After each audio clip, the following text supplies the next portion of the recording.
Thanks for joining us. Derek Neal, Mark asked me to think about organizing a conference, and this is what I came up with. I think my whole professional life, labor market inequality's been focus in the profession. Years ago, there was a lot of globalization and skill-biased technical change versus institutions, and then institutions meant the minimum wage and how we regulate unions. More recently, I think the literature focuses on a much larger number of institutions, schools and police and prison and things that affect the environment that children grow up in, and also affect people's access to labor market opportunities. I did some back-of-the-envelope calculations this morning. It could easily be that there are 8 million people with criminal records now and time in prison as a stock in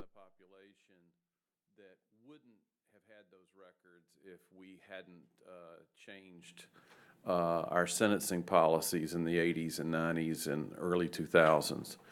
And so that's been a big change. But the other focus in the literature now kind of goes back to when I was in grad school, and there was all this argument about inter-industry wage differentials and whether there were good jobs and bad jobs. And in many ways that literature is much more sophisticated now, and now it's focused on good firms and bad firms. But it's really kind of the same argument. When we see these differentials, does it have to do with the organizations that employ people, or is there some sorting of people on unobserved traits to certain types of organizations? And so we're still, 30 years later, we're still at discussions that involve the role of institutions versus individual traits, observed and unobserved, and how those are matched. And so I'm very happy you're here today. I'm very happy that I happen to know of so many people working in this area at the same time who are really talented. We're going to do 40 minutes for the speaker, 12 minutes for the discussant, 8 minutes for general discussion. And I'll hold up the numbers over here, and Fadi's going to start us off.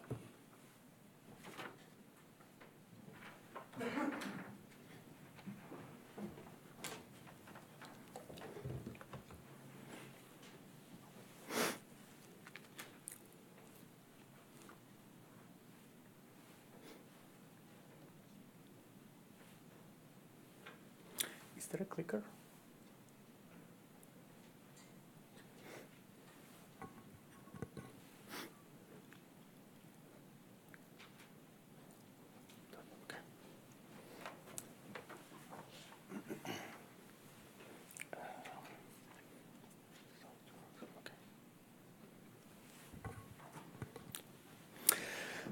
Thank you very much, Derek, for putting our paper on the program and organizing this wonderful conference. This is joint work with Jay Song at the SSA, David Price at Toronto, Nick Bloom at Stanford, and Tilvan Wachter at UCLA. And as you know, Derek noted, there's now a lot of interest about understanding how firms, employers, figure in the rising inequality. What's their role? You know, do they contribute to it? Are they just some containers of workers, and for some reason workers reshuffle across these firms? But the firms themselves don't play any role in the rising inequality. So this is the main question in this paper, okay, the role of firms in rising inequality. And I'm going to make this more concrete. We are going to look at 3 particular questions. The first one is like the first step. So how much of the rise that we have seen in the US earnings inequality in the last 40 years happened between firms? So by that I mean take the average wage at a firm like Google versus a firm like GM. How much of the rise happened in the average wage gap growing between firms? And the other side, of course, will be how much wage inequality grew within each firm. And just a very quick preview, we'll find that about 70% to almost 100% of the rise actually happened between firms. So you can look at the flip side. It means within firm inequality was really a minor contributor for many firms. Second, I'm going to say, well, how general is this result? Are there some interesting subpopulations, subgroups in the US economy where this is not true? There are two particular exceptions that turn out to be very interesting. One of them is what we call mega firms. So these are firms with more than 10,000 employees. There is less than 1,000 of them in the US economy out of 6 million firms. But in these firms, between group only explains about 60%. So there is some room for within firm. The second one is if you look at workers at the very top of the income distribution, and really this is the top 0.5%, there again you see some gap growing between those workers and the average firm wage. Finally, we are going to say, let's focus now on between firm inequality, because that's the big component. Why has that gone up? And we are going to do like a more structural kind of econometric analysis there. And we are going to find that it's half coming from rising segregation. And by that I mean the average quality of worker employed in each firm, that distribution is widening. Some firms are increasingly hiring, employing very high skilled workers, and some are focusing more on lower skilled workers. But that's not all. That is also related. It's not like a random one firm, that has no particular characteristic that's employing a lot of high-skilled workers. It turns out that it is the we call firm fixed effect firms. Okay, these will be firms that pay high wages. They are increasingly actually employing high-quality workers. So that's sorting, and I'll talk more about this. What is interesting is we didn't find any really effect at all coming from the premium that firms pay to workers. We call that the firm pay. There's a distribution of that. Some firms pay higher, okay, for a given type worker than other firms. And that gap is there, but it hasn't really grown much. So it doesn't contribute to the rise in the US, which is different, if you know this literature, than, for example, what David Cart, Pat Klein, and co-authors found in Germany. Now, there's a lot of work in this area, and that's why we have a conference here today. And not all of them are new. Some of them go back to the 1990s, but more recently, there's a lot of contemporaneous work. One in particular I'll point out is Nick Engbaum and his co-authors. They have a nice paper from Brazil.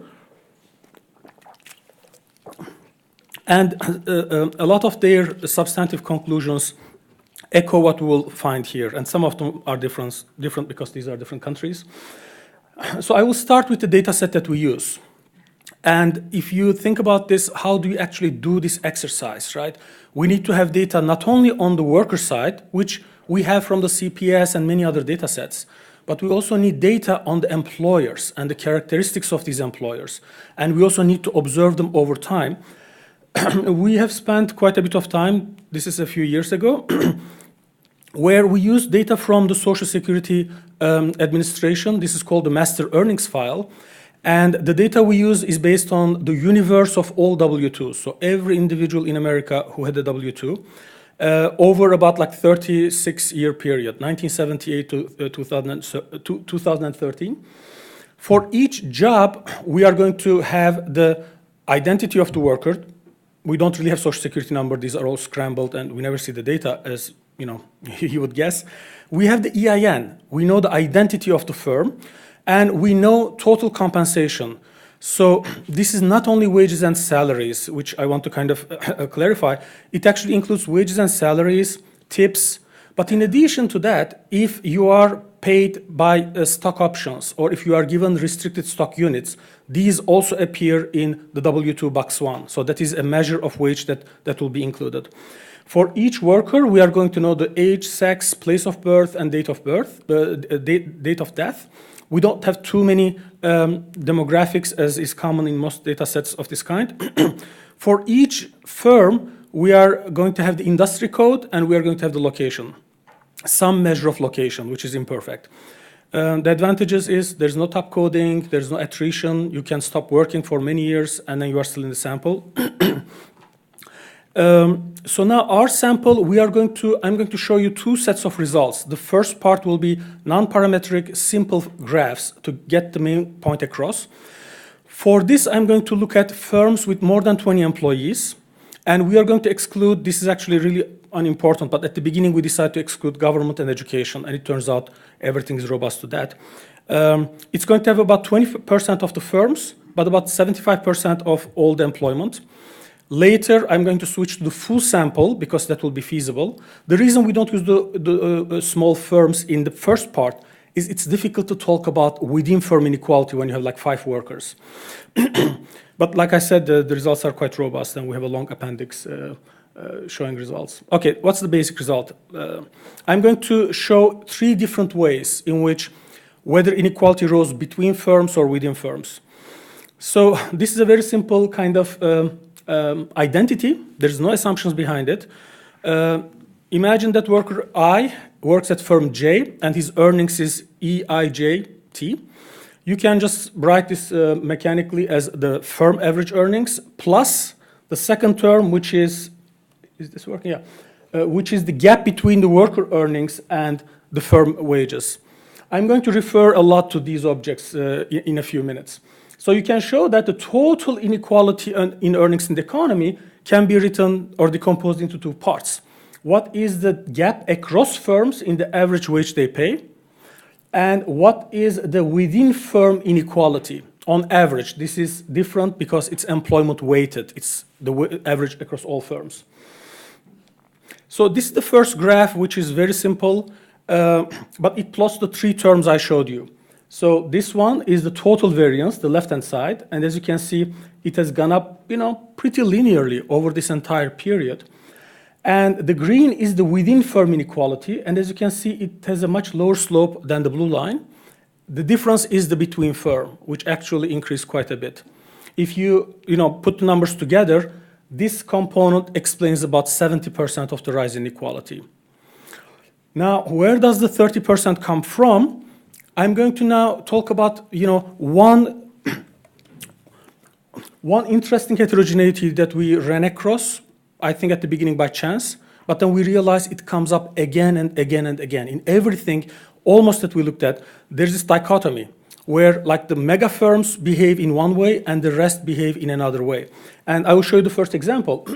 So now the same experiment that I showed you, but let me focus just on firms with less than 10,000 employees. And in this sample, the green line is even more flat. There's almost no rise or very little rise in within group.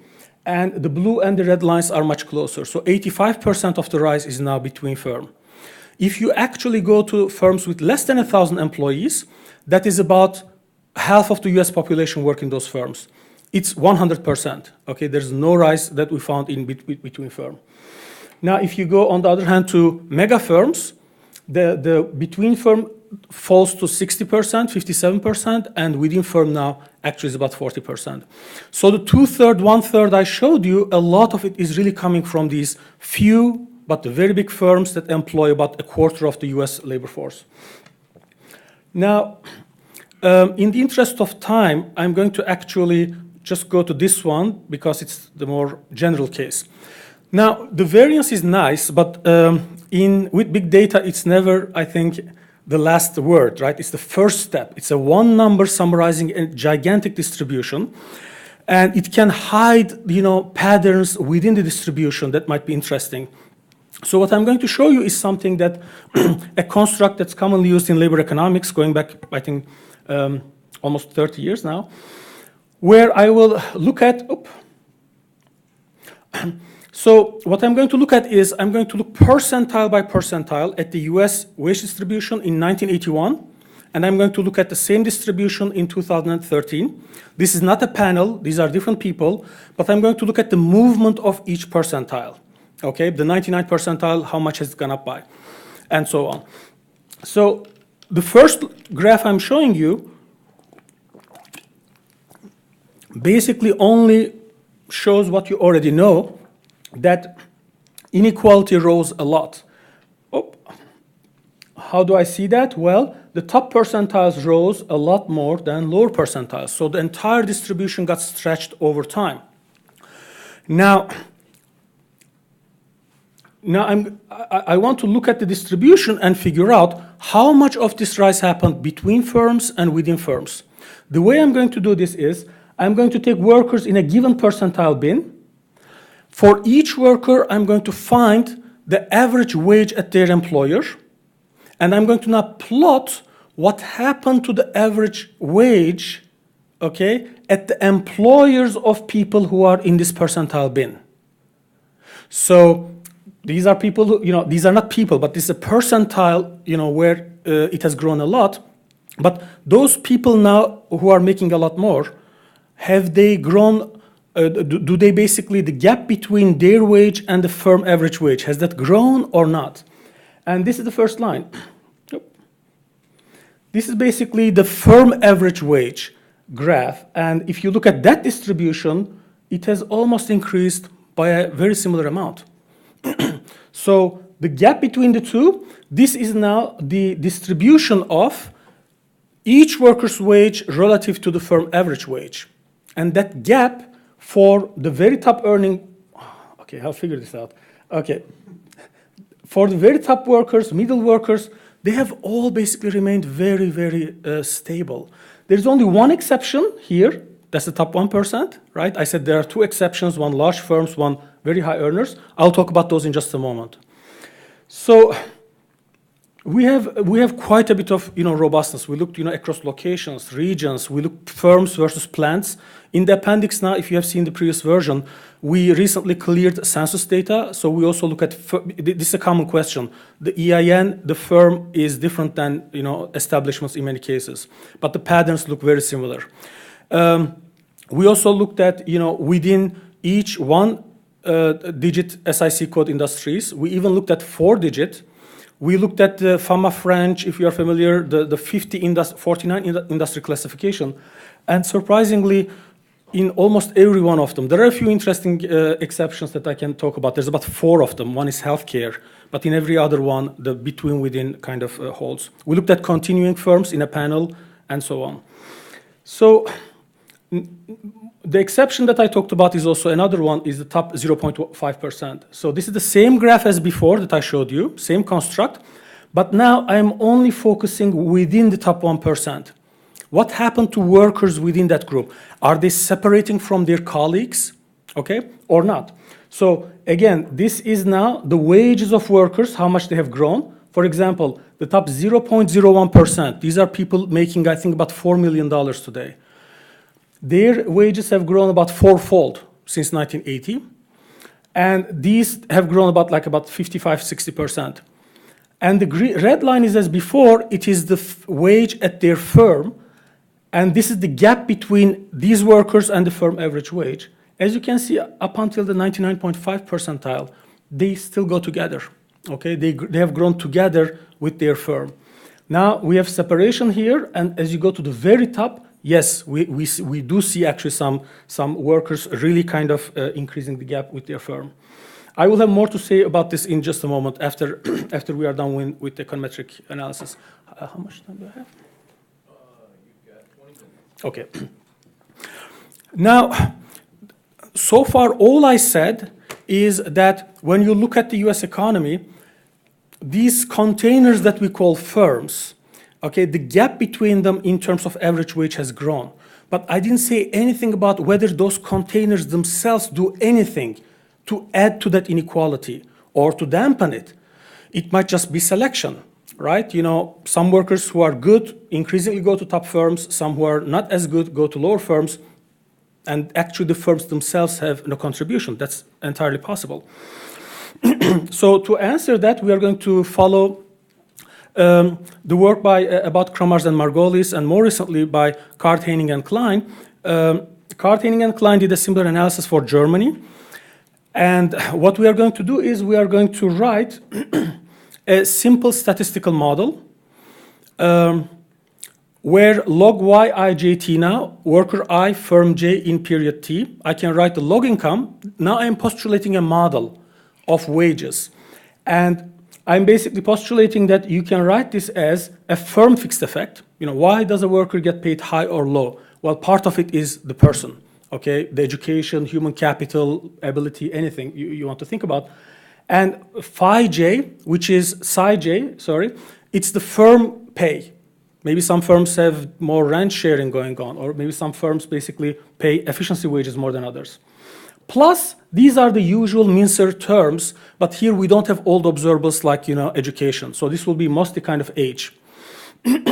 I am now pooling men and, I'm sorry, before I was pooling men and women. For this one, our sample, this estimation actually is really pretty gigantic because if you think about the US economy, you will have about the entire population, entire labor force will have about 150 million worker fixed effects today, okay? And about 6 million firms. So we are kind of going to look at men and women separately. They are in the paper, they look very similar. But I'm now going to look at all firms, not firms greater than 20 employees. So the sample of firms is much bigger than before. Then what I'm going to do is estimate this equation and estimate one fixed effect per worker and one firm fixed effect for each firm by 7-year periods. Okay, I'm going to estimate one for the first 7-year period, 1980 to 86. And then we also have intermediate periods, but I'm going to show you the first and the last, and we're going to look at how things have changed, in this in the world of firms and workers. So the AKM method is a method, right? It's not perfect. It has, some assumptions underlying it, and there's a lot of debate about whether those assumptions are satisfied in the data. And I think Stefan and Katka after me, they will talk about similar issues. So there are some assumptions that actually have been looked at before we looked at them. They appear reasonable, but at the same time, keep in mind, and you will hear a little bit more about it later, that it's not foolproof. Okay, there's some issue with the covariances potentially being biased down. But we have done the checks that we could do, and it seems, in general, seems to be reasonably well met. So now I have this equation. I have estimated all of these parameters, and then I can do the following decomposition. Now this is also based on a model, unlike before, but I can say more now.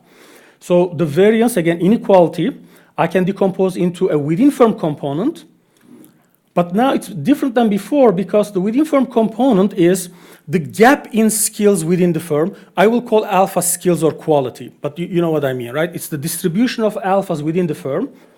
Some, random unobservable component. This is the more interesting one.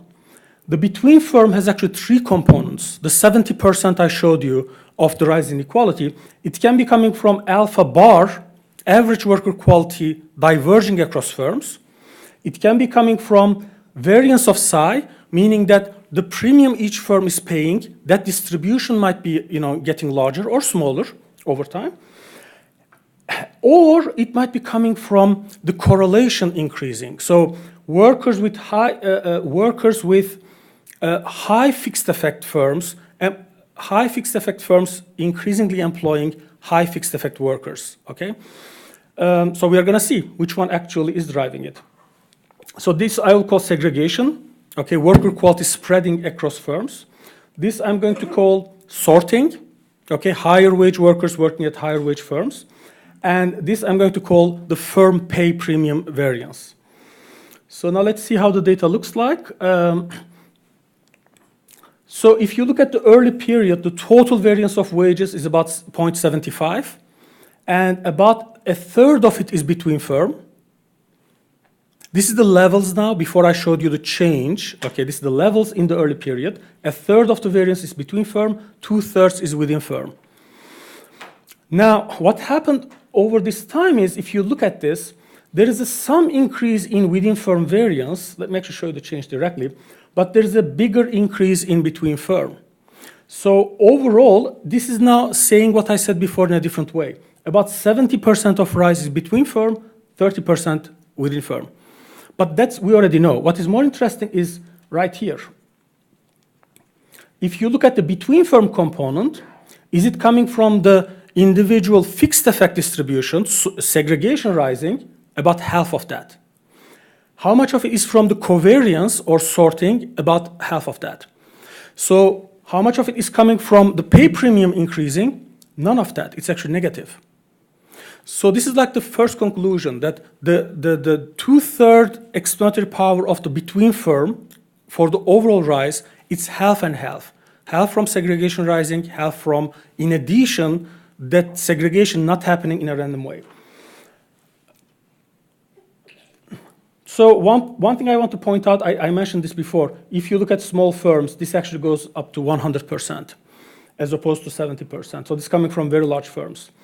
Now, one of my colleagues once said that he has never learned anything from a 3D plot, but I will try again. Because when you have such a big, economy, such heterogeneous, firms and workers, just looking at one correlation number sometimes seems like a crime, okay? There can be different patterns in different parts, and we want to see if that's the case. So this figure basically sorts workers into 10 fixed effect decile. So the highest, skilled workers are here, low skilled are here. And here I have the firm fixed effect deciles, lowest ones and the highest ones. So when you look at, for example, each one of these 100 bins, it shows you the change in the mass of that group over time. So let me walk you through. This red line that you see, it's negative. It says that the highest fixed effect firms, over this time, they reduced the fraction of workers that they employ who are very low skilled. And if you go up, you see they have increased significantly the fraction of workers that are high skilled that they're employing. So this is sorting, right? The sorting is increasing, but the real thing I want to point out here is look at where it's happening. Most of it is happening in the top firm fixed decile firms, and the second one also, but in the middle, there's not really that much kind of going on. You don't see kind of lots of reds here and lots of blue or otherwise. And at the bottom end, you see now the lowest firm fixed effect firms, they are increasing their low skill worker employment, and they have reduced their high skill employment. So that correlation that you see is not across the entire population. It's at the very top, at the very bottom, where in the middle things are kind of a bit less clear.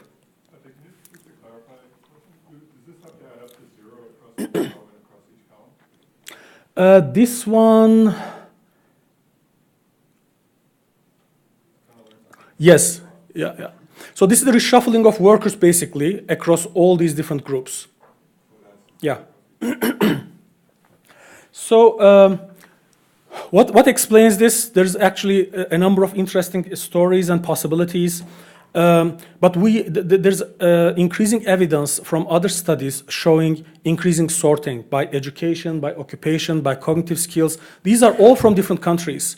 And this is kind of what is, in a way, really interesting to me, because it's hard to explain this by something very specific to the US, appealing to a particular policy, appealing to a particular episode. It seems to happen in Sweden, in Germany, actually, even in Japan, we have now data on this. And in Brazil, in different ways, but in the same spirit. So whatever the driver, it seems it probably has a global component. It affects a lot of countries across the board. Now, I want to talk about in the last 10 minutes or 15 minutes? 45? 50. Oh, okay. I'm actually ahead of time. That's good. No, I have actually something more to say. So I want to now turn to within firm. Why is it that within firm inequality rose in very large firms? And this is something that actually surprised us in the sense that we learned more than what we initially guessed was going to happen. When you look at the rising within firm inequality, it's all in very large firms. By all, I mean, if you take a 5,000 employee cutoff, above that, yes, you get some within firm. Of course, things are continuous. But when you hit like about 10,000, there's almost like this really increasing curvature, like things become much sharper in that group. And if you are interested in the appendix, I'll show you some graphs now, but we have different firm size cutoffs that you can see. So I'm going to look at two things. What happened to the top end pay, okay, within firm distribution of workers in very large firms? And the reason this is of interest, as you can imagine, there's a lot of, claims out there without really much evidence to back it up. In earlier versions of this talk, I actually had the quotes, but then some people didn't like to have their name up there, and so we don't have them. But if you read the news, you see a lot of discussion about CEO pay, senior executive pay, driving the rise in inequality. And I'm also going to look at what happened to the bottom end, and this is where actually we were kind of surprised. We found some patterns that we didn't expect. So let me first show you the top pay. And this is something that, fortunately, because we have this data, you can do. You can look at every employee within every firm. So we normalize the wages of different type workers in 1980 and then track, the average. These are averages across firms with less than 1,000 employees. You can do less than 5,000. It looks very similar. These are smaller firms. And the highest one, the red one, is actually, you can call the CEO. We don't have universities, but if you had them, they will be the coach, right? But mostly it's the CEO, mostly they are the CEOs. And we have the fifth highest paid, 10th highest paid, 50th highest paid in large firms, in mega firms, they will be more like a senior executive, okay? The team will be maybe 50 or 100 kind of top executives. And the blue one is the median. And as you can see, if you follow these workers, in the mid-80s, the distribution opens up by a little bit, by about 10%. But after that, it's almost constant. There's no change in the distribution. And half of the workers in America work in these firms. Again, you do by 5,000, you find something very similar. So this top employee executive pay rising really doesn't show up in firms that are not mega firms. But if you turn to mega firms, so this is the gap, only 6%, and almost all of it happened in a few years in the mid-80s. And as you know, there's the tax reform here. How did it affect? I'm not sure, but anything that happened is there. Now look at the mega firms, the same type of workers, highest paid, fifth highest paid, and so on. And we normalize again in 1981. But as you can see, something again happens in the early 80s. There's like a 50% jump in their pay. After that, it keeps growing. Of course, this gives you an idea. This is probably the stock pay. That's why I mentioned at the beginning, wages may include stock options. It includes restricted stock grants. And they appear in W-2 when they are vested, if it's an option, if it's a stock unit, again, when at the time they are vested, or in the case of stock units, I think at the time that you, no, it's at the time. Basically, it's labor income at the time it vests. Anytime after that, it's capital income. So what's recorded here is the labor part of those pay. In one slide, actually, hopefully it will become clear why I'm mentioning this. So when you look at here, the gap has grown. Yes, the top paid employees, they are paid more now. The gap is still not as big as what you often hear, right? We hear about the CEO to median worker pay of being a gigantic number. But those numbers usually are not the pay for the median worker in that firm, okay? But there is a big increase. Now, when you look at why that might be happening at these big firms, what's the role of basically these stock grants and these firms, the stock market growing very fast during this period? So this is a sensitivity index. So what I'm doing here is I'm going to regress the salaries, the pay of each worker at a certain rank on the S&P 500. And I'm going to get a sensitivity parameter. When the S&P goes up, how much does the wage of the top paid worker goes, the second top paid worker goes, and so on. And as you can see, there's a firm size effect. In smaller firms, the sensitivity is low, and it doesn't grow much with the rank within the firm. But when you go to really big firms, you go from a sensitivity of like less than 10% all the way to almost 40%. So the implication is a top paid executive in a very large firm, their pay is very closely tied to the stock market. Now, as an economist, so this is again, if you look at, if you exclude the top paid person from every firm, the top 5 paid person, the numbers that you get don't really materially change. They are very similar across the board, okay? Another statistic, even if in mega firms, if you exclude all the top 50 paid executives, that only actually reduces total rise inequality by 3%, okay? So that's the best shot that you can give within firm inequality, mega firms, and you get about 3% figure. Now, as an economist, especially somebody who's interested in equality, the bottom end itself is very interesting, right? There's a lot of people there, and what happened to their pay. One thing that we came across looking at this is there is this well-established empirical fact going back all the way to as far back as we know, a book by Moore in 1911, who looked at textile factories in Italy and looked at actually the pay of workers in large and small textile mills, controlling for age, gender, and so on. And what you find is there is a big premium for working in large firms. Okay, the same looking worker is paid higher in large firms. And over the century, it has been quite stable throughout the century. But now one thing that seems to be happening is that big pay premium is shrinking. So this regression is aimed to show that this is a regression of log wages of a worker on a dummy for the firm size that he or she is employed at. And the dummy that's excluded is firms with less than 100 employees. So relative to a firm with less than 100 employees, if you look at the wages of a worker, and you can control for a few characteristics, how much higher are they in larger firms? So this coefficient for large firms, larger than 1,000, this is the CPS because we want to do education. These are low-skilled workers now. Okay, we have done this with SSA data too, but we don't have education there. There used to be about a 35 log% premium in 1980. If you look at a somewhat smaller firm, 500 to 1,000 size firm, the premium was about 20%. And if you looked at an even smaller firm, it was around the same. Over this period, the premium for working at very large firms declined, and it's now almost the same as working in a mid-size or smaller firm. So this is a general finding. We have done it in different ways. It seems like it happened at the very big firms. There used to be a premium for working there, and now it's kind of gone. Now, the first time, I hear about the large firm premium, I say, well, that must be selection. Yes, thank you. That must be selection, right? Larger firms, they hire better workers. Yes, some of it is definitely selection. So I'm not going to show you the whole graph, but I'm going to show you like a simple graph summarizing the results.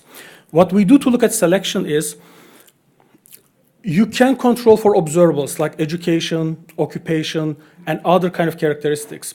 But beyond that, there might be some fixed effect that's unobservable, some quality that we don't directly measure in the data.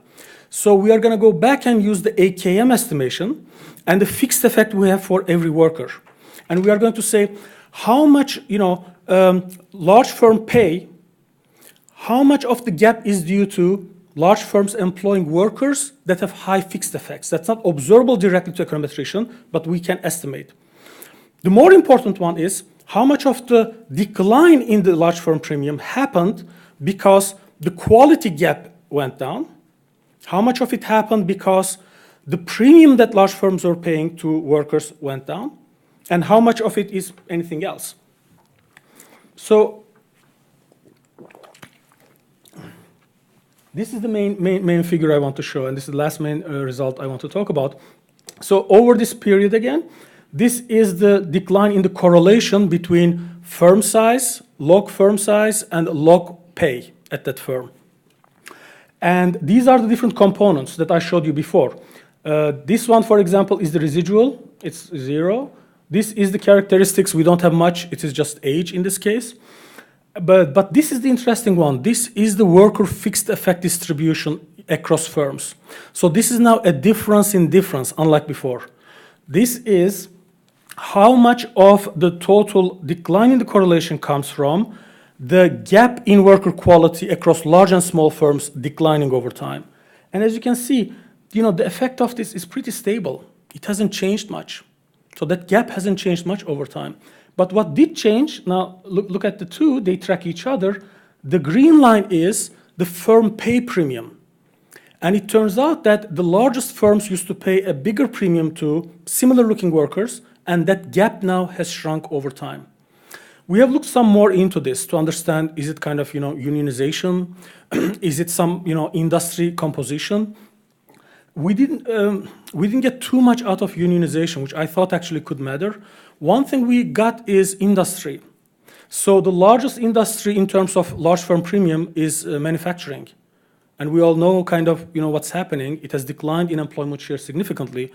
And the lowest large firm premium industry is services.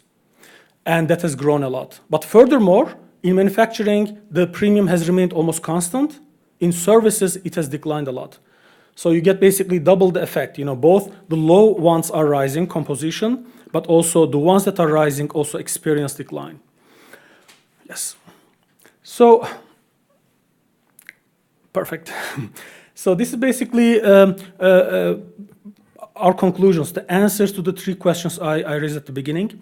Between firm inequality, it seems to be half of it is coming from worker segregation in this firm fixed effect, in this worker fixed effect sense. It links to a lot of actually interesting other changes that we see in the US economy. One is the firm organization. There's this idea of core competencies that go to early 1990s, which is the idea that firms actually should outsource or divest from any business that's not first order and just focus on what they are really good at.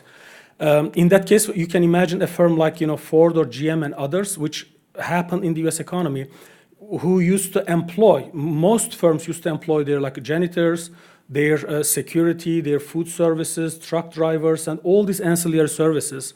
And now most of these are outsourced. What's the contribution of it? We don't have the bottom line number, but I think these are kind of questions that they raise and the questions that, going forward, we want to look at. Another one is fairness concerns, right? If you're a firm manager, you probably don't want the inequality within the firm to rise too much because it can cause a number of issues. How important was that in keeping it low and rather changing from workers to contractors? Last one is benefits. The benefits costs have gone up tremendously, and that actually makes low-skilled workers more costly, which again might have led to more outsourcing. This is all I have to say, and thank you very much again. I think Nick is next.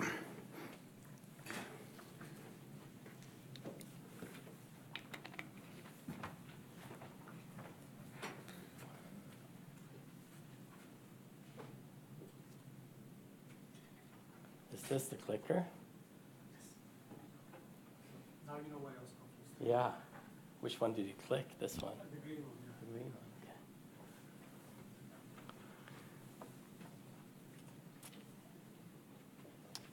okay. Okay, great. Thanks a lot for having me. I'm very happy to be here to talk about this fantastic paper by Fatih and co-authors. Okay, so what's the big picture question here? It's, we've seen these big increases in inequality, or rather, I guess, big changes in inequality in many countries, and in particular, big increases in a lot of countries over the past decades. Okay, so there's obviously a huge interest in trying to understand what are the sources of those increases.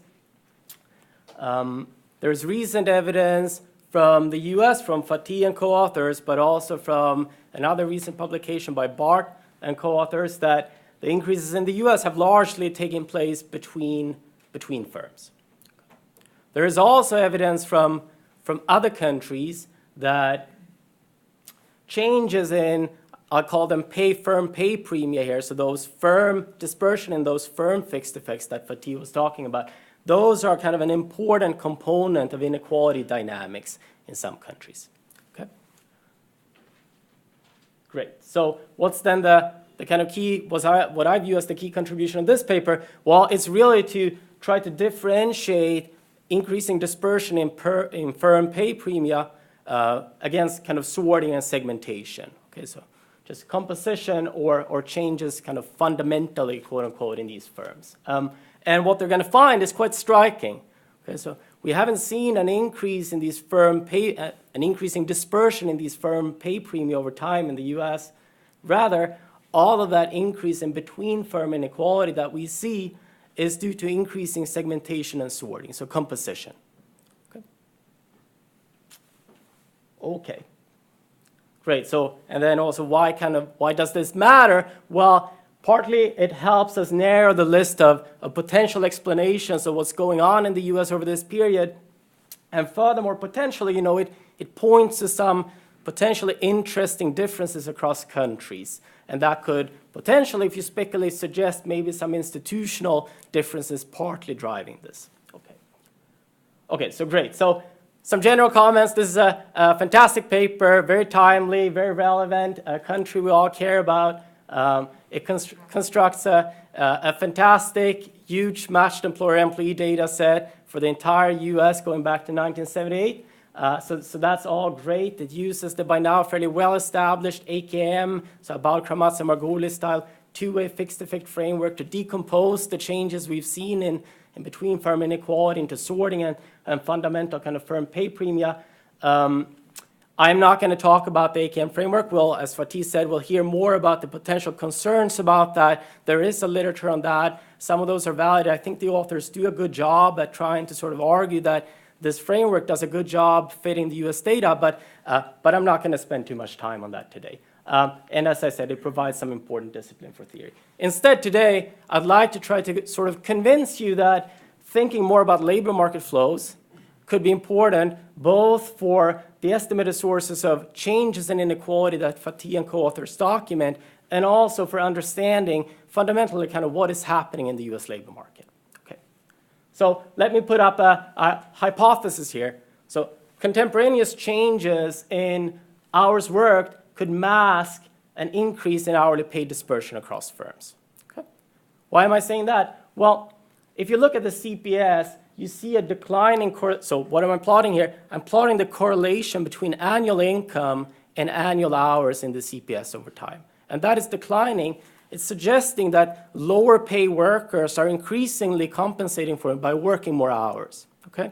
And I'm plotting that for two samples just to show you that Fatih and co-authors, they adopt a more rigorous, kind of a more stringent annual earnings criteria to try to get around some of these labor supply issues. That's plotted in red here. It doesn't really help here. We still see this declining correlation between income and hours in the US. So what would I like you to think here? Well, think kind of, to get a concrete example, McDonald's is, say it's a low-paying employer, but it's increasingly paying worse than some high-paying employer like Google. But that's partly masked using annual earnings, as Fatih and co-authors have, by those workers at McDonald's working increasingly longer hours.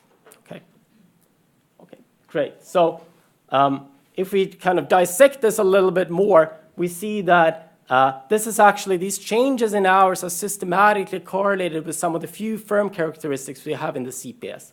So in particular, hours have disproportionately gone up at small firms. That's plotted on the left-hand side here. So the blue line is for firms less than 100 employees. We see them working increasingly longer hours or more hours versus large firms in red. The same here is plotting ranking sectors by pay in an initial decade and plotting changes in hours for workers in that sector. You again see a low-paying sector disproportionately boosting hours. So that's kind of a concern. So that could hide this widening firm pay premium that we see. The 7.35 to 7 point, is that log annual? That's log annual earnings, yeah, yeah. Okay, great. So if this is then true, that would potentially bring these findings for the US more in line with what we see for other countries, where typically we use a labor supply compensated measure of earnings. Okay, so let me move a little bit fast and also throw out another hypothesis that these changes in hours that we've seen are related in some way to reallocation. Okay, so we've seen big changes in worker reallocation over this period. I'm saying that because the standard job ladder model would suggest something like people at low-paying firms, here it's small firms because they don't have pay, but those are typically low-paying firms, they churn fast. Okay, they try to move up the ladder, and so they spend on average less time at the bottom of the ladder, okay? We've seen a collapse in churn over this period in the US, but it's not homogeneous across firms. So lower paying firms have seen a disproportionate decline in churn, and that would lead, you would expect, to more weeks worked at those firms, and that could partly bias these estimates.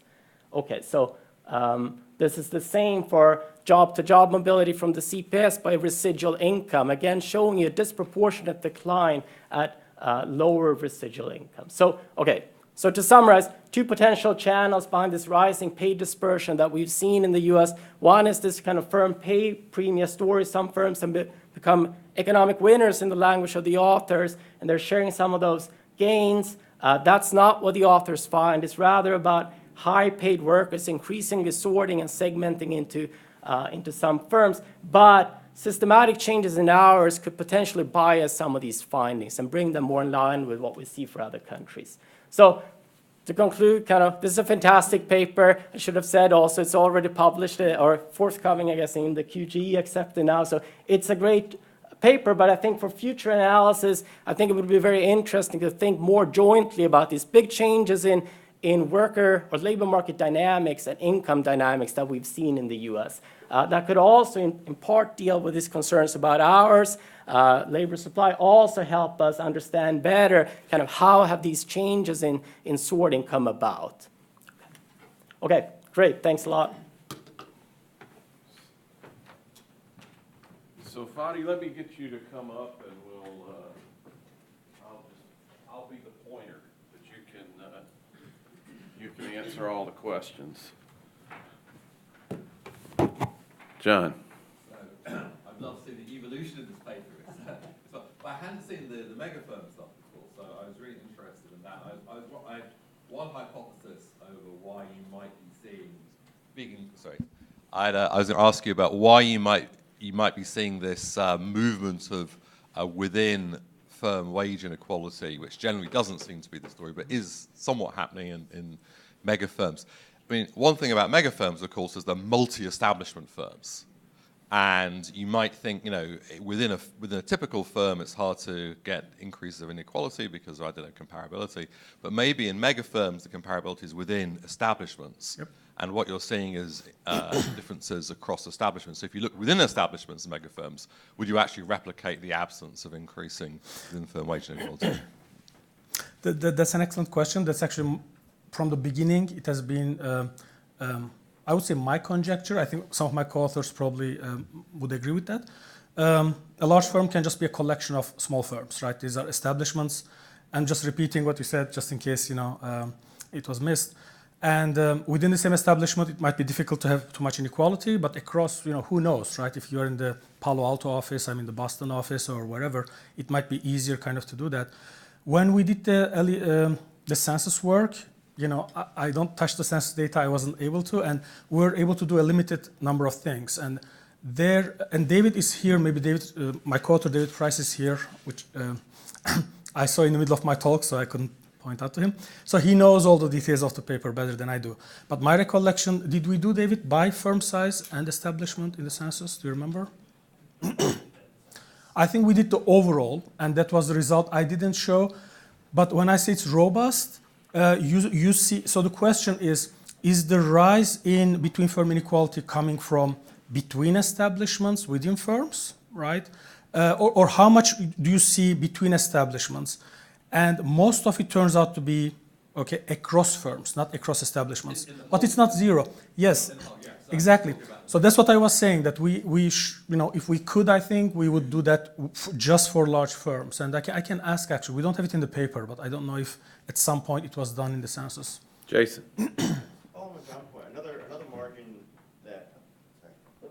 Follow up on John's point, another margin that the firm versus establishment differentiation may matter for the wage premium is if firms are decentralizing their operations geographically.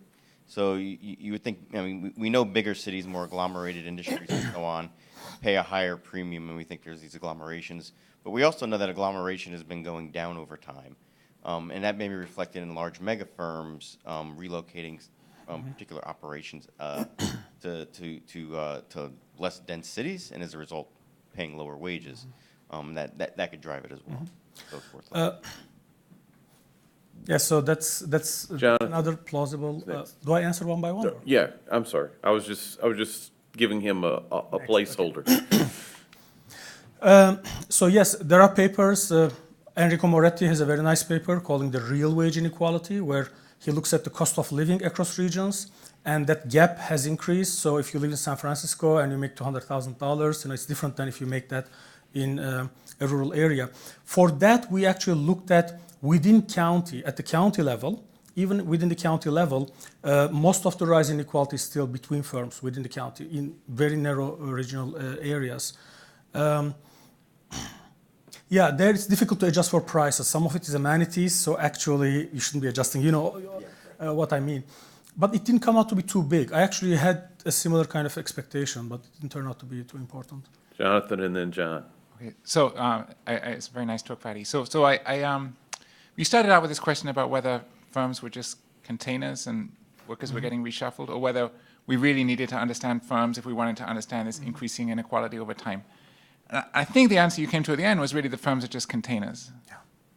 Yes. So if we're interested in understanding increasing cross-sectional inequality, sort of like it's interesting to look at the firms, but they're not sort of a central driver. So in one particular way, that's the conclusion, in the sense that if you just focus on the premium paid by firms, that didn't contribute, according to our findings. I also want to respond to Nick's comment, which actually I think is very relevant. There's the issue of hours, and you are right. There's actually large systematic differences in hours per worker, even, excuse me, even across like small industries. So some part of that could be coming from there.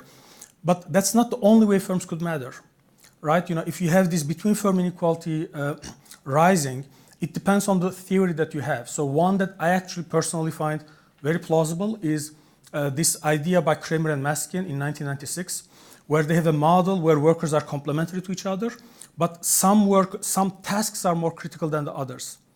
So in a world like that, if, for example, the skill distribution widens, okay, you switch from a world where every firm wants to hire some high-skilled workers, make managers, and some low-skill and make them workers. You switch from this equilibrium into one where some firms hire only high skill and some firms hire only low skill. Now, in that world, what happens is, if there's some learning from your colleagues, if you are a young, smart person, and normally you would have learned from your high skill colleagues, if there is this, segregation across firms, then actually you are impeding that, because you are forming firms where everybody is low skill. There's not much learning going on within the firm. So that's one aspect. The second one is what we didn't talk about is benefits. So this is just based on wages, but large paying firms, usually they also have high benefits that they are losing. So just summarize, for the firm paying premium, you're absolutely right. But I think there's potentially more than that. John. So if you're thinking about inequality,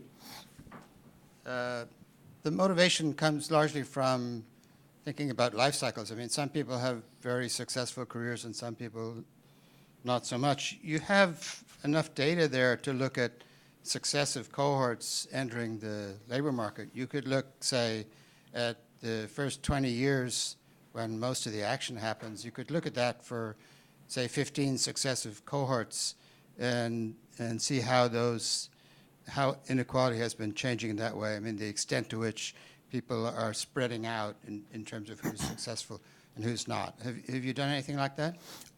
Not in this paper, but Greg Kaplan, Justin Widener, and again, Jay Song, we have another paper where we look at lifetime income inequality, and that's one question we ask. And just the bottom line is what we find is, you're absolutely right. A large part of the rise in wage inequality we find for the US is happening because newer cohorts entered with much higher levels of inequality when they entered. But when you look at the evolution of inequality over the life cycle of a cohort, that slope actually hasn't changed much. So just to give you a number, if you look at the 90-10 ratio of male earnings at age 25, take the young workers, we look at the 90-10 gap. That ratio used to be 3 in 1968. Today it is 9. So at age 25, the entering cohort faces a lot of inequality. So there's a compositional change across cohorts that's happening. But we didn't look at the connection to firms in this paper. Magda. Yeah, I just want to hear your thoughts about, I mean, we sort of have to talk about the AKM framework because all the conclusions come from the AKM here. So maybe we should wait for that, but like, if I understand correctly, sort of your faith in the AKM was because you had a good fit of the data. That's sort of the opposite, right? The problem with AKM is overfitting. So like the good fit, I would be sort of worried about. So like, you're like overfitting in final samples. I'm not really sure why you have a lot of faith in the estimates and why we should sort of think this is about I don't know, sorting or firm effects or something. And within we sort of knew. So sort of it boils down to whether or not we believe in these AKM effects. I'm sort of curious, since I haven't read the paper, why you have a lot of faith in it. So a lot of faith is kind of a vague term, you know. Right, so.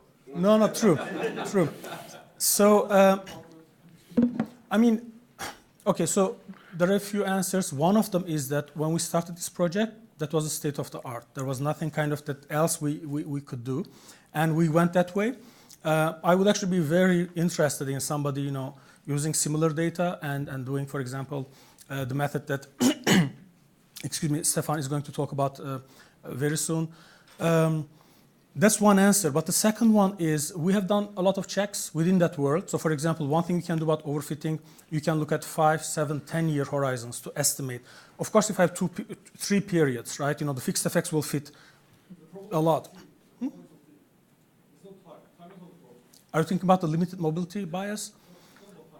Yeah, but so we had a discussion earlier. So the limited mobility bias is the idea that when you try to estimate this AKM model, the identification comes from worker movements across firms. Okay, you have worker moving from firm A to firm B, and then you have workers moving from firm B to firm C. That immediate jump in salary, because the worker probably didn't change from today to tomorrow, we attribute that to the firm fixed effect, that this firm must be paying something more. Now, if you have very small firms, like 5 employees, 3 employees, in a 7-year period, what are the chances that anybody will move? Maybe it's very small. And that can cause kind of a bias that can bleed into the estimates of the larger firms. I'm actually, you know, I personally worried a lot about that. And the paper by Andrews and company in Germany, they look at this and they argue that it biases the sorting estimate. The correlation between worker and firm fixed effect is biased downward when you have limited mobility. One thing we did is we estimated this model early on with a very small sample that we had. I think it was 1%, then we did 10%, then we did 100%. And you see the correlation rising every time, just like they predicted. But one thing that was surprising is the rise in sorting, how much sorting increases, that statistic changed very little. Now, that's not a theorem, okay, but it's basically something we noticed that maybe the bias is happening in a cross-section, but somehow the extent of the bias is not changing much over time. Okay, so we have to listen to a lot of econometrics starting at 10. I want to let people get their carbs. I would note that I'm a little uncomfortable with the stock market graph because, I mean, there's a 20-year-old literature on the fact that the optimal contract with these CEOs should only be paying them on the residuals. They shouldn't be getting paid anything because they're in a booming industry or in a booming market. And so if they are, you know, why are they writing the contracts that way? So that if you accept your interpretation of that graph, it raises more questions than it answers. And the last thing is, don't lose your badge. They're really hardcore around here. All right, see you guys in 15 minutes.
Okay, let's take our seats.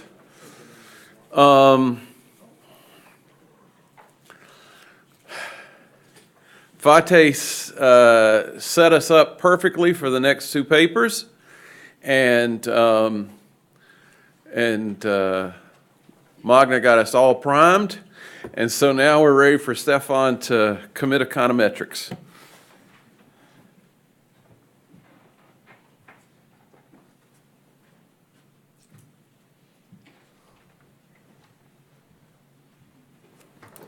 Thank you, Derek, for organizing this conference.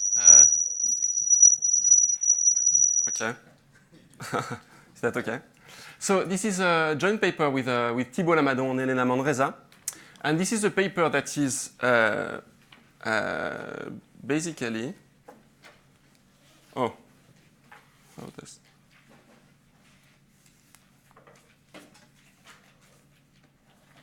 Is that a clicker? The green button. Oh. Which one? The big green one? Okay, that's the light. The one above it. Oh, that one. I see.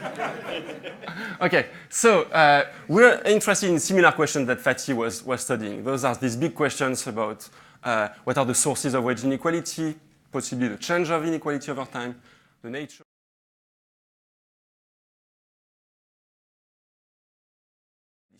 And these literatures have not really talked to each other that much, or there has been a lot of tension between those two. And in this paper, we want to revisit this kind of debate. So when we tell literature is what Fatih was talking about, is relies pretty much on very simple reduced form regressions based on two-way fixed effects. Worker on fixed, that's the on firms, that's the Abode-Kramers-Margolis AKM type of methodology. The other methodology is much more grounded in structural modeling. And those are models of wage policies and worker firm sorting that are inspired by Gary Baker's seminal work on matching. And so we try to develop a framework with the aim of building a bridge between these two approaches.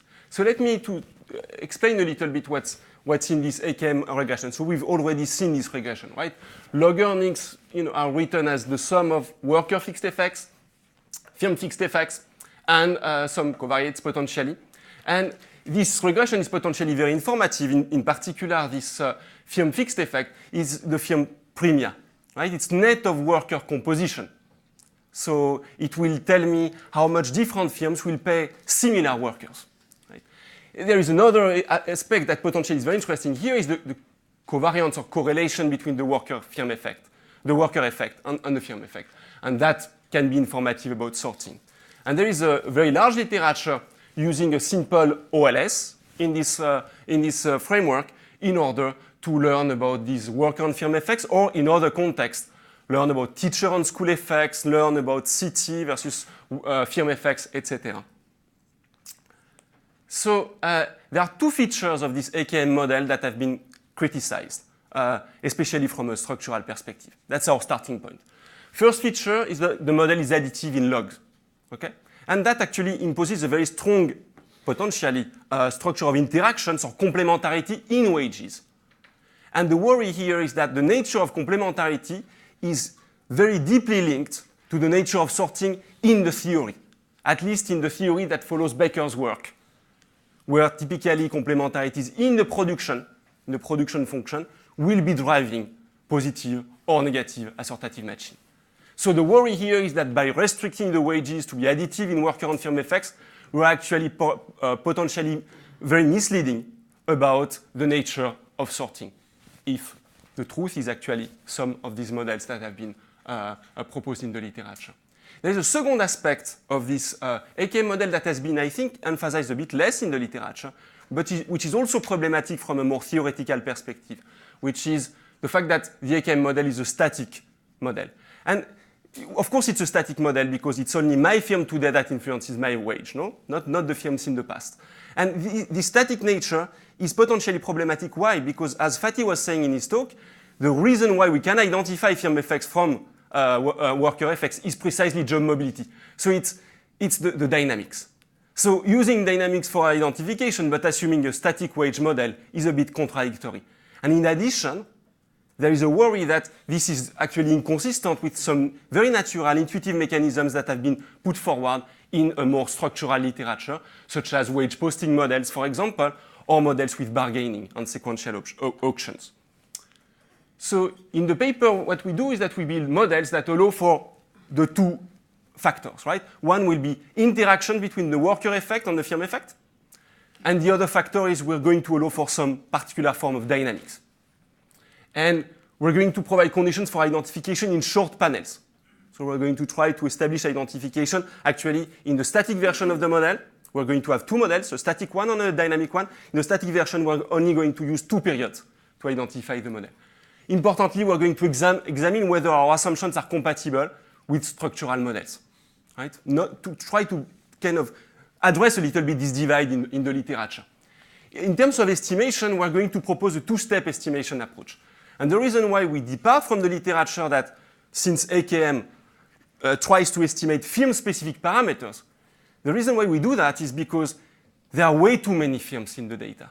There are way too many firm-specific parameters to estimate. That's actually true in AKM already. In our sample, the AKM estimator is very heavily biased due to this low mobility bias that I might go back to, that has been emphasized by several people and my discussant, Michael, for example, in his work.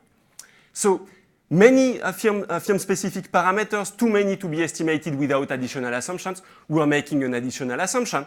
That assumption is an assumption that these firms are homogeneous within a small number, 10, 15, 8, whatever, let's say 10 classes of firms.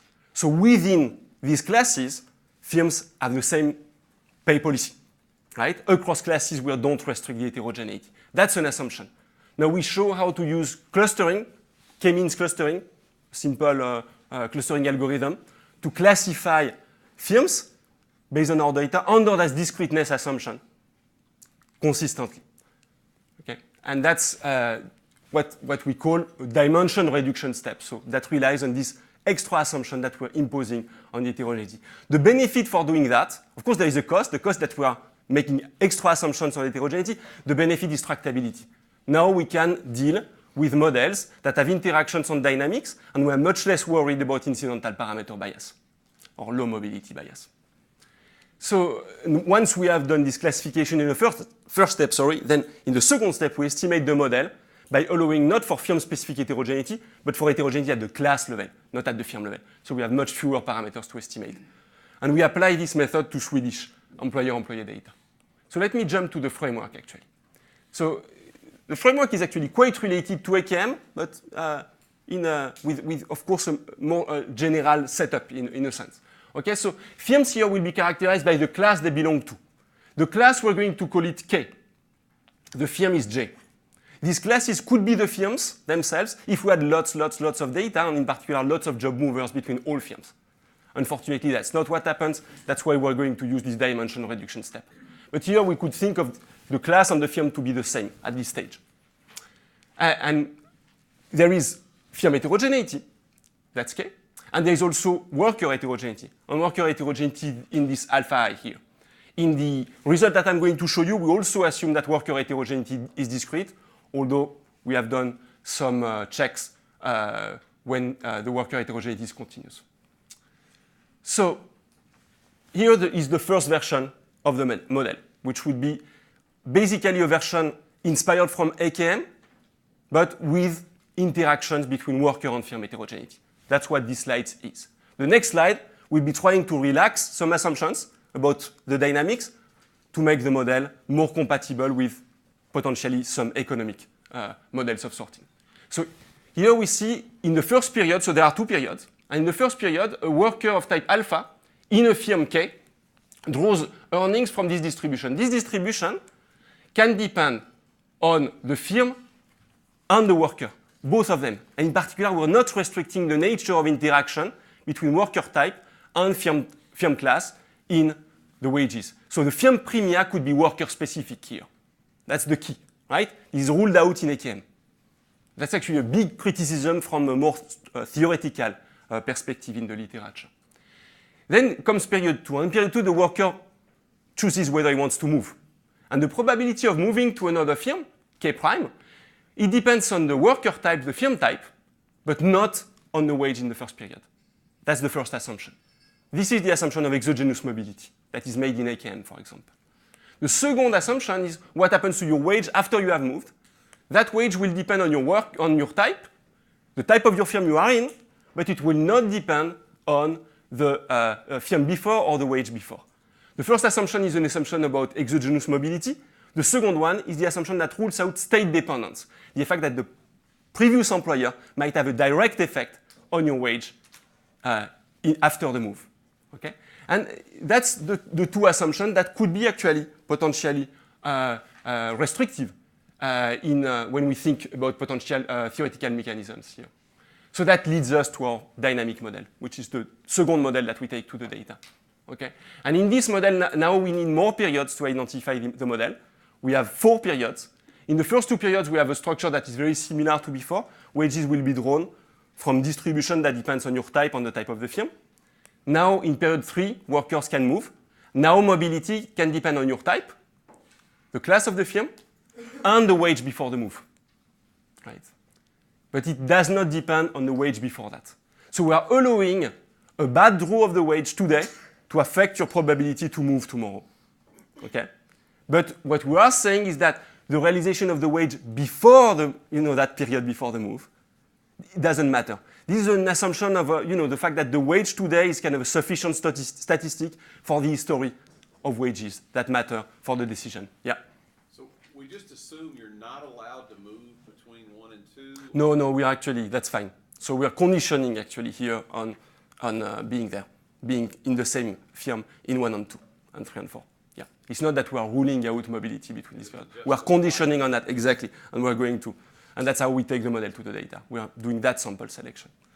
Yeah. So when the worker moves, and that's the second difference with the static model, which also is an interesting extension of AKM, which is the fact that when the worker moves, she draws a wage that depends on her type, the type of the new firm, but also the type of the previous firm and the previous wage. We're allowing for that. So we're allowing for state dependence. The fact that you had a good employer in the past might actually increase your wage after you move. Right? But again, we're ruling out dependence on previous wage and actually on the previous firm class. Turns out that here, the previous firm class is equal to the firm class just before the move. Okay, so those are basically the assumptions. Okay? So what we do in the paper is that we kind of try to think about what classes of models would be consistent or inconsistent with these assumptions. When we look at the static model, it turns out that there is a number of models that are consistent with these assumptions. But those are models where, there is no real role for match-specific heterogeneity, unless this match-specific heterogeneity is some kind of IID shock or measurement error. Right? If we want to allow for meaningful match-specific heterogeneity, then we need to turn to the dynamic model. And it turns out that this dynamic model does allow for wage posting type of models with sequential auctions, also some models with aggregate shocks. And this is because we're allowing for the endogenous mobility and the state dependence. Okay, for example, for the sequential auction, à la Postel-Villers and Robin, you could think that your current firm and the poaching firm might engage in a form of competition to get you.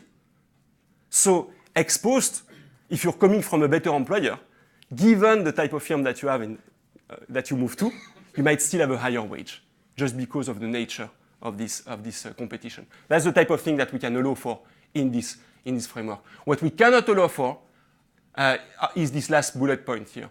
We can't have latent human capital accumulation. So here, the worker heterogeneity is fixed over time. And that's pretty central. And we cannot allow for permanent transitory type of wage dynamics, which is a quite common statistical model of wage dynamics. So those are examples, yeah. Can you allow for firm-specific seniority? It looks like you could. Yes. So you mean like the firm type changing, for example? Or? No, Oh, no, for the... Oh, yes, that's right. So if you observe that in your data, yes, you can. Yeah. The problem will be if this type of seniority or human capital is not observed in the data, it's an extra time-varying, latent variable. Then we cannot deal with that. Yeah. So it turns out that identification of this type of models is not obvious. Okay, and I want to give you kind of a feeling for why it's not obvious in a super simple setup. What we're trying to identify here are exactly these complementarities, these interaction effects between workers and firms that are ruled out in AKM. So let me actually conduct the argument in a very simple regression model. Suppose you just have two firms, very big and lots of movers between these firms. And suppose you look at the workers who move between two periods, between these two firms, K and K prime. This is a model that looks like the AKM model because we have a firm effect and we have a worker effect. But the key difference, of course, is that your worker effect can be rewarded differently in the two firms. Okay? That's this heterogeneity of the firm premia across workers that shows up here. So it turns out that in this model, if you only look at workers moving from K to K prime, you can't identify these parameters. Actually, in general, you can't really identify them. You need to normalize one of them because alpha is not observed, it's the worker type. But even up to that normalization, you can't identify this ratio. It is based on mean and covariance restrictions. But now, the key idea in our identification analysis is to exploit the fact that we have workers not only moving between firm A and B, or K and K prime, but workers moving between plenty of firms, right? There is kind of a network structure to the worker mobility. And what this is, in this case, is super simple. We can just look at people who move from K prime to K, right, in the opposite direction. And if we look at this, then because the AKM model, or the static model, sorry, has so strong assumptions about mobility, the model is static, we can actually reverse the two equations, right? That's because of exogenous mobility and the absence of state dependence. Those are exactly the same equations with K and K prime reversed. And now we can manipulate the two equations, and we can get the ratio of these B parameters from the data. There is one interesting condition. I don't want to spend too much time on this. We do spend time on this in the paper. Of course, we need, for this to be true, we need the denominator not to be 0. And that imposes particular conditions, like rank conditions, about the type of mobility patterns and heterogeneity in the data. So all that to say that identification is not obvious. We do get non-parametric identification results under discrete heterogeneity in the paper. That's what we derive. But those results, of course, rely on conditions that are demanding in the data. In particular, we need a kind of connectedness condition, if you're familiar with the connectedness condition in AKM, that occurs, that happens at the firm class level, but that holds for each worker type. And that can be actually kind of a demanding condition empirically. Okay. But of course, on the positive side, we get identification of the static model, basically expanding what I've just said in a more general framework. And the dynamic model, it turns out that the identification dynamic model and static model is essentially the same. It's a very similar argument in both cases. That's kind of a nice aspect of our framework. Yeah. So I saw the firm types before. I guess for the identification argument, you assume that there are a finite number of worker types, but then when you go to the empirics, you don't classify the workers into types, or are you doing that too now? No. So the identification is for discrete finite number of worker types. So in the appendix, we talk about the continuous case, which relies on higher level conditions, like completeness type conditions.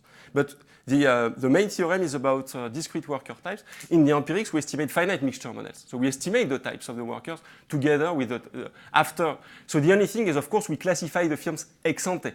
You could try to do both at the same time. You could classify the firms and the workers together in a big estimation. The issue with this is that it's computationally much more challenging. Actually, along the course of this project, we estimated the specification like that, which took us very, very long time to estimate. Okay, so that's kind of a benefit from this two-step approach, another benefit from the two-step approach that we have here. Just a clarification. Yeah. You talked about continuous versus discrete. Yes.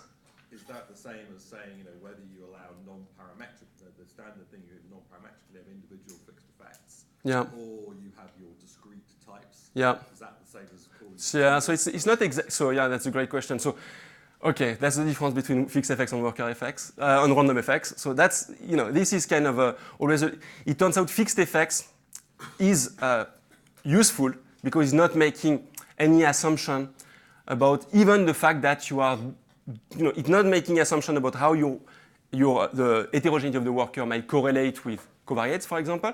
It's also not making assumptions on how the worker effects might be correlated with each other, or the firm effect might be correlated with each other in the data. Okay, so because you're conditioning on them.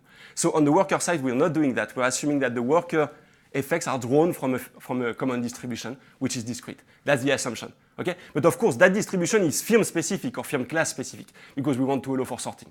Yeah. That's the generalization. That's right. That's right. Okay, so let me jump to estimation. So, as I said, right, this identification, it holds at the class level, which could be potentially, ideally, in an ideal world, it would be the firm. But let's actually use this dimension reduction that just saves our lives. That made this whole project possible, actually, to make this assumption of discrete heterogeneity and implement it in the data. Okay, so we use a classification that is based on earnings. And in the paper, we have a variety of other approaches, including this kind of joint estimation approach, for example. So how does that work? So here is kind of the basic idea of this dimension reduction, how we're going to implement the estimation in practice. So because unobserved firm heterogeneity operates only at the level of a class, right? Firms are the same within a class in terms of their wage distribution. It means the CDF of wages for firm J in class K should be the same for all J, right? That's the assumption of discrete heterogeneity. And that motivates very directly a simple algorithm that will classify firms, will put them in the same bucket whenever their firm-specific CDF, empirical CDF of wages, is close to each other, okay? So depending on the similarity of the distribution of wages at the firm level, we will put the firms together. And that's actually the K-means algorithm. Here, the K-means algorithm it's weighted here by the firm size. This is the empirical CDF of wages in the firm. And here, we are estimating with the K-means, we are estimating the classification. So the K-means algorithm is going to tell us which firms are type 1, type 2, type 3. Of course, these types have no meaning per se. The only meaning of a type or of a class of the firm is the fact that two firms that are similar to each other belong to the same class. Type 1 versus type 2 versus type 10 is not really meaningful. We don't get any ordering of firms using this method, just a classification. Are you residualizing against age and other stuff that you see? We've tried that, actually. Yeah, that's one of the robustness checks. Yeah. But not in the baseline. Okay. Yes. Can this in principle be multivariate so that, actually I mentioned seniority, for example. Yes. I don't think that has to be the same value of seniority in all firms in Yes. the class. Is that correct? It can't really be firm specific No. in the set. No, if we wanted to, yeah, that's right. That's But right. it's something about the industry or the nature of the jobs that this particular firms do. That's right. That's to right. Make this multidimensional. Absolutely. Yes, you would just add in the K-means algorithm, you would add extra measurement of the heterogeneity. Stefan? Yes. So for like small firms, suppose there's 3 employees, Yes. and other firms have like 10,000. Yes. Will this, like looking at quantiles, will it actually force the size the income categories to also be size dependent? Because like if I have yeah. a step function, Yeah. and the other one is continuous. Yes. No, so no, it does not really do that. We observe some heterogeneity in size, but it's not that it's classifying all the small firms in the same class, for example. Okay, that's right. If you're worried about size, you might use size as just another measure here. Yeah. So how do you think about occupational mix? So we're not dealing with occupations at all here. So firms could be similar classes, even though for you, this is a very low wage firm because you don't have the skills for it. So, okay, so, yeah, so there is, of course, something that happens here is that we're trying to classify firms and all the dimensions of firm heterogeneity all at once, right? So, and we're using wages for that. Of course, if you think about wages in the cross-section, which is what we are using here in this classification, this takes into account both the firm premium and the composition of the firm in terms of worker characteristics. For example, in the straight AKM framework, that would be the composition of the firm in terms of worker types. And these two things will be informative about the classification that we get. So we're going to base our classification on a mixture of these two components. Yeah. Under discrete heterogeneity, that's enough to get the classification right. If the heterogeneity is more complex in the data, then we might make mistakes. Okay, so what's the 3-step estimation? We start with the classification, then we estimate the 2-step estimation, sorry. We estimate the model parameter given these types. So in practice, what I'm going to show you are estimates where the distribution of wages in a firm class and a worker type are Gaussian. Gaussian with a mean and a variance that are specific to K and alpha. They are specific to the firm and to the worker, and unrestricted. Okay? We also actually implemented a 3-component Gaussian mixture specification, gave exactly the same results. It would be great to try more non-parametric approaches there, given that our identification argument under discrete heterogeneity is non-parametric. Okay? And it turns out that in the paper we also have a version of this estimator that does not rely this relatively complex, right, actually quite complex finite mixture model, but relies on interactive regressions, linear or almost linear regressions of the type that I showed in the identification discussion. So we worked on that quite a bit actually in the paper. So let me now, I don't know how much time I have. Yeah. About 15 minutes. Perfect. So I have some time to talk about the results, which actually some of them were very surprising to us. So maybe it's a good way to try to kind of get back to what Fatih was talking about and try to understand. So here we're not going to try to look at changes over time, just the structure of these wages, log earnings, actually log annual earnings, at a given point in time. Okay? So we're using actually administrative data from Sweden. We follow quite closely this previous paper for how to construct the data. And the way we see the data and we construct it actually is we try to get sort of a clean event study type of representation. So we're going to select workers who are full-time employed in the same firm in 2004, full-time employed in the same firm in 2002, right? In these two periods. In 2003, in between, those workers might change firm at some point. Okay? So that's the design. 2002 will be the first period, 2004 will be the second period, and workers might move in between. Okay. And actually, we select continuing firms, and we have a number of sample selections that we discuss at length in the paper. We look at this log monthly earnings. And for the dynamic model, actually, we need 4 periods, so we extend the sample 1 year back in both directions, right? 1 year out in both directions. So here is the first kind of set of results. That's really a lot of numbers, and those are very similar.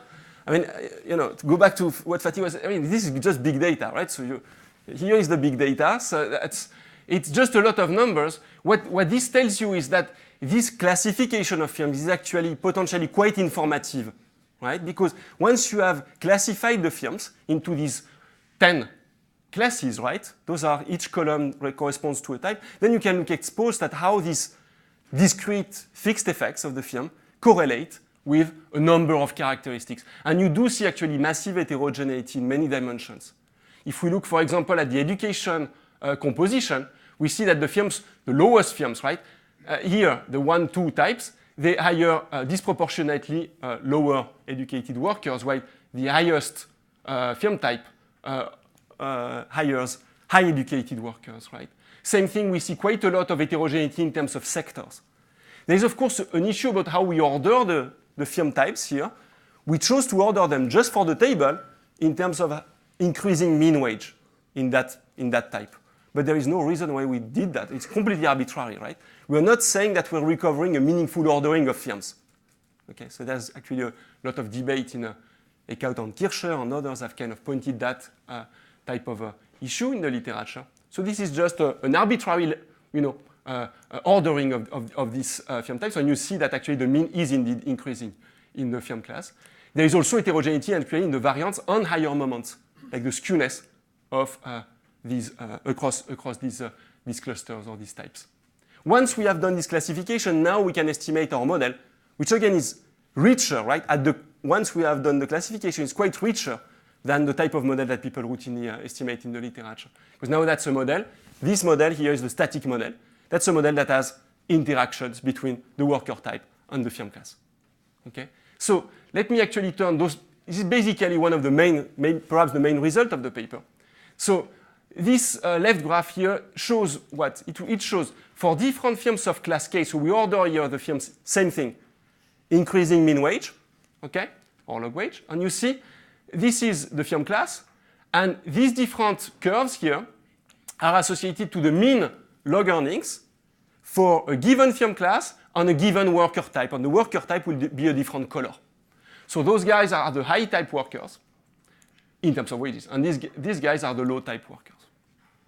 Okay? So this is just the mean of the wage for those firms on those workers. And what we look at this graph, I think there are two features that are quite striking. The first feature that maybe you could be a bit, thinking that actually there is a lot of interaction between worker and firm. Well, it only shows up actually for the lower type, right, of worker. It turns out that when you compare the explanatory power of a model with interaction versus without interaction in this model, then the interaction don't contribute much in terms of variation. This is not far quantitatively from an additive specification. That's If it's additive, can you then allow for a continuum of firms, of workers? yes, yeah. Actually, even with complementarities, but with a particular form of complementarity, that's our regression models, where then we can have continuous heterogeneity for the worker. Yeah, we're not taking a stand on that. That's right. So first, observation, this is not far from an additive specification. But of course, there is nothing that should have forced us to find an additive specification. Okay, so that's the first point. The second point is that many workers, right, apart from the low type, they seem to have quite little to gain from working in the best firms, right? And that points to a small role of the firm premium. That's the second finding that we have in this data. Both of them were very striking to us. They were very surprising. We spent lots of time to kind of make sure that this made sense in the data that we have. So a small role for the variance of the firm premium, for the dispersion of firm premium. It doesn't seem from here that firms pay similar workers very differently. It seems that the bulk of the heterogeneity is across workers, not across firms for the same worker. Okay? Those are like the two facts in this graph. But now we get the third fact, which is even more puzzling, which is what happens on the right graph. And this right graph shows to you the proportion of these colors, right, these worker types, in the different firms. And you see, workers of high type, they disproportionately work in the good firms. Workers of low types, they disproportionately work in the bad, quote-unquote, firms. There is a lot of sorting. This indicates really a lot, very substantial sorting. And that's a very puzzling thing. Why, if the model is pretty much an additive model, and in addition there is very little firm premium that is apparent, why do these workers work in so different firms? Okay, that's perhaps the main question that our analysis on this Swedish sample raises. And Stefan, and why the low-wage workers don't sort towards that. That's right, absolutely. You have like barriers to mobility, etc. Yeah, absolutely. So, yes, especially because, as Robert was hinting at, they have quite a lot to gain from working in the best firms. So this is kind of this with numbers. Let's forget about this relocation exercise. Let's just look at this variance decomposition. This will be the 60% are due of the variance of log earnings is due to worker effect. Only 2.5% is due to the firm premium. Now the covariance is very large, right? Twice the covariance in this decomposition is 12%. The correlation, the sorting between the alpha, the worker type, and the firm type is 50% here. So it's a very large amount of sorting. Very large amount of sorting and very small role from the pure firm effect. As AKM, when they talked about firm premium, they called that the pure firm effect, right? Which is not different from the between firm variation. And that's what we have, right? So the between firm variance here is actually quite large in the Swedish sample. It's not negligible. It's like 40% of the overall variance. But that between firm variance is essentially due to the strong sorting. We go back to what you found in changes. Here with our method, we find that actually in the cross-section. And the association, so it's due to the strong association between worker types and firm classes. So we did a lot of robustness checks. I don't want to put that much faith in the numbers that we found here. We find a range of estimates depending on the specification, but consistently, we find that the variance of the firm premium is lower than 5%. It's very small, given the literature. And we find that the correlation, the sorting, is between 30 and 50%, which is very large, given the literature. That kind of interesting effects. Okay, so in the time that I have left, I just want to give you a glimpse into the dynamic model. Okay, because I want to go back to this kind of critique of the static model here. Nobody believes in exogenous mobility. Nobody believes in the absence of state dependence. We just don't believe these regression results. And let's see actually what's there, what's true, what's not. And in terms of magnitude, the first thing is actually this bullet point here, is that the cross-sectional implications of the dynamic model and the static model are quite similar. So if I'm just interested in the variance decomposition of log earnings, then the static model doesn't seem to be very misleading, like to first order. However, we do find interesting dynamic implications of that model. The first thing that we see is we do see some evidence of endogenous mobility. What do we do here? Let's look actually only at the first column for the sake of time. So this is the probability of moving from a given, starting from a given firm type, right? And this probability of moving, it ranges between 2 and 3%, basically. Interestingly, if now I look only at workers who received a bad shock before the move, how do I define a bad shock? It's being in the first decile of the conditional distribution of earnings, conditional on the firm class, and the worker type. Okay? So that's what, in principle, if mobility was exogenous as in AKM, that should not have an effect on mobility. Interestingly, it seems that it has an effect, right? And you go from 2 to 3 to 3 to 5%, right? Especially for people who come from a higher firm, a better firm, quote unquote. It seems that there is a real increase in the probability of moving. It seems that a low wage realization just before the move triggers the move, which runs against the strict exogeneity assumption. And the last thing that we did on this dynamic model, or one thing that we did, which is we tried to formalize this idea of state dependence. And to think about this, we thought, what about the differences in wages today that are due to my previous employers? This is ruled out in AKM. There is no direct effect of the previous employer on the future wages. Right? And it's ruled out in the static model. In a dynamic model, what can we do? Well, we can just decompose the variance of the wages between previous employers. So here, y prime is after the move, and k is before the move. And this variance, we decompose it in two terms. The first term, you see what we do. We assume away, we remove the effect arbitrarily of the previous employer conditional on the current employer. And this we call the network effect. Why do we call that network effect? Because this effect is due to the fact that working in a good firm now makes me more likely to work in a good firm tomorrow, which in turn will increase my wage. This effect is completely standard even in regression models in AKM. AKM and conditional models in general, they condition on the network of moves of workers and firms. And these models, they leave actually this network effect completely unrestricted. They don't model mobility at all. But now in our dynamic model, there is a second reason why the previous employer might affect your future wage, which is due to the fact that even for a given new employer, the fact that I had a better employer in the past might contribute to a better wage today.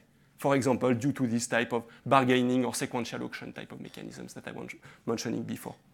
And when we compare actually the size of the network effect on the state dependence, we find this interesting result, which is here. The total here, this is in percentage of the within type variance of log earnings. Those are not very large magnitudes. But what we find here is that the network effect is actually quite small 1 year after the move. The state dependence is twice as large as this network effect. And we think it's interesting given that AKM and static models, which are very prevalent in the literature now, and these two-sided heterogeneity type of models, they rule out state dependence, while at the same time leaving the network effect completely unrestricted and not modeling mobility. Maybe that's just not the right balance to do the model. Maybe you want a model where you would model mobility, but you would allow for some state dependence and try to understand what's going on around the move. Of course, this is all very short run, right? It's 4 years. What would be even more interesting would be to look in the longer run. Sorry? So in terms of the cross-sectional decomposition, it's basically very similar. Yeah. Well, it depends what is your purpose. If your purpose is just to do variance decomposition, maybe you're fine by ignoring that.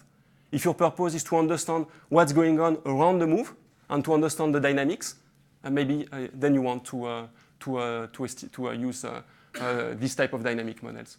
So okay, let me conclude. So, the first thing that we find when we try to reconcile these two literatures is this coexistence of a strong sorting and weak complementarities. And we think this is surprising in light of these Baker-style matching models.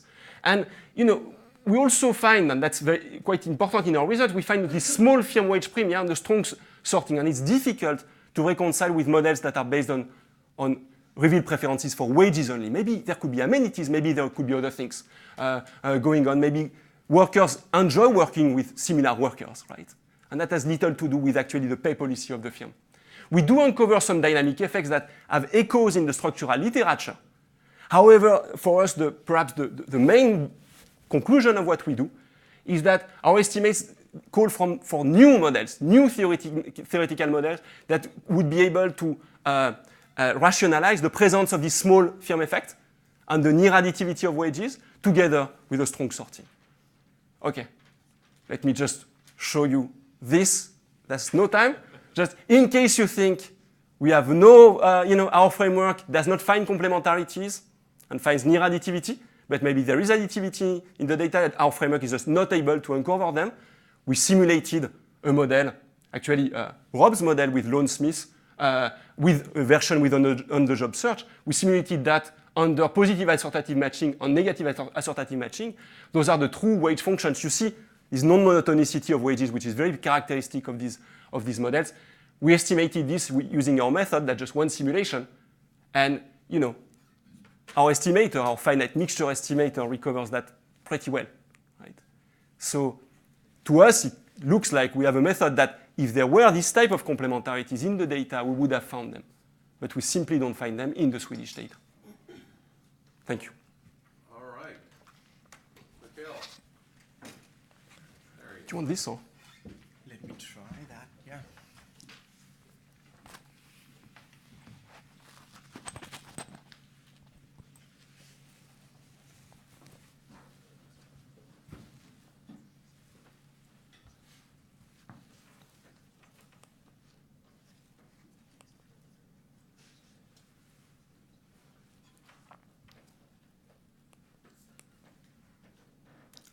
Can I go back somehow? Yes, great. Okay, so I am very happy to discuss this paper by Stefan. It's really a paper that's part of a bigger agenda that Stefan's been building over many years on discretizing unobserved effects.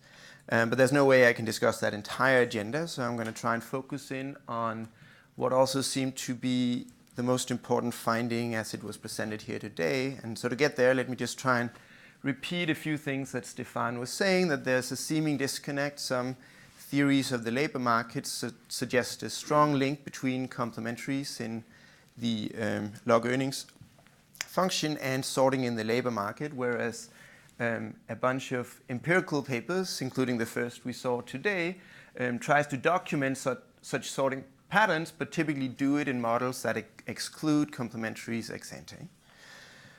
So this paper, to some extent, builds a bridge between these literatures by starting out in a model that does allow for complementaries. And there they find strong sorting patterns, but they end up not being able to reject a model that breaks into something that's additively separable. So you could sort of end up concluding from this that maybe we should rethink models of the labor market, and we can just go ahead and estimate AKM as we've been doing all along.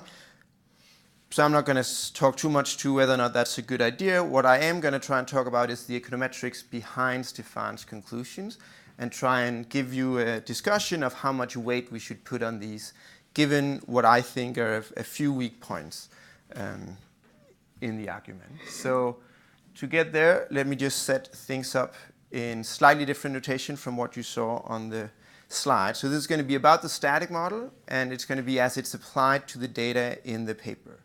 So what the authors do is they take a match effects model that's specified in terms of firm classes and worker types. And so the mu's here in the wage equation are the match effects. And so the main equation that's being tested in the paper is this idea that, well, let's try and test if all the match effects are 0, in which case we end up in a model that is simply the AKM model, but now specified through worker types and firm classes. So that's the setup. One approach that's mentioned in Stefan's paper is that you could do this based on known classes and types. So you could try and write down through observable characteristics, classes and types. And so just a little bit of self-promotion. I have a very recent paper that actually does provide a testing procedure if that's the framework that you're willing to put yourself in. That's not the framework that Stefan's considering. He's considering a framework where these types and classes are unobserved and that you have to go ahead and try and uncover them based on the earnings data. In particular, they talk about this mapping from classes to firm-specific earnings distributions. That's going to give us the classes. And then they make this assumption of discrete types, in particular that there are six different type of workers. Okay, so given those assumptions, what's the estimation method?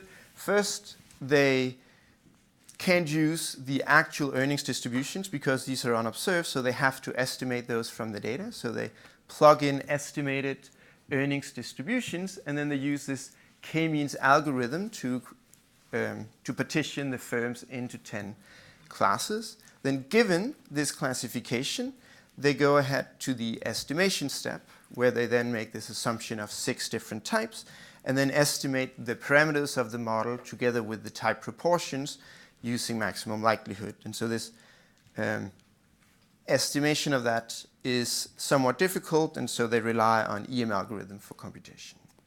Okay, so that's the setup of the paper. Let me try and go through a few comments. So first, the estimation part relies on correctly classifying the firms, and so a little later I'll discuss whether or not I think that's being achieved here. There's an assumption that you know the number of worker types. I think that was raised here as well. It seems from the paper that that's not really crucial. So the authors do a really good job of trying to vary L around and show that results are very stable when you do that. And then they make this final comment that the likelihood is subject to many local maxima. And so I'll try to say that we probably shouldn't worry about that because that happens a lot in these types of finite mixture models. However, there is something that I noticed by looking at the results and the data that suggested to me that there might be another explanation for these many local maxima. And so one of the identification results from the paper says that in order to identify this match model, we need every firm class to contain job movers of all types of workers. Okay? That's in the population, so once you move to the data, this translates into we need to see many job movers of all types coming from every class of firms. So I think that's a very strong condition to have to impose, and I'm sure it's satisfied in some data sets. It's unclear to me that it's satisfied in the data set being used here. Why is that? Well, if you look at the graph on the right, you can see that there's, for example, for firm class 1, it essentially only employs 2 types. So it doesn't really employ the other 4 types, and so that's essentially going to make it impossible for them to have many movers of those remaining 4 types. Similar arguments can be made about some of the other classes, but for a lower number of types. So I guess, so that's a bit of a critique of the paper. I'm going to walk it back because I don't think necessarily that failure of identification is a huge issue, for the reason that you're interested in testing a hypothesis. So testing this hypothesis of no match effects can still be done under a failure of identification, but it might show up. And so I think I'm going to sort of kick the ball back to you from there. I think this can be done, but it's just a problem that you're going to have low power when you don't have full identification of the match model. And so it might be interesting to try and understand a little bit for this data set, how much power do you actually have in order to detect complementaries. Then, sort of just a pet peeve of mine, there's confidence intervals based on bootstrap. It was not clear to me that they were valid. So that's the comments on estimation. Now let me talk a little bit about the classification part. So estimation required that we could classify the firms correctly. 2 minutes, yeah. So Stefan also mentions in the paper that there's sort of an issue that firm classes may or may not be identified from the earnings distribution. You may not always be able to map back. And in particular, that we need to estimate the firm-specific earnings distributions consistently, and that typically requires firm sizes to diverge to infinity. So in some data sets, I'm sure that's the case, but in this data set, average firm size is 14, and most of the firms have a size that's less than 10. So it's a little unclear to me that we should expect a consistent classification in this data environment. In particular, once we look at this graph and sort of look at the moments of the different firm classes, so for example, class 4 and 5, those distributions look very, very similar. And so I wonder if it's really possible if you took this as the real underlying distributions, if you could really reclassify the firms correctly. And so because I was curious, I tried, and I might have done this, I might not have implemented the k-means algorithm correctly or used it correctly, but I got rather high misclassification rates, around 30 to 50%. And so that made me wonder how much weight I should put on these variance decompositions. So just reminding you of what those were. In particular, what I was wondering about, should I really believe at 2.5% for the effect of the variance of the firm effects, and how much should I believe the correlation estimate here? And so this is rather difficult to think about, because what's happening when you misclassify, it's essentially a kind of mismeasured regressor. So we get some kind of measurement error in the regressor. This is certainly non-classical, and so I wouldn't know exactly how you could work this out. But there is certainly a potential that that could create a bias in both how much the firms contribute in terms of the variance as well as through the correlation. And so just sort of as a back of the envelope calculation, sometimes you find that something like measurement error would lead us to underestimate how much variation there is in the firm effects. And so if 2.5% is a slight underestimate and it's actually something like 5, that can have a rather large effect on the correlation. So I think it's important to understand, even to the extent that, especially when you have a variance of firm effects that's so small, it's important to understand how much it might be biased here. Okay, and then finally, I think this is a comment that also came up from a couple of other people, that maybe we're not all unique. Maybe there's more than 6 types. But I think Bonhomme or Stefan, in both this paper and in other work, have addressed that rather clearly, and that's less of a concern. Okay. There seem to be kind of more challenges in that discussion, so I'm just going to let Stefan go first and respond if he wants to. Yeah, just.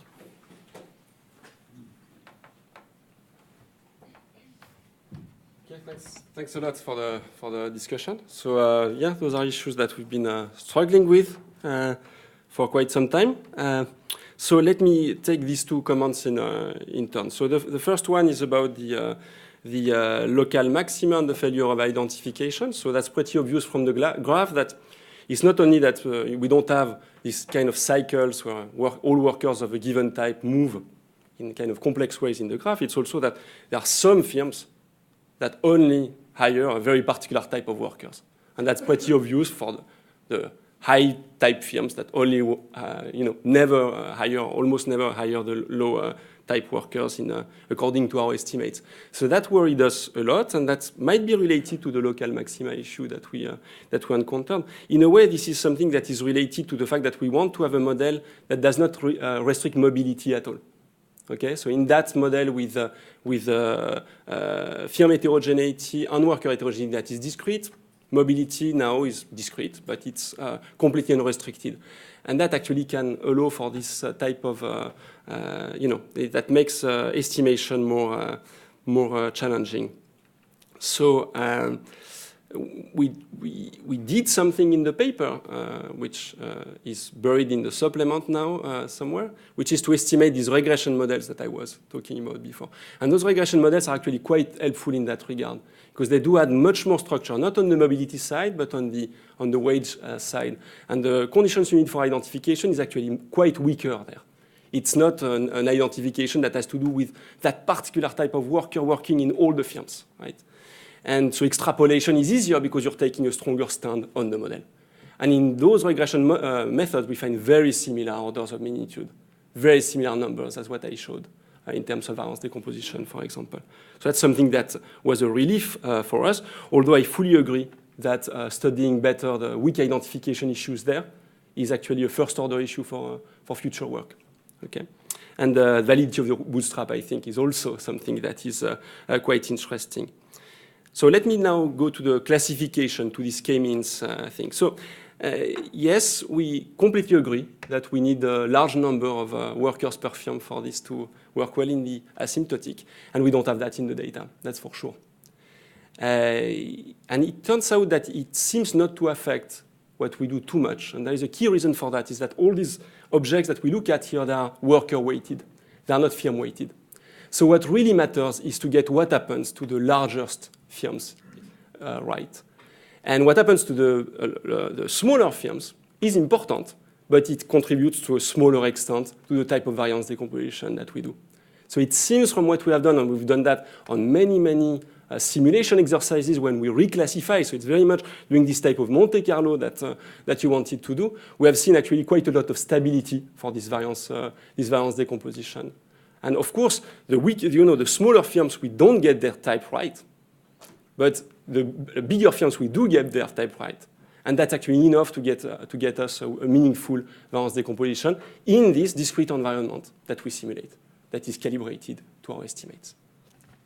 So the last thing I wanted to say is the fact that, yes, it's important to think about the noise in the classification and how it can impact the estimation. We are in a particular case where maybe we're interested in these things that depend so much on the larger firms that maybe it's not such an interesting general econometric problem. If we're interested more in this as a method for estimating structural models or other models, what about classifying people, for example, ex ante, using this type of k-means? Then we want to worry about how the estimation error in the classification spins off to the resulting estimates. And that's something that actually, you were mentioning this paper at the end of the talk, but that's actually about the firm classification in this case. So this is something that we are studying in another paper. In that paper, there is a kind of a gap between this paper and the other paper. The other paper is about straight panel data. Here we're dealing with matched panel data. There's a key difference between the two. In matched panel data, you have a network structure, as you know very well, and that raises a host of additional complications. And that is also something that we see as a very clear direction for future work on these econometrics of these problems. But I think the bottom line is that, and I think all the points are very well taken, our feeling, and I think the feeling of other people, is that we actually know much less about how to do the econometrics right in these problems than I think we thought we knew, let's say, 5-10 years ago. Okay? So we should be very careful when we do AChem. We should be very careful in terms of the power of the test that we use for validation, for example. So let's yeah. Rob.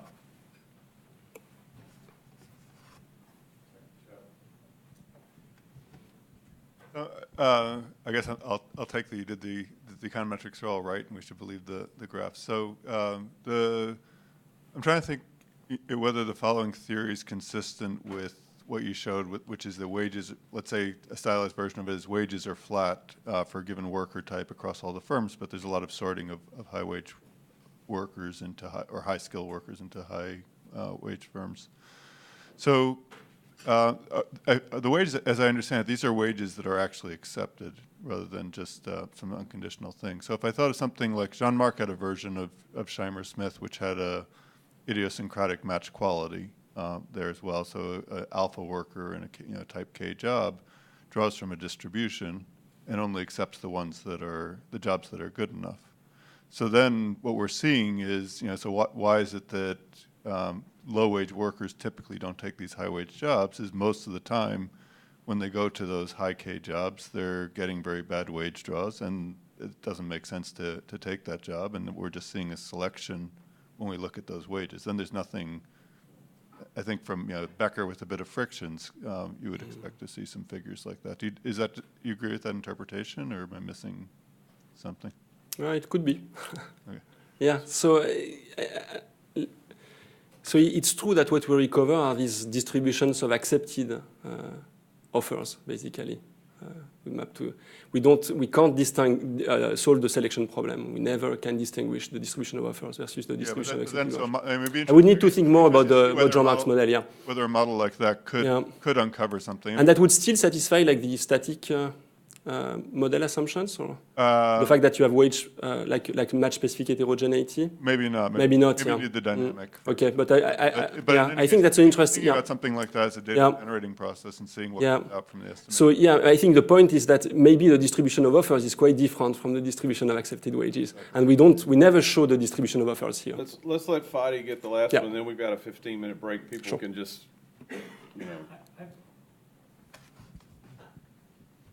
I have two short technical questions. One is about the cycling versus the connected set. In the Swedish data, have you calculated kind of the size of the connected set versus the one that you need? Like, are you losing a lot of firms because of this assumption? Yeah. That's one question. The second one is, these are all 2-3 year horizons, and one might worry that maybe the worker fixed effects are overfitting, which then makes the variance of the firm fixed effects to be understated. Have you looked at longer horizons, like the same estimation over 5 or 10 years? Okay. And then the share of the two? Yeah. So about the connectedness, so it turns out that because we're making this discrete assumption of firm heterogeneity, we don't have issue with connectedness.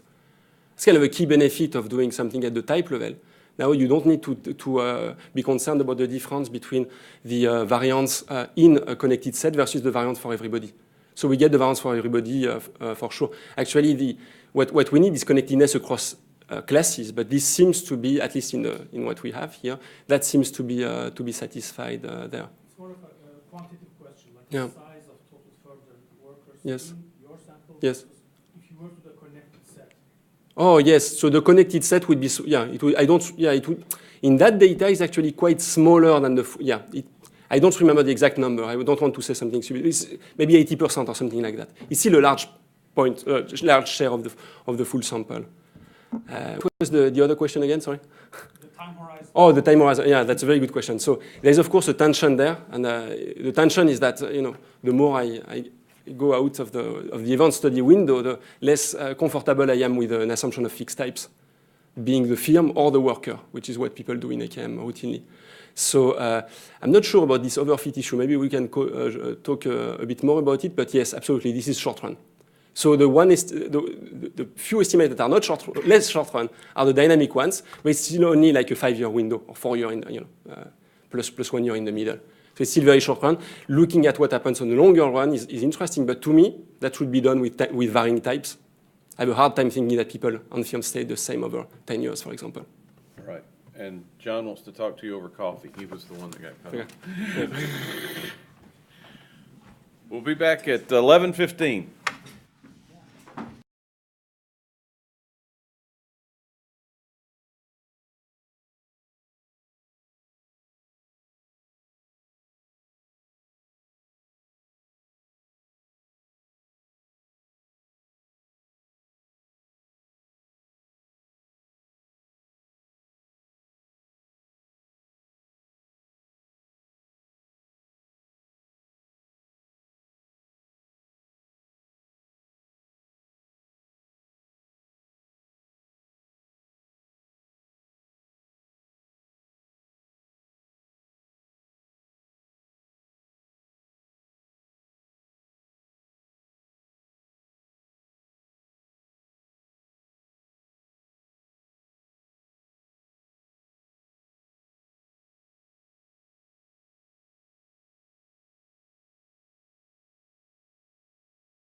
So I wanted to be keeping score here. I checked with Fadi. I did take good notes. So the variance of psi in the first paper in the cross section was 30%, and the variance of psi in the second paper in the cross section was 3%. And so I'm very curious to see what the variance of psi will be in the third paper in the cross section. So Katka is going to present our third paper.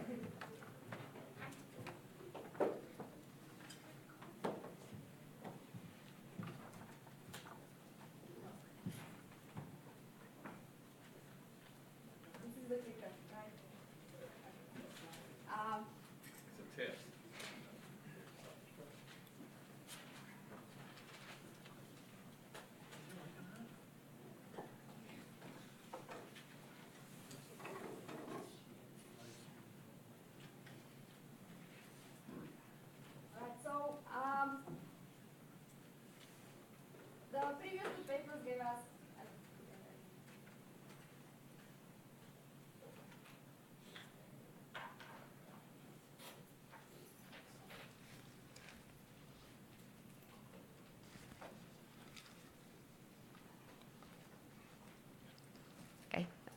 So the previous two papers set up the stage for this paper very nicely. So we are also interested in understanding sorting, and to that extent, we would like to find a way how we can measure sorting well in the data set. So that's the goal of this paper, is to think about a measure of sorting, and which can tell us something about how different firms and workers get together in the labor market. And with this new measure of sorting that we are going to propose in this paper is going to be such that it is consistent with the notion of sorting in many structural models that we have seen many times. This measure of sorting will only need data sets, will only need data where we see a worker and firm identifier and wages, so really nothing no specific requirements. And the nice feature of this measure is also going to be that we don't have to stay upfront what is a functional form for the wage equation. So we introduced this measure of sorting in this paper, and then we also propose an estimator that can deliver this measure of sorting in a real-world data sets. We show some properties of this estimator. Mainly, it is going to be consistent with infinitely many workers and firms. But we'll demonstrate that it also works well in the small samples, so specifically in data sets where we have only few observations per worker and per firm. A very nice feature of the estimator is also that it's very easy to implement. If I have time, I'll briefly talk about the application. So we take this measure and estimate sorting in Austrian data. We find that the correlation between the worker and firm types is somewhere between 0.4 and 0.6. So we recover, so the conclusion is going to be that the Austrian data are coming from an economy where there is positive sorting. Okay. So first, I would like to set the rules of the game. So let me introduce the data set, the prototype data set that we are thinking of where we would like to measure sorting. And then I'll illustrate that this is a data set that will be coming out of many different structural models. I will give examples of two structural models that would lead to such a data set, just to fix ideas, but you will see that you can think of many more. So the data set we have in mind is going to be will consist I workers and J firms. And in this data set, we'll observe each worker working for some number of firms, MI. And every firm in the data set will employ some number of workers, we'll call it NJ. For each matched pair between, worker I and firm J, we'll observe two variables. We'll observe the wage that the worker receives, and we'll also observe the duration of the match. So this is a data set that is nowadays available for many different countries. it is going to be important to think about, for the interpretation of the results, it is going to be important to think about the structural models that would give rise to such data set, and I'm going to give you 2 examples of such models. So the first model is going to be a very standard random search model, where we are thinking about measure I of workers, which have some unobservable characteristics X, and some measure of firms, which have some unobservable characteristic Y, which are somehow distributed in the population. The firms and the workers come together through a matching process, whereby a usual way would be to think about a worker meets at random a firm. The type of the firm is drawing from the vacancy offer distribution, and they decide to match or not, depending on the type of the firm, type of the worker, possibly on some match quality that can be drawn upon meeting, or amenity value. Once they decide to match, there will be a wage function that means what the wages will be given. That can depend clearly on the worker type, firm type, but also possibly on the past offer distribution, or on the past offer distribution of the worker. The separations can be endogenous and exogenous, but I don't want to specify all the details. This is just to say that if you generate data from such a model, then you would also get a data set where you have I workers, J firms working for, everybody is observed to be working for several firms, and the wage and the duration will be part of such data set. Another example is a discrete choice model, and I'll be coming back to this discrete choice model throughout the talk, but I want to outline it right away. So in the discrete choice model, we are thinking about I workers and J firms, which also are characterized by some unobservable characteristics X and Y, distributed in the population. And here, this is a frictionless model where worker I chooses which firm he wants to work for by observing the wages by observing the utility he would get from working in each of these wage. The utility has 2 components, the way we specify it, the log wage and the amenity value. So the log wage follows, is a function of the worker type, firm type, plus maybe it can be a function of some other characteristics, U, I, J, T, that can potentially capture what happens to the worker in the past. And the amenity value, epsilon ijt, we are going to assume that this is going to be a random draw from some distribution that can be worker-specific. Importantly, an important assumption will have to be that these draws are IID over time. So every time a worker gets a new draws of amenities, he looks at it, the whole portfolio of firms he has, and then he chooses which firm he wants to work at. So if the worker gets new amenity value, he potentially chooses a different firm, so that induces mobility. And also in this type of data set, if we run this economy for a very long time, we would see the data set of a sort I was describing at the beginning. All right. So in this type of data set, we are interested in measuring sorting, but for that we need to propose a measure whereby we will translate the workers type X that is potentially unobservable, doesn't even have to have any ordinal or cardinal properties, into something that is one-dimensional and has cardinal ordering. So we are going to introduce this transformation, but before doing so, let me point out 2 pieces of notation that I will need. So W, X, Y, and U, I will be denoting the log wage function between worker with type X and firm type Y. I'm allowing from some distribution of that.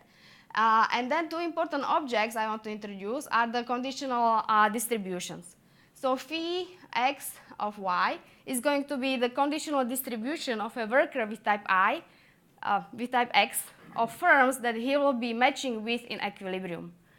Similarly, let me introduce psi of X given Y. Let this be the distribution that a firm of type Y, let this be the distribution of worker types that firm with type Y employs in equilibrium. So in these two examples I've been given before, these two objects are equilibrium outcomes.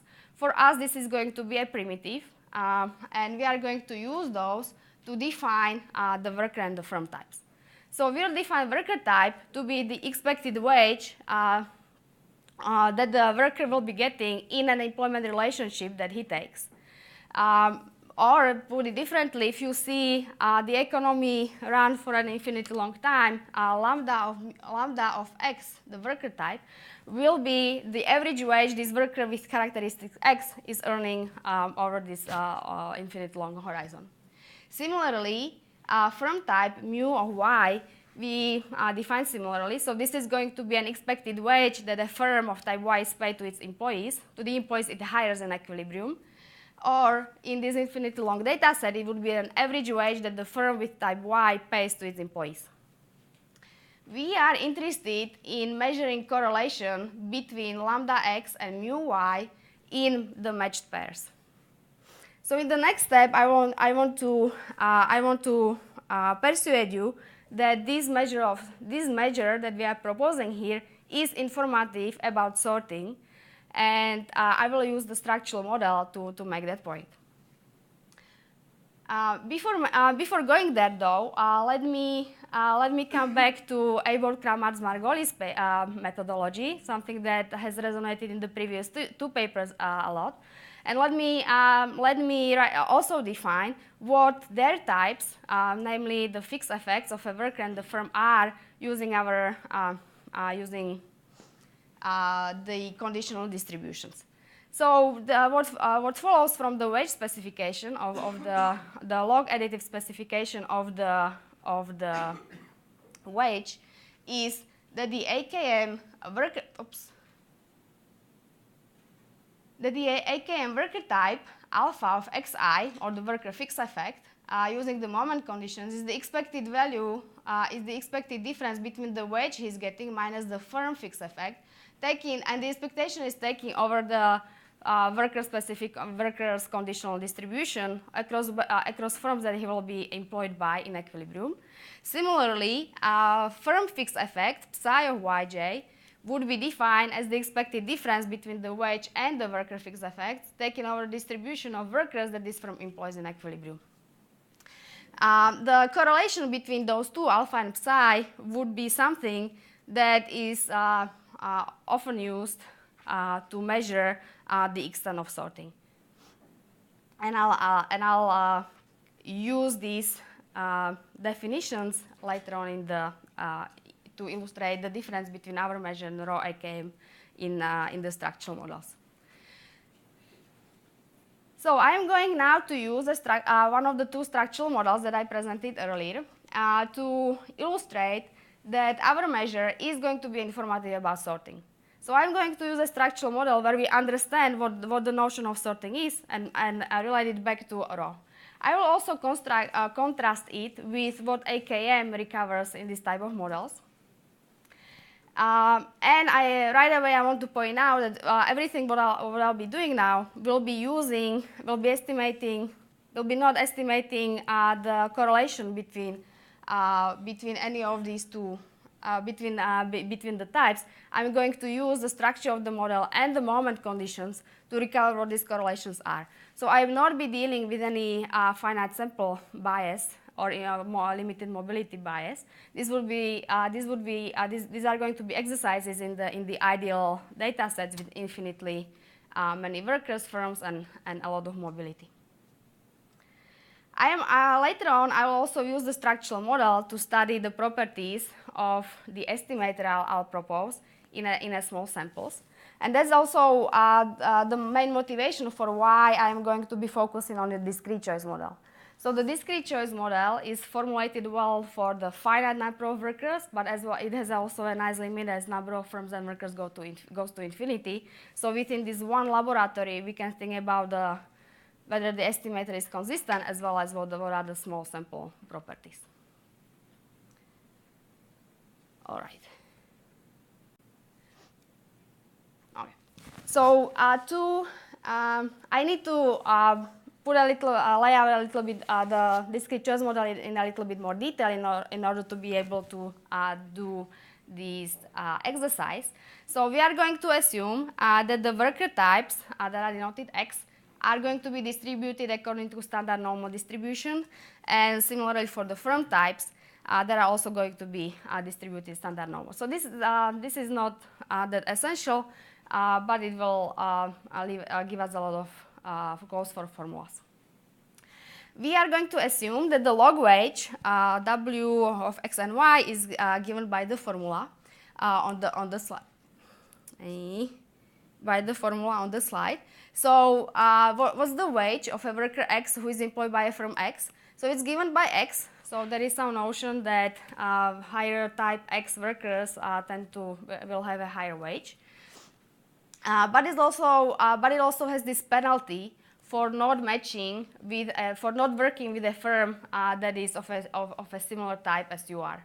So if we are living in a frictionless world, then worker X will always work for his ideal type, which is a firm of type X. However, we'll be introducing some frictions. So it will not be always the case that we will only see worker X working for a firm type of X. And there will be two reasons for why we will not see that. First one is that there are going to be some amenity values. So this epsilon will be distributed according to exponential distribution with variance S, or with parameter S. And that would be one reason for why worker X would deviate from choosing the firm X if he gets a higher amenity draw for some other firm. So an important assumption I should mention is that these epsilons are IID draws, but with this setup, we can actually show that the distribution of matches where in the very large economy where I and J goes to infinity is well defined. The distribution of who matches with whom is well characterized, and the distribution of wages also behaves nicely, so that we can use this as a laboratory for our purposes. So we are going to do two comparative statics exercise and link it back to our measure. So we are going, playing around with the two parameters, S and A, we can change the amount of sorting in the economy. So when S goes to 0, so that's the case where there are basically where the amenity values don't play any role. Or where A goes to infinity, that's when the penalty for not matching with the right type for you goes to infinity. Then worker X will be always matching with a firm of type X. So this would be the perfect sorting case. In the other extreme, where S goes to infinity, that's the case where amenity values are driving all the choices of a worker. Or where A goes to 0, so that there is no wage penalty, then everybody, worker of type X, or the distribution of firms at which a given worker is going to work is not going to depend on his own type. So it's all going to be given simply by the sampling distribution, so from wherever the type of the firms are in the population. So this is the other extreme. So in this case, there will be no sorting. So what would our measure recover in this case? So let me start with comparative statics with respect to S. So as I mentioned, when S is 0, that's the case when X matches with X, and our measure, the blue line in the figure, is going to get us correlation of 1. As S goes to infinity, our measure is going to converge to 0. And anywhere in between, when there is a notion that the sorting will be somewhere in between, our measure is declining over the horizon. So in case you would have access to the data on X and Y, you can think about how does this compare to the correlation between X and Y's directly. So we can do that. So comparing to, I plot the rank correlation between X and Y with in the green, in the red line. And you can see it has the same properties. It's clearly not exactly the same magnitude, but that's not essential. It even shouldn't be. It's not even the same units. But the point here is really that it captures that it correctly captures the notion of sorting in this economy. That's the message I want to communicate. Since I introduced AKM, let us ask what would the correlation between the worker and the fixed effects would give us in this world. And that's the green line here. And you would see that the AKM correlation does not reflect the notion of sorting in this model. So it's, first of all, it's very close to 0, but even in the case when where the sorting is perfect, where X matches with X, the AKM correlation delivers 0. Then it is negative for a while, then it's positive, but it's relatively close to 0, and but it's a very different, yes? This is nothing, you've got infinite samples. This here. is an infinite sample. So this is no now econometric mobility. problem. No econometrics problem. This is recovering correlation from the moment conditions. So this is, you should think about it as an ideal world for recovering these parameters. So this is just to say that the AKM correlation just captures something else, not the notion of sorting that we have in mind in this model. This is also true for when I do the comparative statics exercise using the other parameter. So it's very similar. As A goes to 0, again, we are in the case of perfect sorting. So both the rank correlation and our correlation recover 0.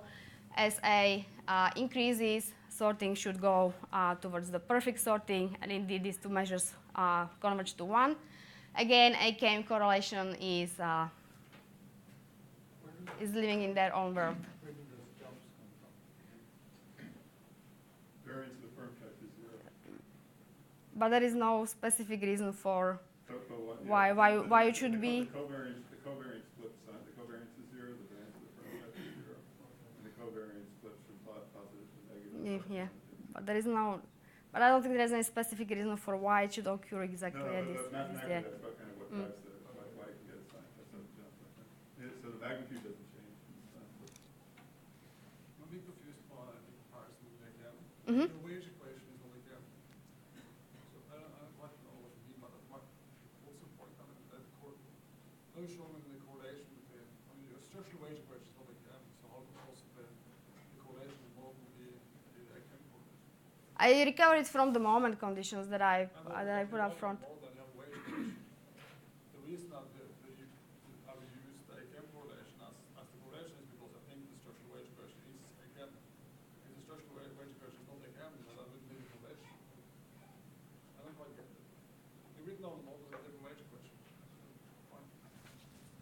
I agree that if we don't have strong reasons to believe that AKM is correctly specified, we shouldn't use AKM. But many people argue that AKM is just a linear projection. Projection of the wedge equation. We can just think of it as a linear projection. We'll see what comes out. I can write down the model where AKM is the structural wage equation, and I'll be like, oh, look, the correlation is correct. So let's let her finish and then. So I'm not talking about that. Just,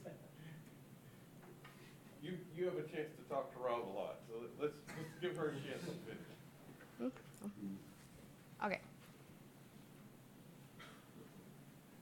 So then, one other exercise I want to do within this model is to think about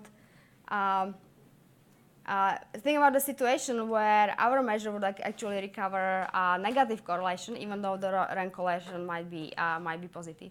So let me explain what this situation is. So this is a situation where I am playing around with the differences in the means of the unconditional distribution of worker and firm types. And I am making them very far apart. So there are going to be firms in the world which are just much, much better than the workers. And in this case, what we will see is that the good workers will tend to work for the types that are close to themselves, but given that they are basically, but the closest type is very far from them, they are going to be earning still higher wage, but they are going to be worse mismatched than the lower type workers.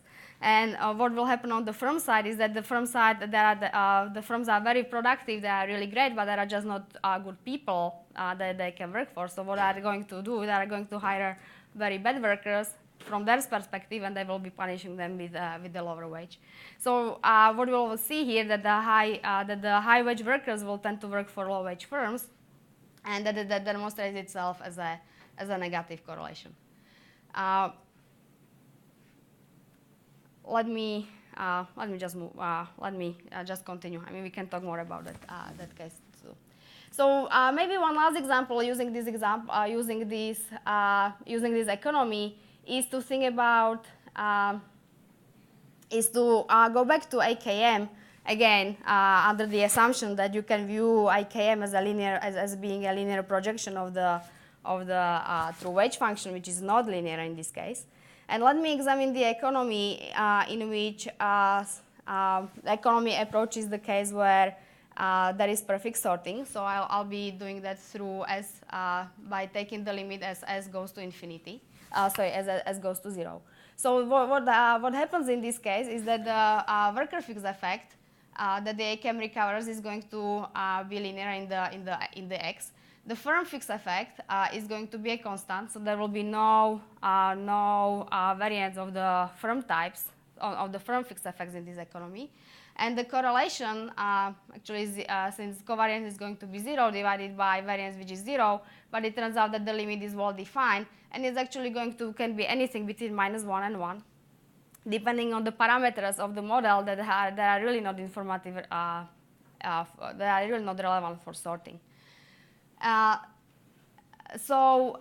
interestingly, what happens in this case is that the R squared, if you were to run a regression, would be 1. So the diagnostic test that you will say, oh, I explain a lot of variation in the data set, so that's why the AKM model is probably correct, is not going to work simply because you did not capture anything relevant for sorting, yet the R squared is 1.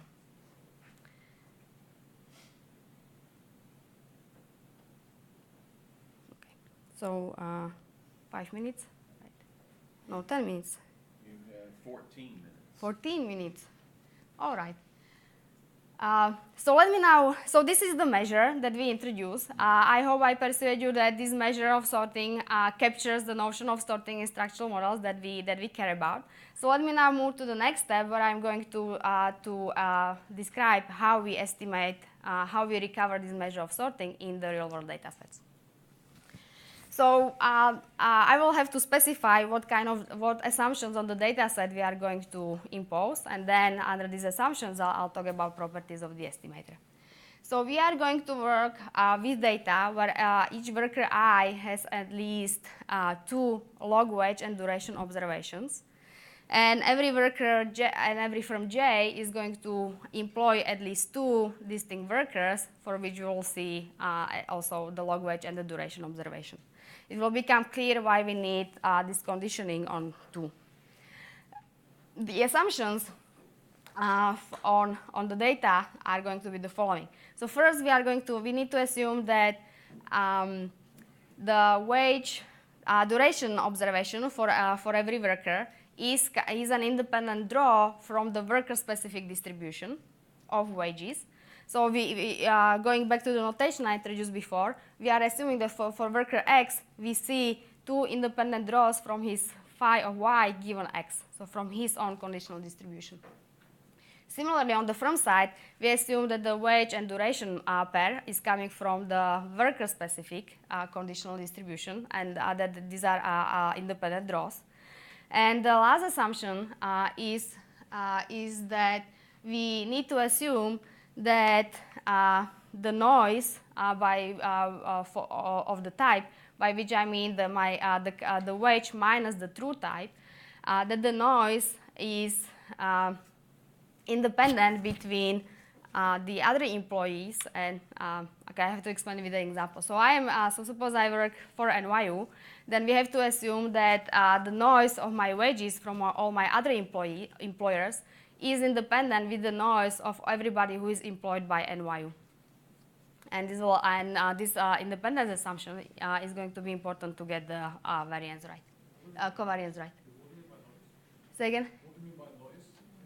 So the noise is this is what I mean by noise, is the current wage minus the true type. It's true interpretation. It's not sampling problem. It is parallel difference. It's not noise. So difference between what and what? What's like an economic word for that difference, like in your model? Oh, so these assumptions are going to be satisfied in the model I wrote down.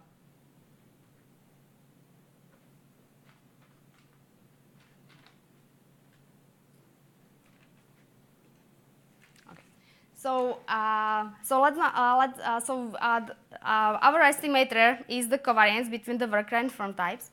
So what we are going to estimate is really the correlation between those two objects. So that means estimating the covariance and the variances. Given that I define the the types to be the average wages that they receive or pay, and a first thought might be, why don't we just take the data? Why don't we calculate an average wage for every worker, an average wage for every firm, and simply take two long columns and correlate them? So this is not going to be very far from what we are doing, but this naive approach, as I would call it, suffers from two types of biases.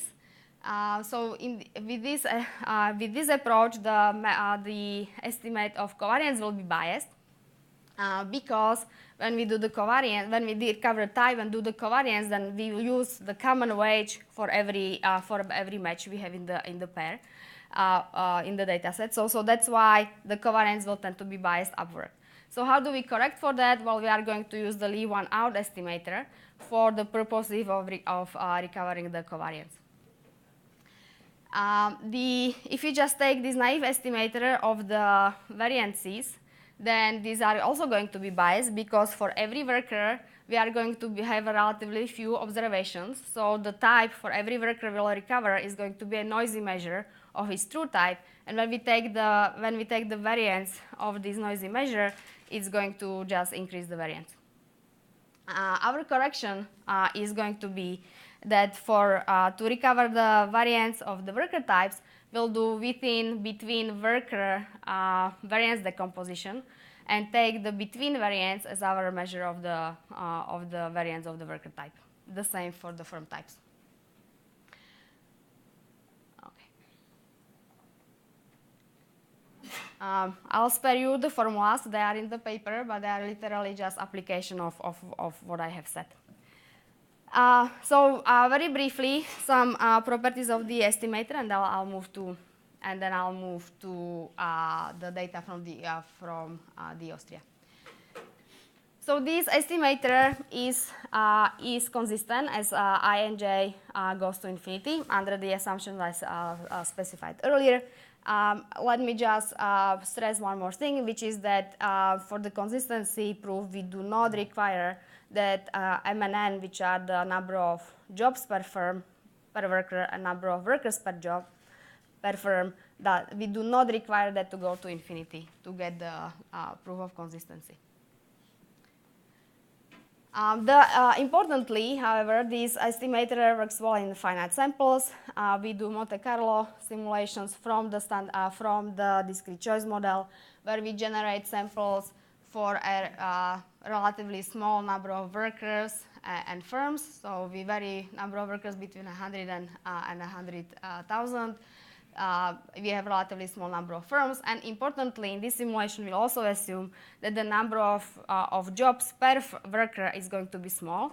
This is going to be taken from the actual numbers in the Austrian data. So the mean number is going to be 4 and median 3. We set parameters of this model such that in an infinite sample, the correlation between rho and mu would be around 0.75. However, in any finite sample, this is going to be different, but it's not the key part. So the key part is here to notice that the difference between the true correlation in any sample that we draw and the correlation that we recover using our estimator is going to be small. So even when we have a small sample size, 100 workers, on average we are going to make a very small mistake. As the sample size increases, we are going to be making an even smaller mistake. So, 100,000 people, it's still very conservative. So nowadays the data sets are much larger.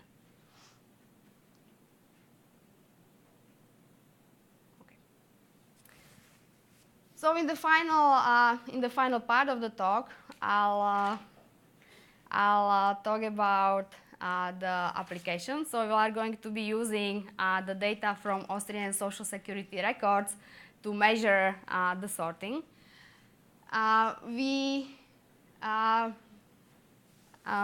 In this data set, we see all private sector workers employed in Austria between 1972 and 2007. What we see is the annual earnings and days worked with a given employer, so we can construct daily wages. We see some limited number of characteristics. We see the year they were born and gender. And importantly, we'll also see important for some application is going to be that we see whether a worker is registered as unemployed, but the data come only later. We'll focus on workers who are between 20 and 60 years old, and we'll report numbers separately by gender. Yes? What fraction of the Around 15%. Yeah, for high school it will be it isn't sure. So the share of top coding changes over time. It's actually declining, but around on average in that sample is around 15. Much lower for women. So what do we find? So we first start with a naive estimator of the correlation. So what we do is we literally just take all the data that we have, where a unit of observation is going to be worker from an year, because that's the format the data come from. And in this sample, we just calculate the average wages and correlate them. We find that the correlation is around 0.6 for both for men and for women. But of course, as I explained before, this estimator is biased, so that's why we move on to our estimator, and we find that the covariance, that the correlation is around 0.6 for men and women. So here I want to stop, pause that for a little bit, and go back to the assumptions I imposed on the data set. And we said that what we need is the two independent observations for firms and as well as for workers. And of course, we are worried that in the raw data set, the way we constructed it here is not going to be satisfied. So since I have not much time, let me move to the final estimate and explain what we do. So here what we do, since we are worried that the observations for a given worker and the firm, for a given worker across years for a given employer are going to be correlated, then first of all, what we do, we always calculate the average wage for a given worker in that employer, and that use that as a unit of observation. But through the lenses of a search model where workers move from job to job, we are also worried that the wages in 2 consecutive jobs are not going to be independently drawn from the population. So what we do, we condition on workers who went through an unemployment spell, because again, through such search model, unemployment resets the correlation. So when we restrict a sample to these workers, we find that the correlation is 0.5 for men and 0.43 for women. So still high. The fact that this estimator performs well with relatively few workers and firms, and importantly with a few observations per worker and per firm, you don't need a large panel to do the estimator. You can shrink the time period to small number, as short as 1 year, which we do here. And that would allow you to think about what happens to correlation over time. So here are the plots, again, for Austria, for men and women. We see some trend, slightly increasing trend for men, actually slightly declining trend for women. We have later data, and they seem to continue. So the increasing correlation is not striking, but we see some of the trend. So let me just briefly conclude. So the goal of the paper was to develop a measure of sorting that is consistent with the notion of sorting in the structural models. We propose an estimator illustrated that has some desirable properties.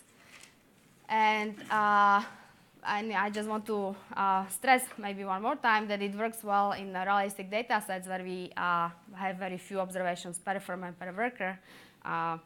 That has resonated a few times in the previous talks. Thank you. All right.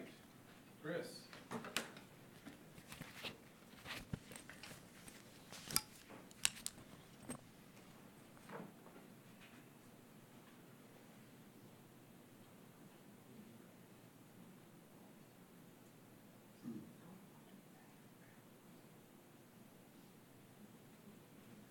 Okay. I think I'm the first person that I got very good instructions. I might be the first person that figured out how to use this the first time.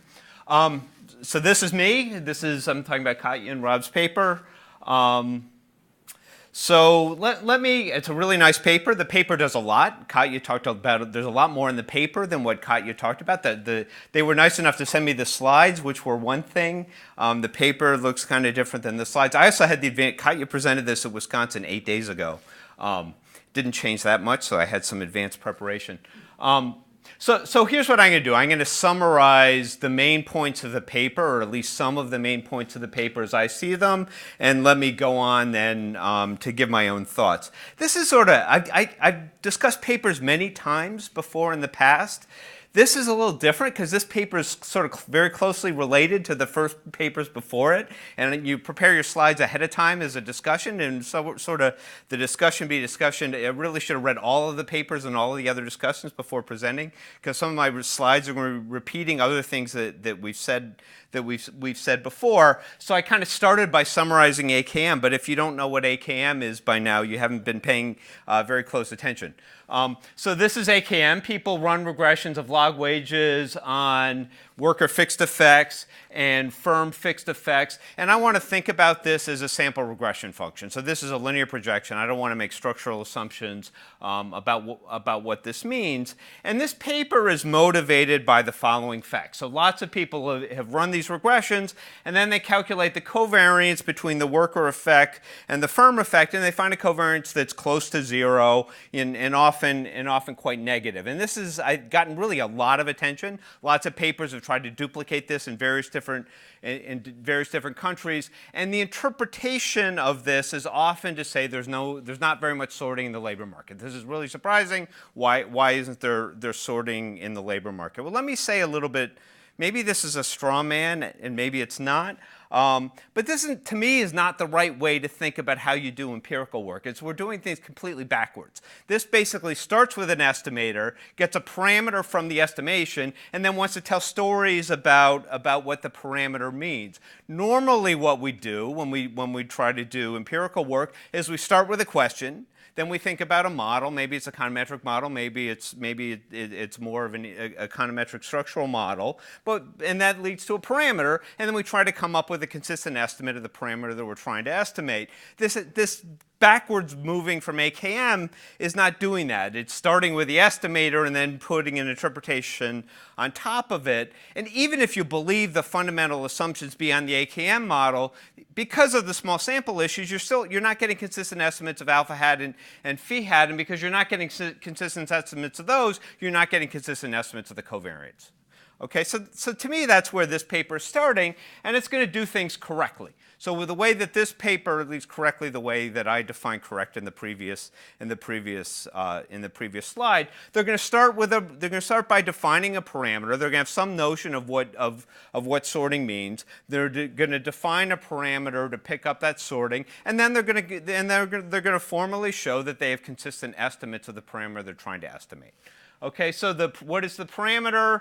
Essentially, this is summarizing what they said, but it's important enough to let me repeat it. Essentially, lambda is the expected value of wages that a typical person would get if you observe the person forever. So this is expected value of wages for a person.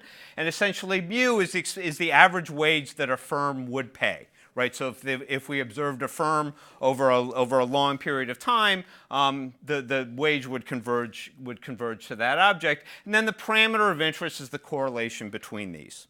Okay, so this is their notion. They come up with a consistent estimate. I'm not going to talk so much about the details of the econometrics. They come up with a consistent estimate, this correlation, and they get a big number. So we get that this correlation is they get the correlation is somewhere between 0.4 and 0.6. Okay, so we started with this AKM to motivate this, where AKM is finding a coefficient close to 0, and now we're finding a correlation somewhere between 0.4 and 0.6. So why is it that this number is so different than the AKM number? And in my view, there's really two different reasons. One reason why this is, and maybe at some level they're the same issue, but two different kinds of reasons why they're given different results. One is that they've done things properly. They've dealt with these small sample issues. They have a consistent estimate of the parameter. AKM is not a consistent estimate of its parameter because of these small sample issues, so they're doing things right. Okay, that's the first reason. And I'm not going to talk so much, they're right, and all credit to that. What I want to talk more about is that, to me, this is a conceptually different parameter. What they are trying to estimate is a different parameter than I'm already arguing AKM. It's not clear what AKM estimates. But if I think about what AKM is trying to estimate, they're conceptually different. And the reason is that phi j is essentially trying to pick up the premium that a firm pays. That is, phi j is the premium that a worker would pay, that a firm pays conditional on workers' ability. So high phi j firms are not just firms that have high wages. They're firms that pay a given worker a high wage. The view measure that they have is an unconditional measure. This is just, does this firm pay high wages? It could pay high wages because it has an HR policy that leads to high wages, or it could pay high wages because the workers that work for the firm tend to be high ability people. To me, these are conceptually quite different, and to give an illustration of where they might differ, think about a real simple compensating differentials model. So phi j is picking up, think about the reason why we have these phi j's is because different firms have different amenities on the job, and think about a low phi j firm as a high amenity firm, okay? If this amenity that you're paying for is a normal good, then you would expect high-wage workers to want more of the amenity. Okay, so what that's going to mean is you will see negative sorting between the low-wage firms, low-paying firms.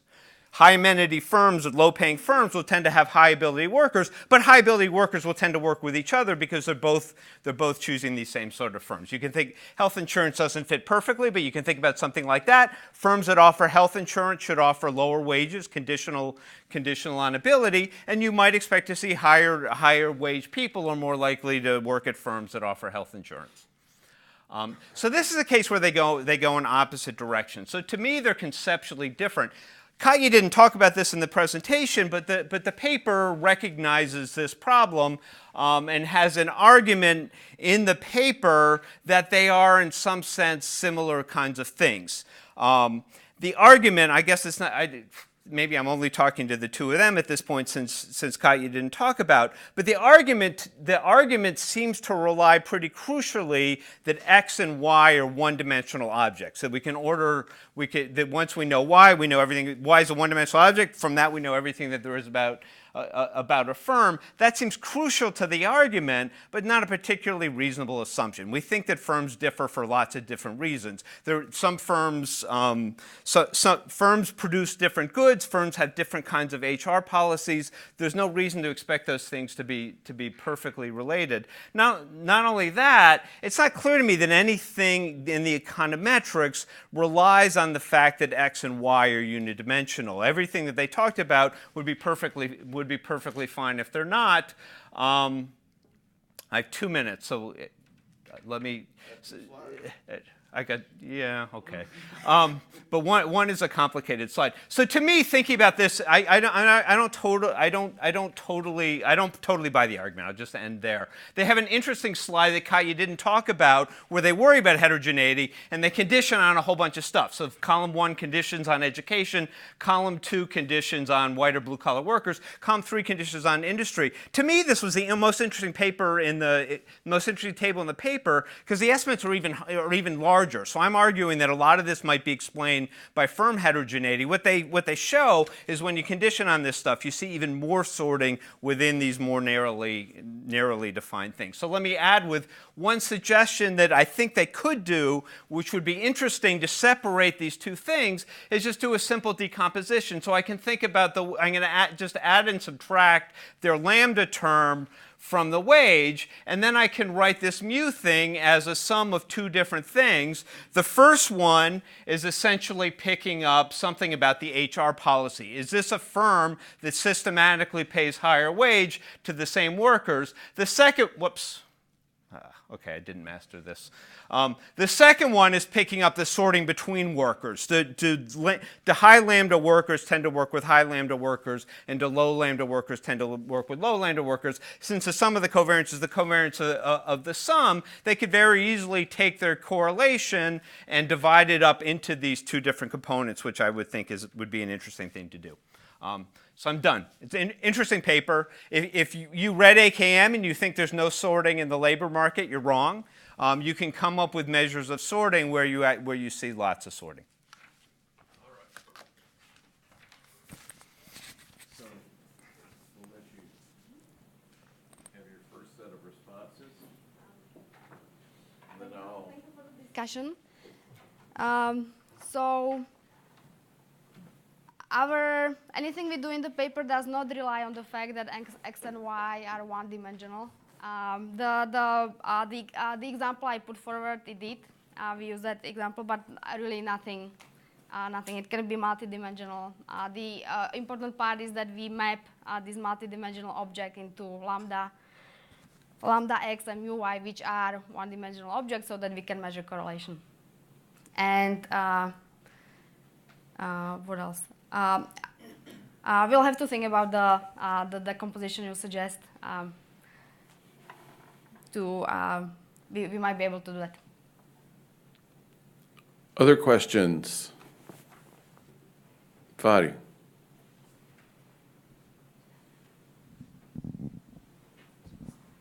The first one maybe is a simple clarifying question, but when you implement this, when you calculate the firm average wage, are you excluding the worker from that? For calculating the covariance, yes. For estimating the variance, no. Because I'm thinking that if a lot of firms are small, and I think in Austria people don't move much, so they have, I think Rob was saying 2 or 3 jobs over their entire lifetime. So basically, if there are 3 employees and I work there all the time, there will be like a mechanical sort, positive correlation coming from that. Suppose I'm the only worker, the correlation will be 1, right, between my wage and the firm's wage because I'm the firm. Maybe I'm misunderstanding this. So to start with, there will be nobody who has only one employer over the life cycle. So we need to have at least 2. But it's true, if you have two firms, then we'll be calculating your average wage for the covariance using just the one other observation. So it's true that for any match that we see in the data, the covariance is going to be noisy. Mm-hmm. But given that we have a lot of matches, this noise will average out. Okay. So second is a suggestion. I mean, you have a very particular kind of model of, x minus a times x minus y squared. And you chose, like, for the simulation a equal to 1. Probably you have varied that. But one suggestion would be that there are actually empirical papers that estimate wage equations with, like, skill measures of the workers, which will be your x, and also mismatch between firm and worker kind of, skill requirements and skill. And, and they find some estimate of A. Mm-hmm. So maybe, when you do the simulation, it would be, I think, useful to kind of use, because if A is 0, then there's no problem, right? I mean, if A is high, then there's perfect sorting, and you want to know kind of how the level of A is, I think. No, when A is 0, there is perfect sorting. No, when A is 0, then you don't care about sorting. Sorry, other way around, I'm sorry. Okay. I'm sorry, yeah, sorry. It's a suggestion. Yeah, we can do other parameter. Other issues?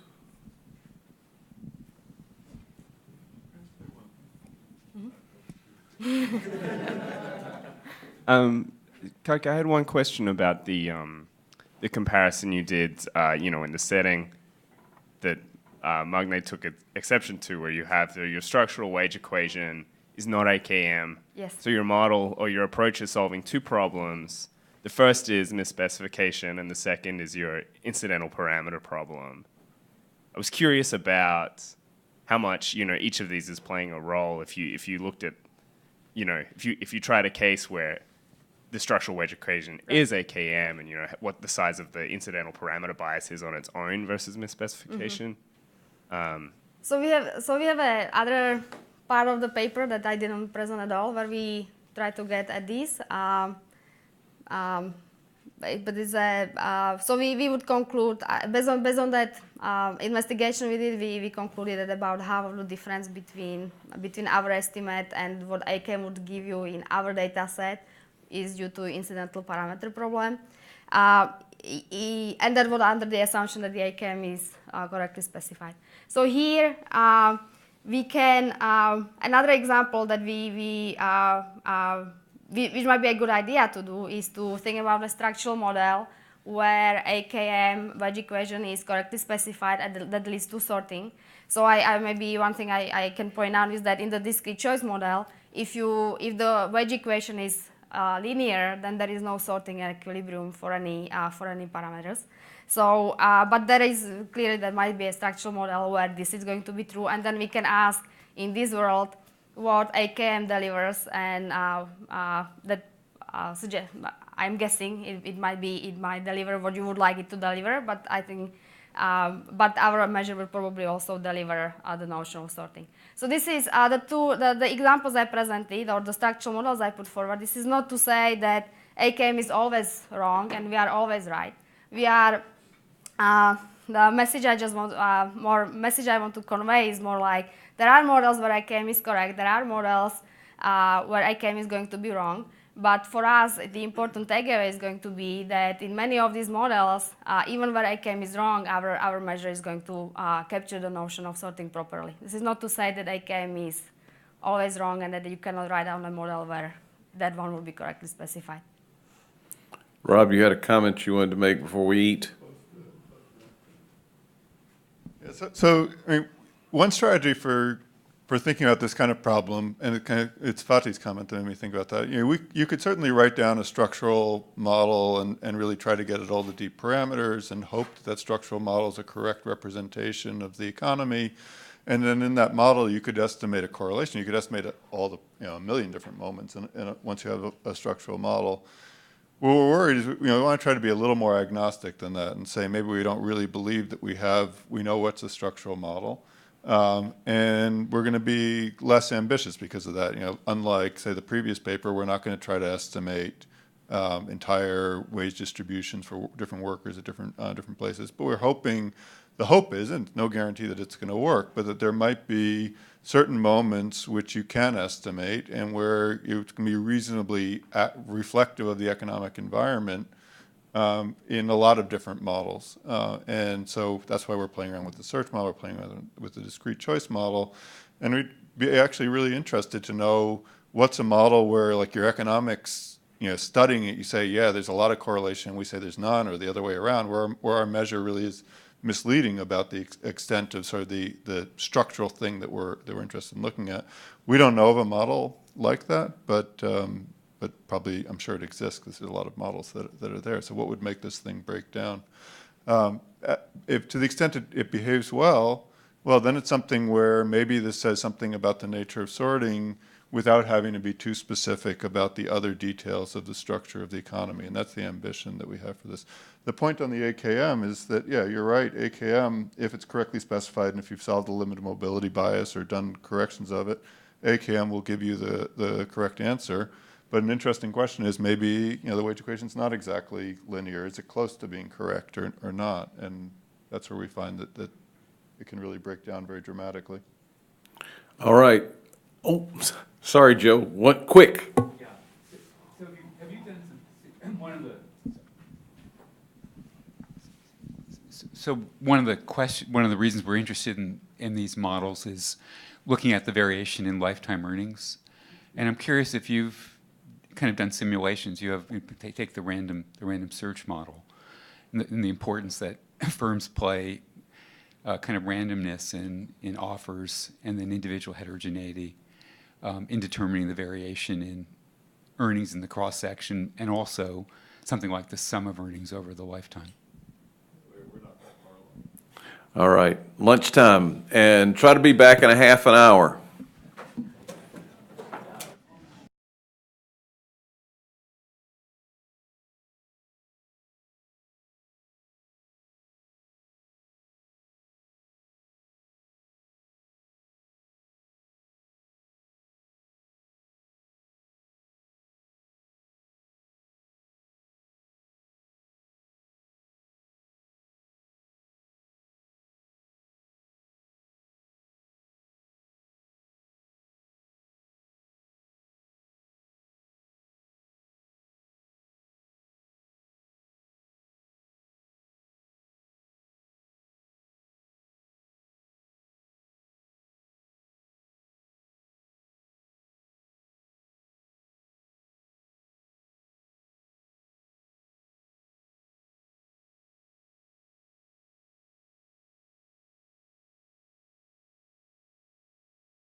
people who have later flights, when we get to the end and Mark offers some closing remarks, we can all stick around and discuss what we've learned today, but I want to make sure the people who scheduled tight flight connections can see all the papers and still make it.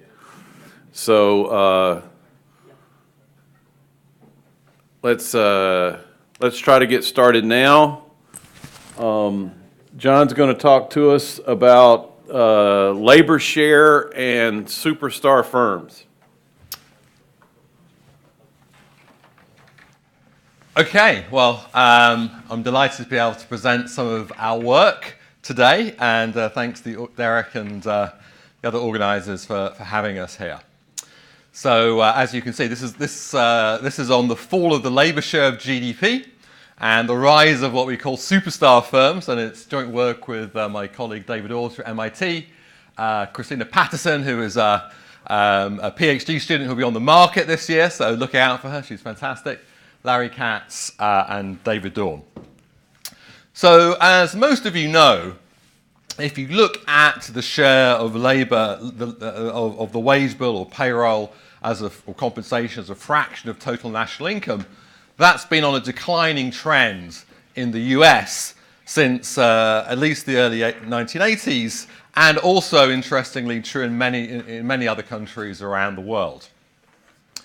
And you might say, well, why should we care? Especially at a conference like this, which is all about inequality between individuals, between households. Why should we care about the distribution between labour and capital? Well, there's a couple of reasons. One is that in macroeconomics, the stability of the labour share of GDP was one of those stylised facts, the so-called Caldor fact, which was meant to be stable over time. And clearly, there's evidence that it isn't stable over time. It does seem to have been declined.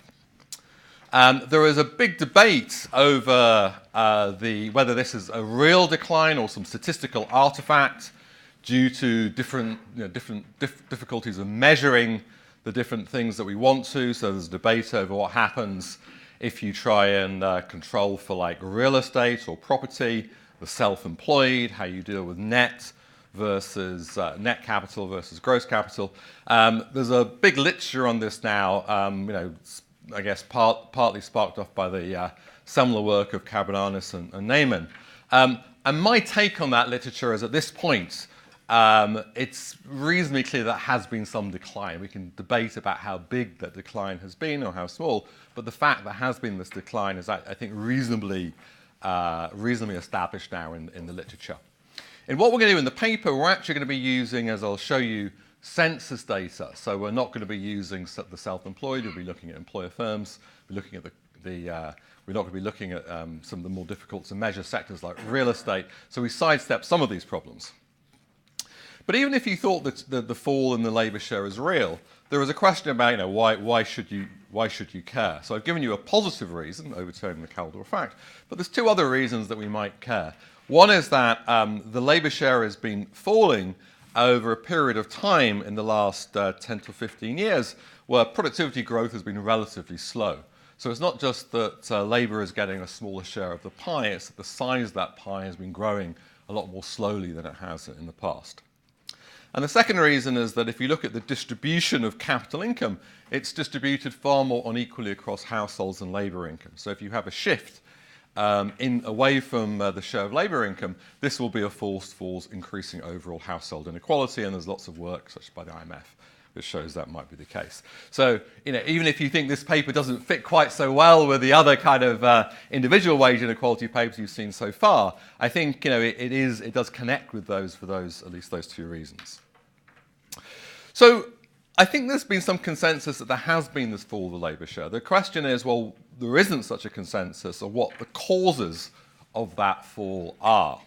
So there's several different hypotheses out there. Probably the most common one is the story given by Cabranes and Neyman in the QJ paper, which is the following, that there's been a fall of the kind of cost of capital, very much generated by very large falls in the quality-adjusted prices of ICT, information and communication technology.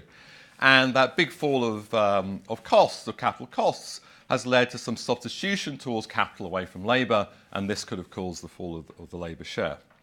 There's a couple of issues with that. One is that in order to get that fall of the labour share, you need, of course, an elasticity of substitution between capital and labour, which is greater than unity. And I'd say the empirical evidence suggests that that substitutability is not that great. It's kind of probably less than 1 at most, equal to 1 as on the Cobb-Douglas. There's several papers on that. So we may be concerned about the kind of robustness of that. A second set of theories pushes the argument that maybe this is to do with trade exposure.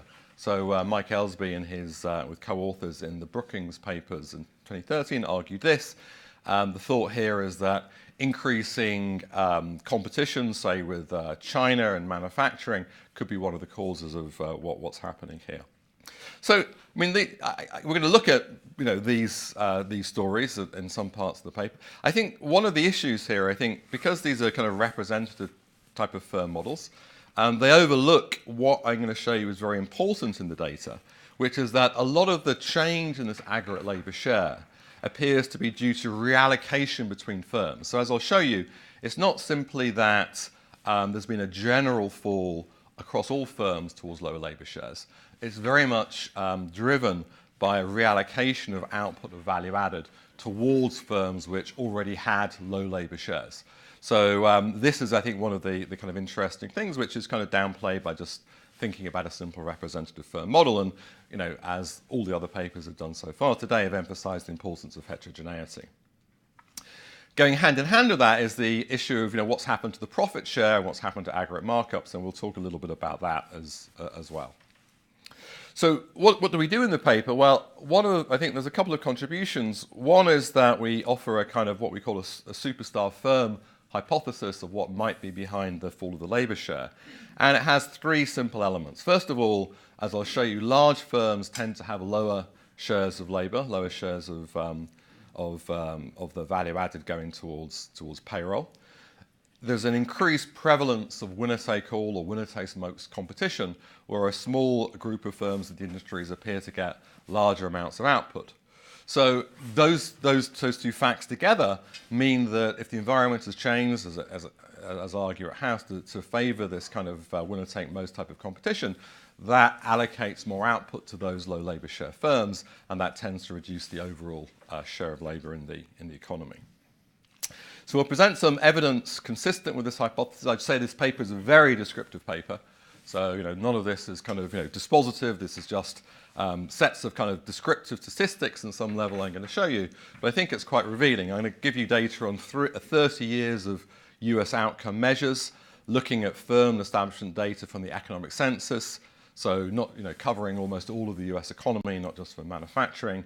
And if we have time, which we may not do, but hopefully we'll have a little bit of time at the end, I'll show you some cross-national evidence from other OECD countries, which appears to be consistent with what's happening in the US. So this appears to be a global phenomenon, not simply which is just linked to, say, specific changes happening in America. So in case you fall asleep and after a heavy lunch, it's easy to do that. So let me just tell you the punchline of what we find in the paper in terms of summarizing the evidence. There's 5 kind of facts that we put down here. So first of all, we find that there's been a rise in the concentration of sales within 4-digit industries in the US across a broad range of sectors, consistent with the kind of idea of superstar firms. Secondly, there has the industries which have had these larger increases of concentration have also seen larger falls of the labour share. Thirdly, as I mentioned, that the fall of the labour share seems to be largely due to reallocation of activity between firms, not primarily a general fall in the labour share within most firms. Fourthly, this reallocation component, this kind of movement of activity towards these low labour share superstar firms, is in those same industries where concentration has increased. And finally, we see these patterns internationally, not just in the US. So those are the kind of 5 kind of facts I think I'll try and show you. So the problem one of the problems with this paper and this research is that every morning I open up my email and there's 2 new papers which have come out here. So it's absolutely impossible to go through all the papers and literatures this connects to. I put up a few here. Obviously the Piketty book has been influential here, but one thing I will say that the kind of one of the simple models we put forward goes back to a kind of Chicago tradition. So Derek will like this. So it's the kind of Harold Damset's position, and it's this idea that most people think when concentration goes up and say aggregate markups go up, this is a bad thing and it must reflect declining competition. In fact, Damset said it could be the exact opposite. So you can actually have an increase of competition, and you can get concentration increasing because the more successful, highly productive firms, the more activity goes towards them. It's very much in that kind of tradition of thinking of how the economy has changed. Okay, so let me give you a flavor of that model, or one of those models, then talk about the data, talk about the evidence, and then end up with a little bit of discussion. So, the superstar idea is a pretty general idea, but we do go through one kind of formal model to kind of help think about our intuition over why these changes may have taken place. It's a generalization of a trade model by Melitz and Ottaviani, for those of you who know it. It's very simple, monopolistic competition with heterogeneous firms.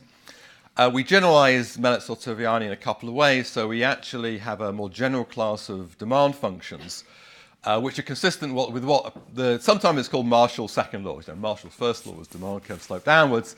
The second law is that as demand increases, as consumption increases, the elasticity of demand becomes increasingly less elastic as you go down the demand curve. So if you thought of a linear demand curve, that would be an example of that. But it's consistent with a lot of other kinds of demand structures. So what that gives us is actually it gives us variable markups within an industry. So you'll have different firms of different productivity having different price cost margins. And that's going to be an important part of what we need. It's different from CS Dixit-Stiglitz preferences, and I'll show you why when I go through that. We also generalize the Melitz-Ottaviani model, so we also have a more general kind of underlying productivity distributions, and that will actually turn out to matter in terms of thinking about the equilibrium effects of different changes of the environment. It nests the Pareto distribution, for example. So I'll show you how that works. So very simple setup. Think of the following. We have you can generalize this, but let's start off with a very simple kind of Cobb-Douglas production function where Y is the value added of firm I, N is labor, K is capital, and the critical thing is that we want to have firm heterogeneity, so we'll have a ZI here. So we'll think about ZI here as quantity-based TFP, so sort of fundamental productivity differences between firms. You can think of that in management quality or however your favorite idea of imperfect, of heterogeneity between firms is. So that's one element. The second element of it is that we're going to have imperfect competition in the product market. So firms are going to have a price-cost margin. So in lots of competition, that's going to be pretty straightforward. We'll define that markup to be price of firm I over marginal cost. For simplicity, and I know Joe's going to come to this in this discussion, we're going to keep to having competitive factor markets, so a single wage and single cost of capital. So the way that these type of models work is that firms are going to enter an industry, they'll take a draw from a known distribution of productivity, and different firms will have different productivities, and then they'll decide whether to produce or not depending on those productivity draws.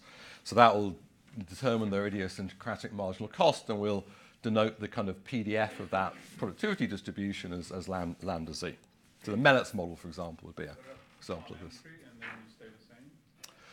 In the theory model, we're going to keep to that. So we're going to keep it as simple as possible, where you just draw it and you keep your productivity the same thereafter. And then there'll be a choice of production, depending on whether there's a fixed cost and your expectations, and then there'll be a sorting after that. Most of those very large firms took a long time to get that far. They go beyond your data set even.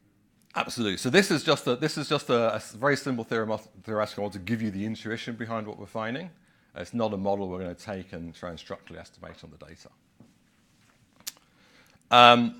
Okay, so given that, we can think about the firm level labour share from taking the first order conditions, where the labor share is simply going to be defined as the ratio of payroll, wages times employment, over value added, P times Y.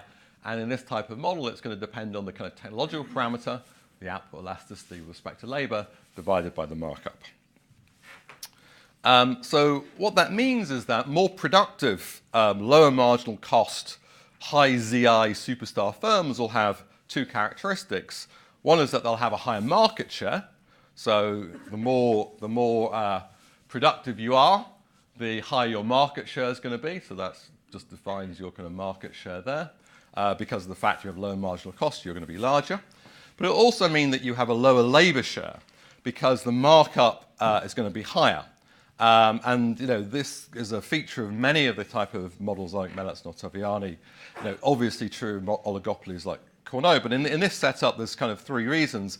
First of all, as I said, because we have demand more elastic when price is lower, that's Marshall's second law, highly productive firms are going to effectively face more inelastic demand, so they can actually get higher markups. So that's the kind of standard type of intuition. We actually show in our data that larger firms do have lower labor shares and higher markups, as is true in some of the other IO models like Delokia and Verinsky. It's also consistent with the trade literature where you have incomplete pass-through, so marginal costs aren't passed on completely to when you have a marginal cost shock. So all those things suggest to us that that's a pretty sensible way of thinking about the world with variable markups, with larger firms having larger markups as well as because they have higher productivity. So one thing to note here, and this is in the earlier version of this paper, I presented this in Chicago, I remember, about 9 months or so ago, and we had an earlier model of the paper where we did keep the CS preferences. If you have CS preferences, you have obviously a common markup. So that won't give you the kind of result which is there in the data and that we have in the current paper. So in order to get the result that you have lower labor shares for the more productive larger firms, you also would need to have a kind of fixed cost of labor. I thought that wasn't a completely crazy assumption, but there was some dispute over that. And I think this new setup we have is actually more attractive. It comes more clearly out of the fundamentals of the model. So if we thought about a change of the environment, which actually reallocates more market share to superstar firms, this is going to increase concentration and reduce the aggregate labor share. So, I've given you one specific example. There's many examples you can think of those type of models. So one example might be where you had an increase of platform competition. So if you think about network effects, Google, Microsoft, other kinds of many high-tech firms, then increasing the importance of networks will shift more output to the more successful winner-take-all type of firms, and this will kind of give you the kind of effects that I've described. That's particularly true in digital markets, so you might think that's particularly true in high-tech.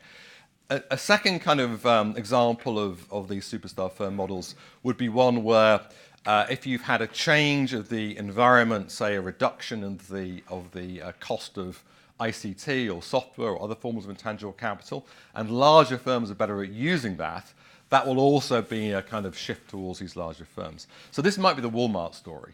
So many people have said, one of the reasons that Walmart and other of the kind of big boxes are so successful in retail is that they've invested huge amounts in proprietary software over inventory and logistics, which has enabled them to outcompete many of the other kind of smaller chains in the marketplace. So that would be another example where a change in the economic environment favors the kind of superstar firms. And there's some actually empirical evidence of this. The kind of formal model I put down is an example of a general kind of trade model where you get this so-called Matthew effect of globalization. That those that have, more shall be given, and those that have less, more shall be taken away. And the idea there is that what globalization does, when you have tougher competition in the international trade markets, is it means that the more productive, the more successful firms will capture larger and larger shares of the market. And this is a kind of, the model I've given you is a kind of example of that. There is a fourth view, which is that the kind of trends I'm going to show you in increasing concentration, for example, are actually a reflection of the opposite, of falling competition. So in the earlier version of the Chu Yan's paper, Eekhouse and Delokia, and also in papers by Gutierrez and Philippon and other co-authors, they've actually argued that the reason you see the kind of growth of concentration and some evidence of the growth of markups is actually due to institutional changes, weakening enforcement of antitrust in the US, maybe more regulation, more kind of lobbying, and so on. So, that in a way, that is the most common reaction that people have to the fall of the labour share and the rises of these larger firms. In the context of our model, we can show you that, in fact, exactly the opposite kind of happens, because if you think about one of the things, and this is the way we formally do it in the model, that if markets have got tougher through globalization or increased substitutability of varieties, we model that as a fall of the minimum cost threshold to produce in the market. It's harder for the more marginal, less productive firm to survive. What does that do? It shifts output towards the more successful low labour share firms. So this is a kind of between firm reallocation, which, as I mentioned in the introduction, will tend to shift down the aggregate labour share. For an individual firm, the labour share will actually rise, because what's happened is the markup has fallen within a firm. Remember the first order condition, labour share depends on the technological parameter, the alpha, divided by the markup. So for any individual firm, you actually see a rise in the labour share. But you have this offsetting two effects. So competition will reallocate more towards the more successful firms, pushing down the labour share. But for every individual firm, the markup may actually rise and therefore push down the labour share. So within firm effect going the opposite direction. So formally, one of the theorems in the paper is that we show when is that likely to happen, and it kind of depends on things like the underlying distribution of productivity. So if that is very convex, then you get exactly the kind of result we argue for. If it's concave, you get the opposite. Turns out the Pareto case, which people focus on, is a knife edge case, where the between and within firms perfectly cancel out. So there's no change when you have a change in the overall competition in the market. So fundamentally, this is an empirical issue. So I don't want to think this is the only model that you could write down for this, but it's, I think, it's a kind of a model which says, when you have an increase, you can actually generate the findings we have when we have an increase of competition, rather than what people often assume, which is there has to be a decrease of competition. So, and the general result for this is if we consider a change in the environment that favors these more productive or superstar firms, we get a set of results that concentration level should increase, that's very natural, that the industries, the biggest increase of concentration show the biggest falls of the labour share because of the between firm reallocation effect, that the fall of the labour share should be mainly due to reallocation towards the low labour share firms rather than overall uniform fall, that this increase of industry concentration should predict a reallocation component of rising labour share, and that we should see these across many, many different countries if it is a global thing. If it was just a kind of institutional antitrust type of thing, then we might think that was happening in the US, but not necessarily in other countries. Is the data to do the rising within labour share, within firms? We are going to show you that, yes. So the results there are more, well, you'll see. In most industries, the labour share has actually risen within firms. Not all of them, but in most of them that has been the case. So again, I don't think the formal model I've shown you, I don't think is the whole story of the entire US economy in the whole world. But I think that it turns out it's not too bad a description for a large number of industries. Okay, so let's get on to the data and the measurements that we do. So we're going to use the quinquennial economic census in the US between 1982 and 2012. So, every 5 years you have a kind of snapshot of every plant, in fact, and every establishment in the US.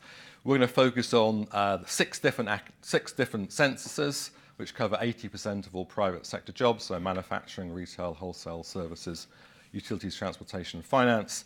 That's about 5.2 million establishment year observations and about 4 million firm year observations. So we have to construct consistent full-digit SIC codes, which we do, going into the microdata and constructing those over time, and that's going to be one of the things that we use for this analysis. Okay, so what does the evidence look like on this? So let's start off with the simplest thing, which is looking at concentration. So looking at the kind of, full-digit level is things like hydraulic cement, for example. So relatively narrow industry, although you can have more narrow ones than this. So what's happened to concentration? So you can measure concentration a number of different ways. We have Herfindahl indices. These are just measures of the 4-firm or 20-firm concentration ratios. So that's the share of sales in the 4-digit industry for the top 4 firms or the top 20 firms. So if you look over time, you can see that there's been this increase of the degree of concentration. Remember, there's about 388 underlying 4-digit industries here, and we're looking at the average change, the weighted average change of those within these broader segments. So, for each, this is showing you from the average 4-digit industry, you've had this big increase of concentration, whether you look at manufacturing, finance, retail trade, wholesale trade, service sectors, or utility and transportation. So this increase of concentration has happened pretty widely across the board. Interestingly, it's happened kind of a bit more strongly for sales than for employment. Employment is actually the lower 2 lines. Sorry about that.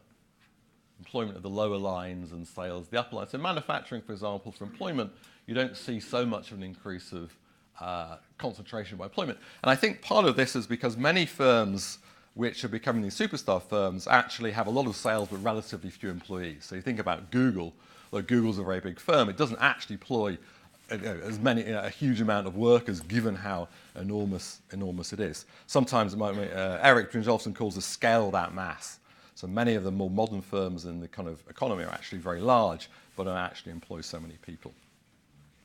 So the first bit of evidence for this superstar firm phenomena is this increase of concentration. The other papers have documented this now as well.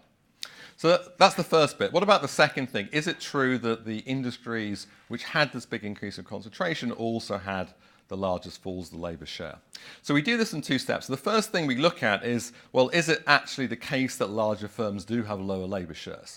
And in general, we see that is the case. So if we run regressions like the kind of share of labour against the kind of share of sales in a 4-digit industry, these are the kind of beta coefficients. You see that in general, the firms which are larger also have the lowest labour shares. So that wouldn't be true in CS, for example, but that is true in the data, in the US data. Remember, this is the kind of population, basically. So what about the relation between the labour share and how things have changed to do with concentration? Well, again, we run some super simple descriptive regressions. So this is the change over a 5-year period in the payroll share of value added, and we regress that against the change of the level of concentration, time dummies, and just an intercept. So the paper goes through lots of measures. Here's 3 measures: the 4-firm concentration rate, 20-firm, or the HHI. 2 stars actually means significant at the 1% level. So I've discovered working with David Autor. David Autor likes, where the rest of the profession has 3 stars for 1%, David likes 2 stars for 1%. And tilde is slightly dodgy 10%. So that's just to fix ideas here.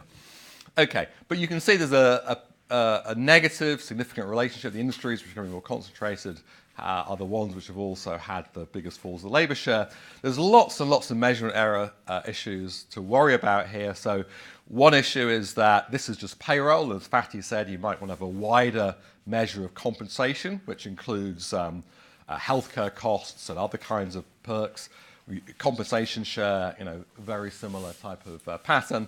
You worry about dealing with service intermediates as well as good intermediates, so we look at that.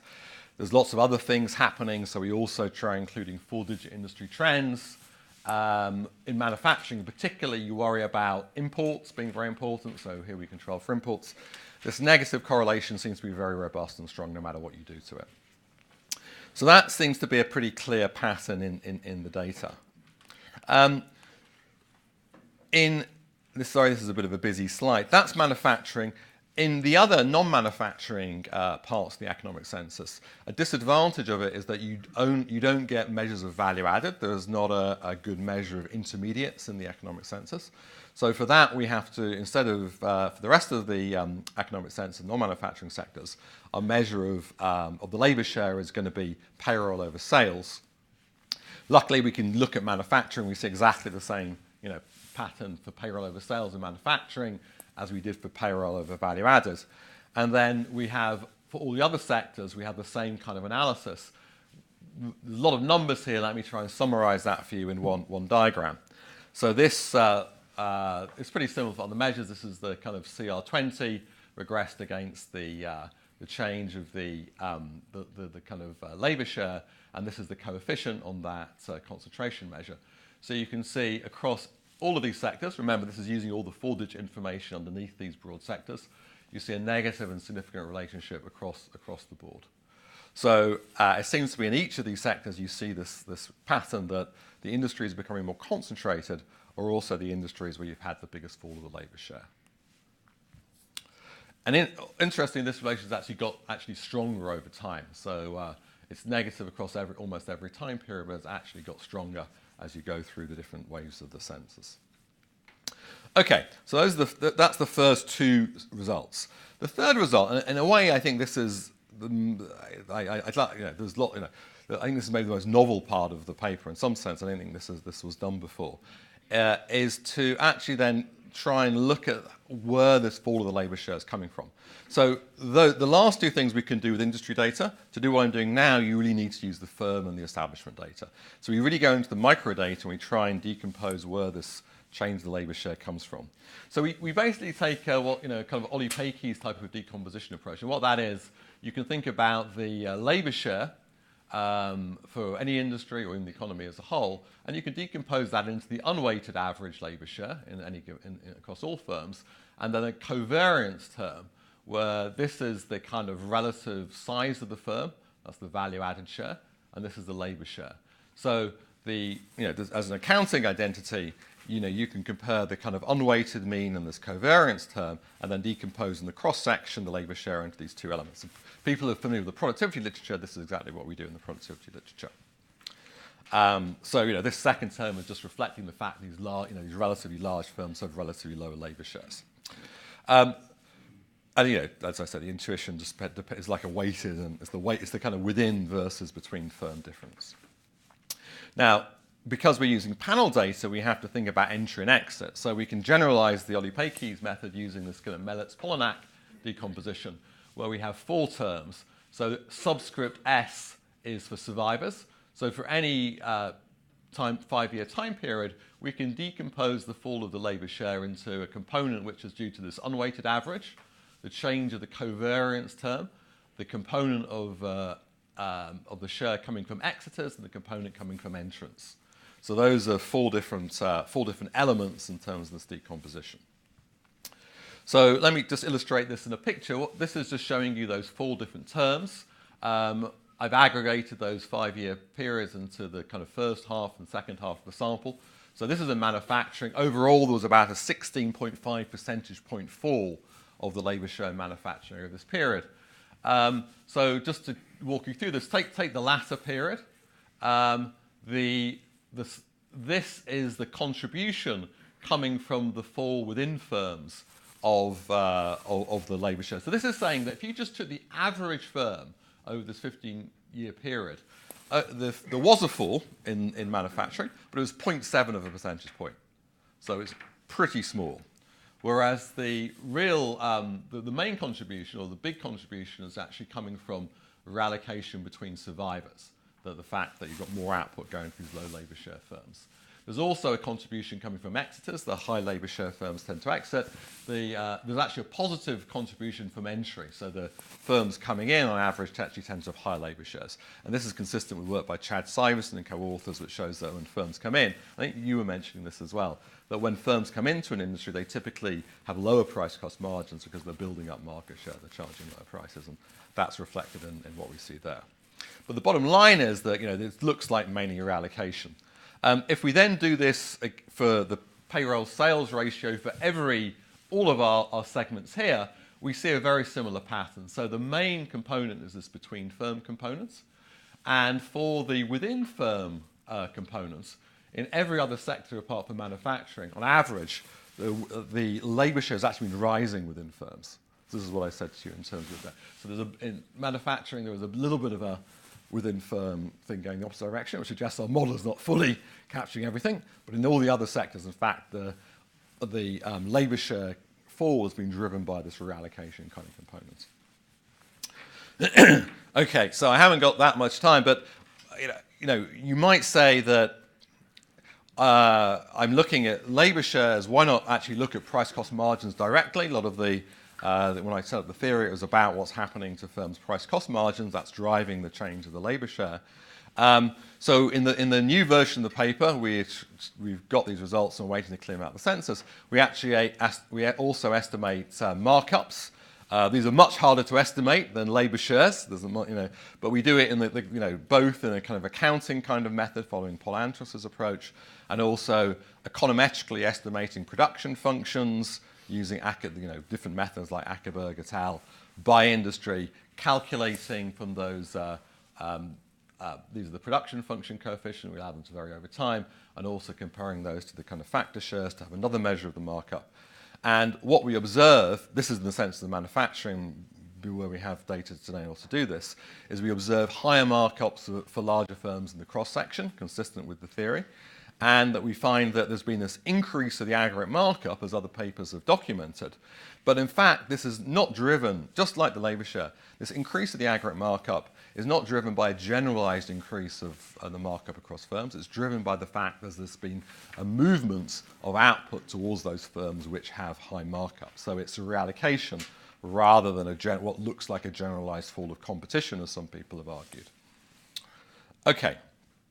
So just to close this, it's not necessarily the case that the industries which were concentrating and had the falls of labour share, that was coming through this reallocation component. So what we do is we regress each of those different components of the change of the labour share against the change of concentration. And what this shows you, this is the coefficient of the reallocation term, that the industries which were increasing concentration were increasing because of this importance of this reallocation term. It's not being driven by the other kind of factors that we looked at, the other parts of the decomposition. So let me just finish with a couple of notes on this kind of what's happened internationally. So we do similar types of the international data is not as rich as the census data, but we also try and do some analysis on international data. This shows you that the labour share is similar, is positively correlated at the industry level across countries. I don't know why I presented in France, which is why France is highlighted. So the industries which have become more concentrated, the industries which have become where labour share has fallen most in one country, are also the ones where it's fallen most in other countries. If you do a regression of concentration changes against labour share changes, in every country apart from Belgium, don't ask me to explain Belgium, you see the same relationship as you see in the US, that the industries becoming more concentrated have had the fastest falls of the labour share. And again, that's mainly a kind of between firm phenomena. So let me just end with a couple of points of discussion. These are what I've just described. We look at, one of the weaknesses of the paper was like finding elements of describing that shock, which has favoured the superstar firms. We don't think it's country-specific institutional factors because we see this happening kind of in many countries. We look very carefully at kind of the China shock. Given my work and David's work, we don't find evidence that really this is driven by the China shock. We do find the China shock reduces the wage bill. It does reduce the value added, but it doesn't really change the wage bill share very much. The story, which is a kind of rigged economy story, that it's declining competition, it's lobbying, doesn't seem to fit very well with the following type of observation. So we looked at the kind of characteristics of these concentrating industries. And one of the factors which we find is robustly correlated with the industries that are concentrating are the fact that these seem to be the more dynamic, more high productivity industries. So the industries which have become more concentrated have actually had faster growth in total factor productivity, faster growth in site-weighted patterns.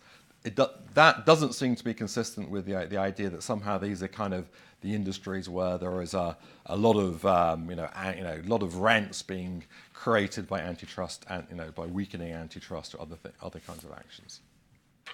Okay, so I'm just about out of time. Let me draw a couple of conclusions. So, I think there's some evidence supporting this idea of the growth of the importance of superstar firms, which may be linked to the fall of the labour shares. I think there's probably different stories in different sectors as to what's exactly driving this. I think partly it's being driven by maybe tougher competition, more consumer sensitivity to price and quality and globalization.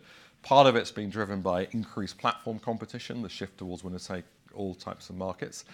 And let me say one thing. I mean, people often take away from this paper that we should say, well, because antitrust and other institutional factors are not driving this, then we can be very relaxed about antitrust policy. It doesn't matter. I'd hesitate before saying this, because even if many of these superstar firms have become dominant in their industries because they've competed on the merits, it doesn't necessarily mean going forward they're always going to do what's in the kind of best interest for consumers.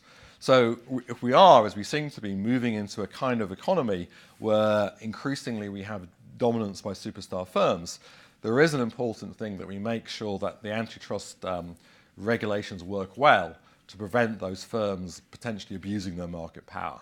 So even if I don't think that the patterns we've seen are driven fundamentally by weakening antitrust policy, it doesn't mean that we can be relaxed and let these firms do whatever they like to do. Okay, thank you very much.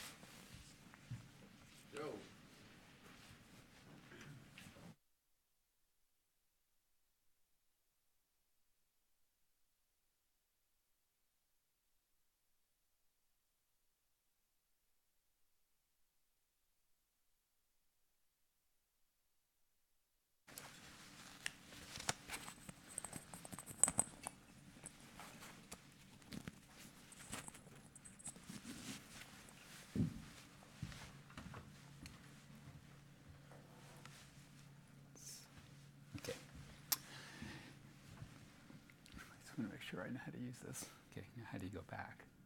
Okay. Well, I want to thank Derek for giving me the chance to read and discuss this paper.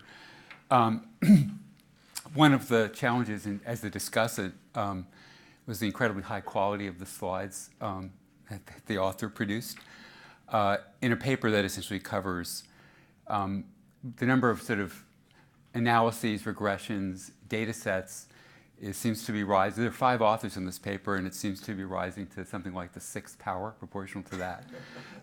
So one thing that I've decided to do was to bring the average quality of the slides to kind of a normal conference mean, and I may have overachieved, by the way. But I basically want to say this is kind of a really central question. I've always, I'm not quite old enough to know Calder, but the constant labor share was a theme, when I took graduate macro, and it's actually at some level why we pay attention to the Cobb-Douglas, I think. And it's very, very important for income distribution, and I think there's pretty strong evidence that it's declining. So it's a first-order question. The paper has an interesting hypothesis, although I think as John conveyed in his talk, it really has in mind multiple models for why that may underlie the idea that larger firms are more important. And I think you saw that there's a careful and comprehensive empirical analysis in this paper. So what I want to do is a couple of things. First, I'm going to talk just a little bit about the model in the paper. High productivity, kind of superstar firms are going to have higher market shares. They're going to have higher markups, and the mechanism here is they face kind of as you move down the demand curve, elasticities go up, and they're going to have a lower labor. Share. So it implies that large firms will have a lower labor share.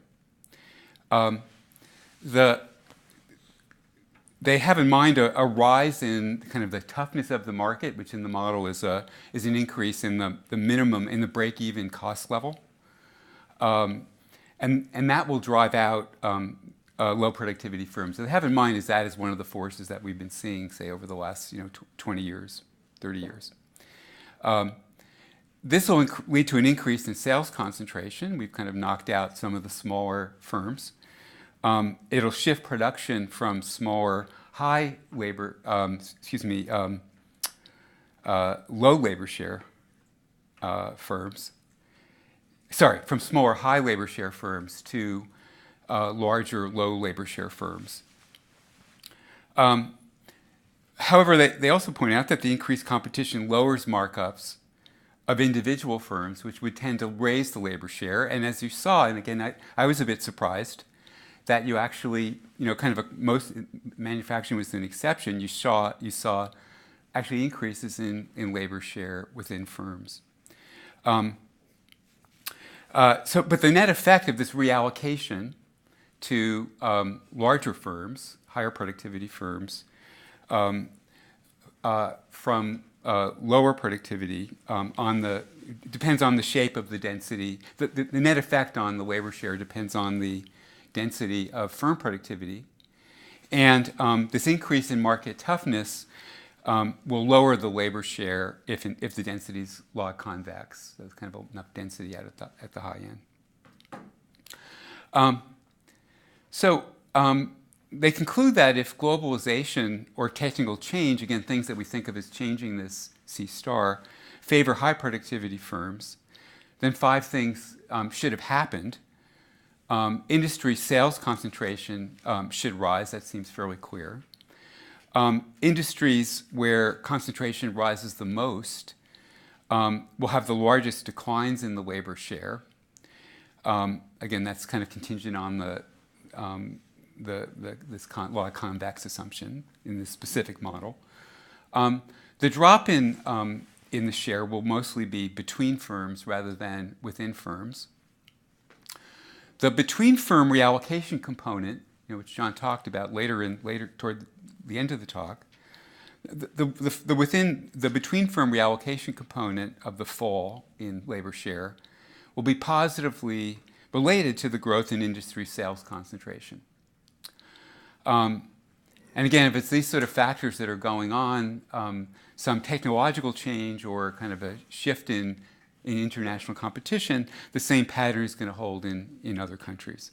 And the empirical work basically confirms these predictions. Now, the link between the model and the kind of this mechanism of sort of the shift toward larger firms, increased competition, and then lower labor shares, I think could be tighter, even within the context of the mechanism in the paper. I mean, the nature of the demand shift of the international competition could alter actually the nature of the it's not just more variety, which would tend to make demand curves more elastic, but it also might, for example, shift in favor of large firms. Things like network economy, platform economies or network externalities can alter the demand functions. Now, I know that John has other work kind of looking at the other mechanisms. So I want to talk about a couple of research directions. So one of them is rent sharing in superstar firms. A lot of the older literature on, for example, on union wage effects or on firm size effects. A lot of that literature was concerned with the extent to which workers ultimately capture some of the firm rents. A lot of our discussion about fixed effects isn't just about, the question is why do more productive firms pay more, and part of the reason is their surge frictions. But the general point is that we don't have a frictionless competitive labor market. Industry level data, firm level data, and employer-employee data all indicate that differences in firm productivity are shared with workers to some degree. Again, work on both permanent differences in productivity and also work looking at changes. At the industry, and this team of authors is very familiar with this. Larry Katz has written, I have cited one of them, but he has a couple of papers on this. John Van Reenen has one of the papers on firm data, showing links between wages and measures of firm profits productivity. We know that establishment wage variation is linked to the productivity dispersion. Here's a recent paper that finds a strong elasticity.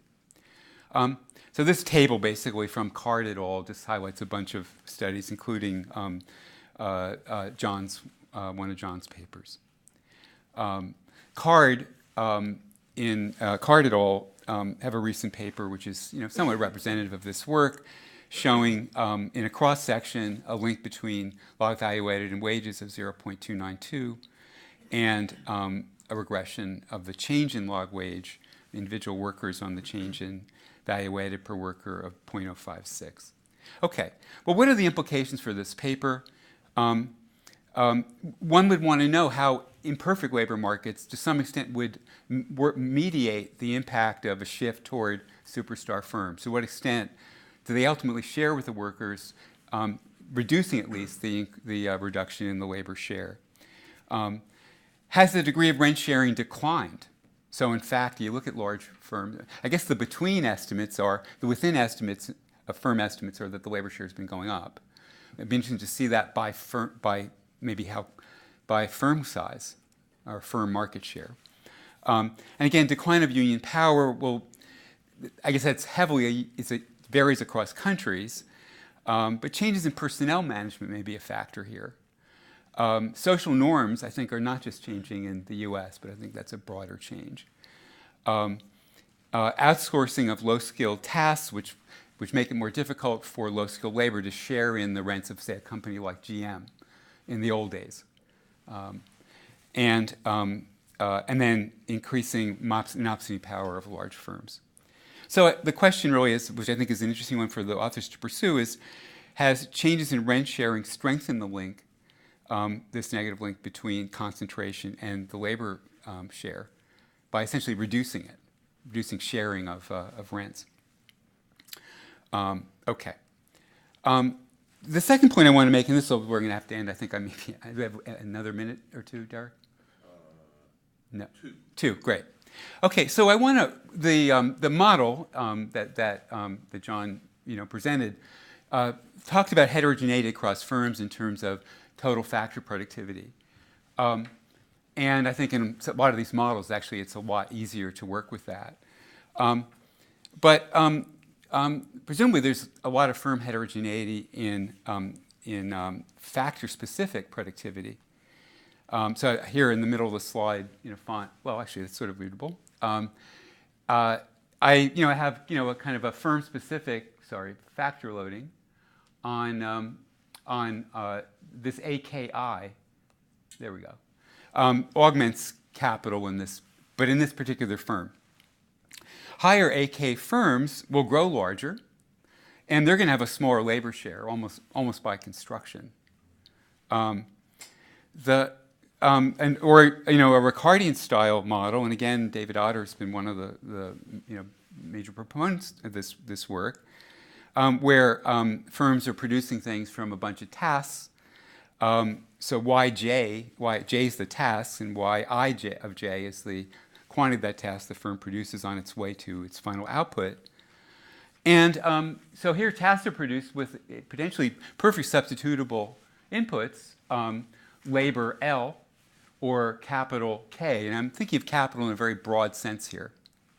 A firm, some firms may, there may be heterogeneity in the A's, the kind of the technological terms that shift the productivity of labor and the productivity of capital across the production of a variety of tasks. And we would have, some firms may be very, very good at using capital. They're going to use more of it. They're going to tend to be big because they have a productivity advantage. And they're going to have a low labor share. Okay. The final, this is, because I'm out of time, I just have a few things that you might want to look at, looking at this heterogeneity in factor-specific productivity. But I want to close with really the last line of this paper, and especially given the authors, it's not going to be, it's going to be pretty natural. Linking the rise of superstar firms and the fall of labor share with trends in inequality between employees should be an important avenue of future research. And in particular, in the models we use, in the models of production technology, it seems natural to model both at the same time. Okay. Thanks, Joe. So I'm going to, I know people are probably shocked that I waited this long, but I'm going to ask the first question.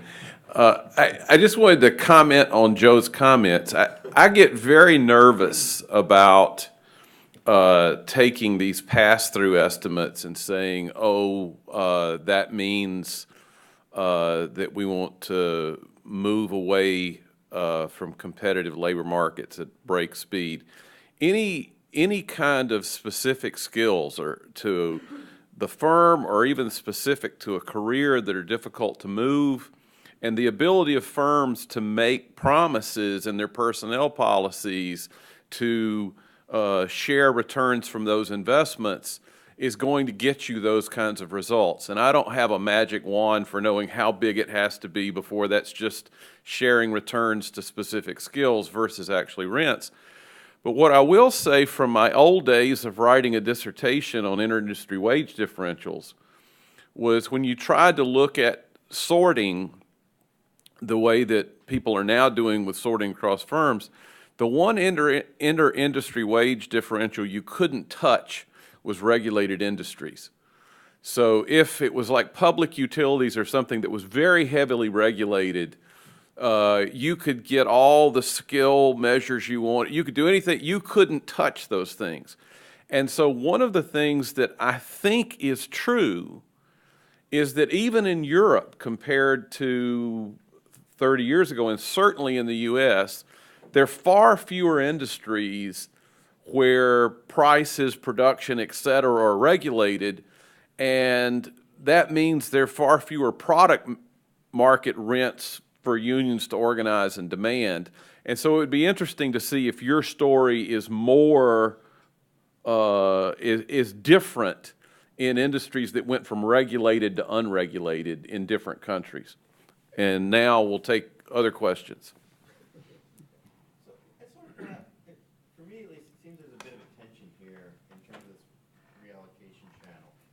So you guys point to these 5 facts that matter, kind of the superstar firm story, and they all operate through a reallocation channel. But the 6th major fact of kind of secular changes here is the decline in reallocation rates, kind of no matter what measure you use in terms of firm dynamics, job reallocation, worker churn, and so on over this period. And so for me, that's kind of a tension in the sense that, the main channel holding all this together is reallocation, but at the same time, we know reallocation rates are going down. And even in decomposition, pre-97, there's a big contribution to reallocation. So I wonder, we have thoughts about that, because one of the things I'm thinking of might be going on here is there's some kind of an interaction between the decline in rent sharing Joe was pointing to, that having an effect on reallocation simultaneously with, reallocation may in fact be driving this, but other things are going on with reallocation as well, which may be related to rent sharing and other factors. Yeah, it's a great point. I mean, I had a bullet I skipped over in the very concluding slide about this. So the fact that reallocation is going on of a particular sort, in the sense that we're saying that the reallocation towards these superstar firms is kind of the key mechanism here driving what's happening. You don't necessarily need an increase of the speed of reallocation. You just need a change which is going to particularly favor these larger firms in our model. So it's not inconsistent with what John Holter-Wanger and Steve Davis and other people have been saying. And in fact, if you think about it, one mechanism is the pulling away of the very successful firms, the superstar firms, from the others, could be a reflection of the difficulty of the laggards to catch up with the leaders. So part of the increased dominance of the superstar firms may be because there's greater difficulty of these laggards to actually catch up. And the OECD team, for example, focus on falls of diffusion speeds and other kinds of things. I'm not sure there's much direct evidence for it, but so I don't think it's necessarily contradictory. We did look actually at using different measures of the kind of Davis-Holter-Wanger measures to see whether or not they were related to changes of concentration, across different industries and space. We didn't find a very strong relationship, but that doesn't rule out that may be going on. I mean, there is another part of the mystery, I think, which is to say that if the mechanism I'm describing here is a positive thing. I mean, I showed you the concentration industry is a positively correlated with increased TFP and other things. Well, why is it that aggregate productivity is slowing? And of course, our mechanism, we can't explain that. And other things being equal, our mechanism is saying, well, this is a, it's a kind of positive thing if the successful firms are getting higher market shares. There must be other things causing the productivity slowdown that's outside our particular model.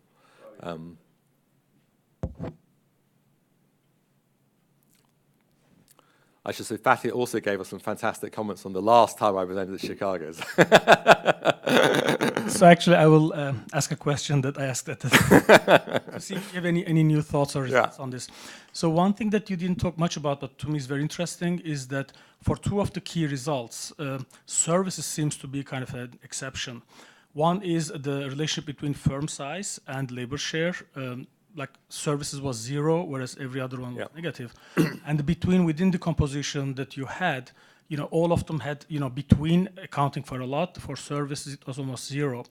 A student of ours last year, he documented another fact which is related. If you look at service subsectors and you rank them by their labor share at the beginning of the period, and you look at how much labor share changed over time, there's a positive relationship. Those that already had high labor share, they increased their labor share. Whereas when you look at the rest, like manufacturing, transportation, it's a downward sloping. So there it's more understandable. You had high labor share, you try to reduce maybe your labor costs and you outsource or do something else. Do you have any thoughts about, why service could be different, given that it's growing and becoming more important than the rest of the economy? Yeah, I haven't got a really good answer to that. We have looked into it though. So the service sector, maybe this is part of what you're doing, is extraordinarily heterogeneous. So what I've been trying to is to go in and see whether I could see, which industries were, going in the same direction as the rest of the economy and which were going in different directions. There was a bit of a hint, and this relates to what Derek was saying about, regulation and things, that, some of the sectors, like the hospital sector, seem to look different than some of the other things. And there is an area where, there's been lots of kind of regulation happening and changes of regulation over time. So we're still working on trying to understand that, but I agree. I think it is because it's a very heterogeneous group of sectors, and we're trying to break it out to see we can figure out what's going on better. Can I just make one comment on what I think Joe's comments? So thank you very much, Joe. Those are great. The thing that I do think there's an interesting question about how this relates to the kind of wage inequality stuff that we've been talking about earlier on, and maybe the deregulation. My story of competition is consistent with greater deregulation, so I like Derek's comments. The challenge is the data challenge. So Fatih and Nick and I have talked about somehow bringing together what we've been doing, on the firm side with the individual side. And actually just bringing these data sets together is very difficult institutionally. So ideally, what would you like? You take Fatih's type of SSA data, merge it in with the census type of data. Maybe you've done some of this already now. But that would give you the kind of data you might want to do to put together individual wage inequality, what's happening on the firm side. That may be done at some point in the future, but it just seems to be difficult to do in the US in the current legal situation.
Okay. Thanks for having me, Derek, or whoever decided on this program. This is a paper we've been writing for a couple of years now on policing the police. So we're going to, I'll kind of take you through it, and given it's 40 minutes, I'll kind of speed through a couple things. All right, so here's the motivation. So police use of force has become one of the most important and divisive issues of our time, if you don't believe me. Well, I would say turn on CNN, but they're dealing with another issue right now. A spate of viral videos of excessive force have kind of caused riots and protests, or since I'm from Cambridge, Massachusetts, been correlated with riots and protests. Ferguson, Michael Brown, and it depends on one's perspective. Michael Brown's either a promising young high school graduate or a 300-pound monster. He had your own issues out here with Philando Castile, etc. And this has given rise to a movement called Black Lives Matter. If you've been living in a hole, that's what it is. It's become kind of a cultural idiom to address police brutality and other forms of racial inequality. That you all know. Maybe you didn't know that a key tool that the federal government uses to combat alleged misconduct, including but not limited to police use of force, is called a pattern or practice investigation. Okay? And there have been 69 such investigations into police departments since 1995, I think, or so was the first investigation. Just a tiny bit of history. I only put these little bullet points here. But just in case you needed to know, these investigations were brought about after the Rodney King incident in LA in 1991, where Rodney King was beaten up by a few police officers, and we all kind of, I guess that was the first viral video. And after that, Congress passed a law that basically allowed the Department of Justice to investigate police departments to try to figure out if there is a pattern or a practice. So you can also obviously go after individual police officers, but that's extraordinarily difficult, and they're rarely ever prosecuted. But if you, because that's done at a criminal level, but the pattern or practice investigation, the level of evidence is more akin to a civil trial. So the preponderance of evidence in legal terms. There's been no systematic analysis of the impact of federal investigations on crime. There are a couple people who have, over the years, who have kind of looked at different individual reform agreements to, so Stone et al. In 2009 brags that this is, these pattern of practice investigations are great because in Los Angeles, they had really great outcomes after one, okay? Yeah. So what we're going to do is we're going to provide the first kind of comprehensive empirical examination of the impact of federal pattern of practice investigations on crime and policing. We're going to collect 3 different data sets from over 237 police departments.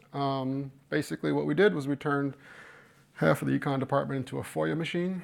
And I didn't know I guess the format was probably in the emails I didn't read, but I saw so many people from University of Chicago here, so I put the bottom line on slide 3. Sorry, I usually don't do this, but I thought I wouldn't get to anything. But today, people have been quite nice. Anyway, so before 2013, what I'm going to show you is, or try to convince you of, is the investigations led to small reductions in homicides, no impact on total crime. After 2013, investigations have led to dramatic increases in homicide and total crime. And the leading theory I'm going to try to push is that it's an abrupt change in the actual quantity of policing that happens literally on the day the investigation is announced. Okay? For example, in Chicago, the number of police-civilian interactions reduces by 90% the month before an investigation is announced and the month after.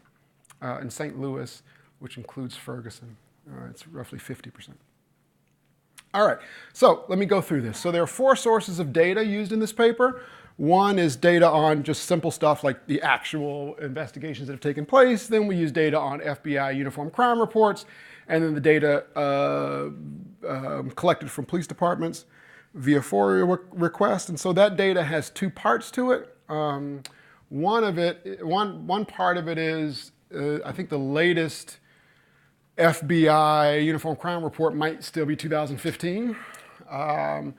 And so we needed these things that happened after 2013. We wanted more pre and post period data from the investigation. And so we actually just contacted those police departments to get their homicide rates and total crime rates before they actually put them into FBI, the UCR. So that was a lot of it. And the other part of it is we wanted to be able to test mechanisms, so we asked for data on stops from the police, on 911 calls, on 911 response times, and I'll get to all that kind of stuff. Okay. The fourth data set is pretty straightforward. It's just census data to construct synthetic controls is one of our empirical strategies. All right. I'm going to go through this pretty quickly. So the felony crimes data, we're going to use monthly felony crime totals for all years until 2015. Yeah, I got that right. For all police departments, that's easy. You can just download that. That's the FBI data. So the felony crimes consist of criminal homicide, forcible rape, robbery, aggravated assault, burglary, and larceny. I'm going to focus on homicide because of the reporting issues with things like assault. But I'm going to provide results, sorry for the typo, for everything, for total crime as well. But I may, if time gets short, I may focus on homicide only. For cities with events after 2014, as I said before, we obtain daily and sometimes monthly crime totals for 2016 and 2017. This data was collected from incident reports or FOIA requests. Of all the 240 whatever FOIA requests we have made, about 73% of them have been filled since the last time I made these slides. Maybe it's 80 now, who knows. In terms of police activity, as I said before, we have things like police-civilian contacts, self-initiated calls for traffic and traffic stops, things like that.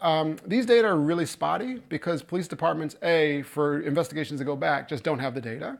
And B, it's really hard if you don't know what they have, okay? So I'll give you one tiny example. We only had police-civilian contacts for Chicago for a very long time, and we couldn't, I would call St. Louis's police department and say, could I have data on stops? No, we don't have data on stops. Oh, okay. Could I have data on police-civilian contacts? Nope, we don't have that either. And one night I was just scrolling through like the FAQs on the St. Louis Police Department website, and I saw in some footnote to a table that part of that table was generated by self-initiated contact. So I called them the next day and I said, could I have self-initiated contact? They, oh yeah, we have that. So this is an impossible, I mean, you know, as far as I know, like you can concatenate billions and billions of words. Like I don't know how to ask for stuff when you don't know what the name is. And they're not super helpful, that's what I'm trying to say. Okay, 911 calls for service, we have that as well. But again, that's also spotty because sometimes they have it, sometimes they send us to a third-party vendor, et cetera. Okay. So in terms of research design, the models estimated in this paper are identified off the staggered timing of the investigation. So I'm basically going to set these up as events, okay?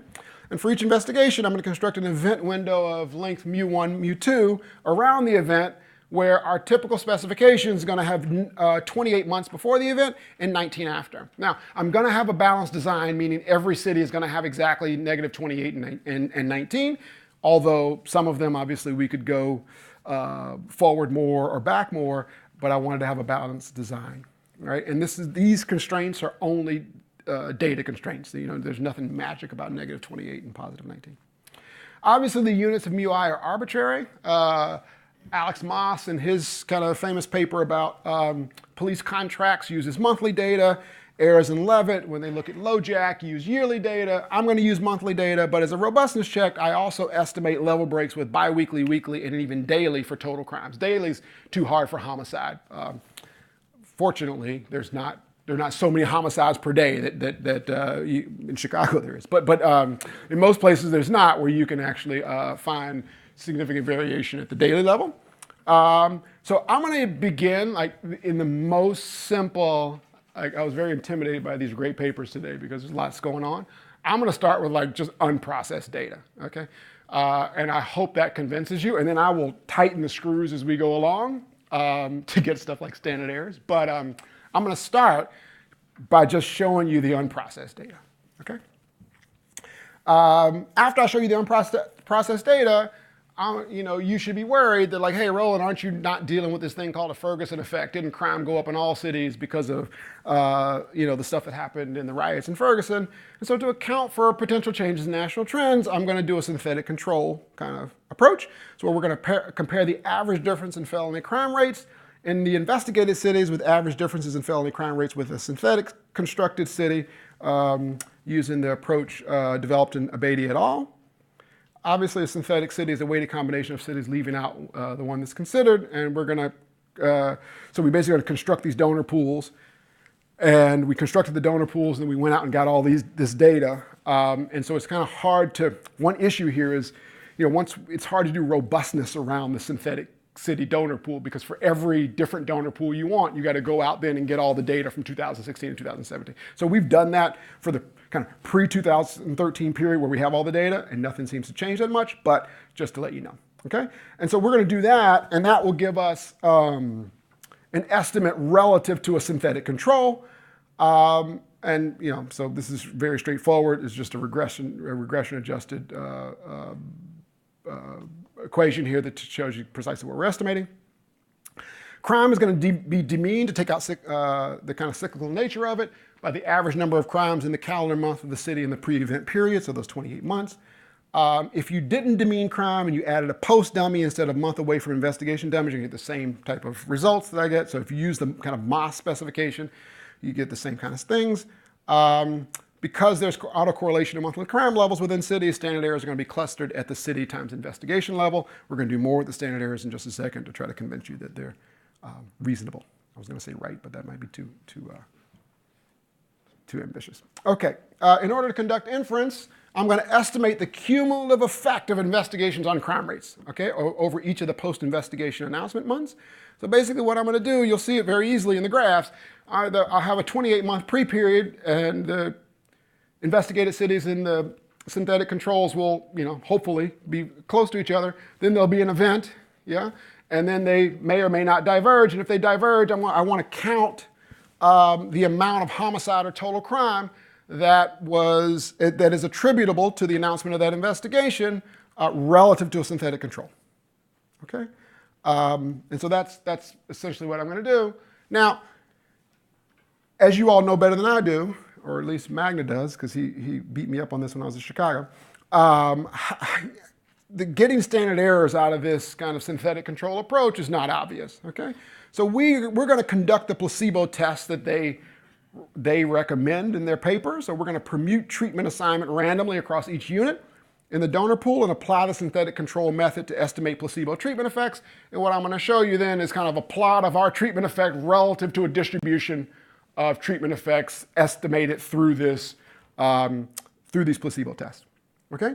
Now, the last piece I'm going to do, because we've done unprocessed data, we've done synthetic control, Derek is still not going to like those standard errors, I'm going to just then do simple matching. Okay? And so I'm going to estimate a propensity score using propensity score matching and show you that the results are the exact same. Okay?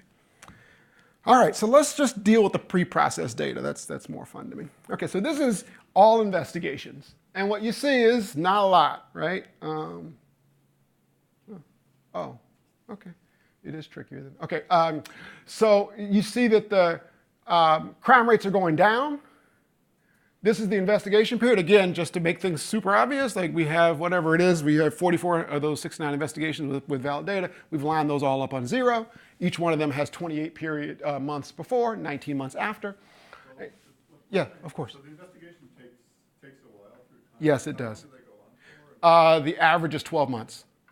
And so during that time, there's like some federal guys and looking at stuff in the police? Yes. Okay, so let me back up. The 40 minutes I was trying to push. So let me describe the treatment just a little bit. So what I've decided, what the investigation I'm deciding is the day it was announced. When it gets announced, let's use Chicago for an example. When Chicago's investigation was announced, Loretta Lynch, people from the Justice Department come to Chicago. They sit on the steps of City Hall and say, we will be investigating this police department. And then they deploy a team. What's kind of interesting about it is these teams are, I found out later, are relatively small, and so many of these investigations were the same team, which is actually pretty good. And they do ride-alongs with the police officers. They go and they do audits of data. So one of my favorite statistics is that in Baltimore, they looked at the forms filled out by officers that say whether or not the officers found a gun, okay? So in their audit, there were 355 such cases where the officers reported that they didn't find a gun, okay? But then they cross-referenced that with gun court, where they actually were prosecuted for having a gun on that same stop, and realized basically that the officers just didn't turn in the guns. They arrested them for the guns, but they couldn't actually find the gun. So they do a lot of things like that to look at data quality.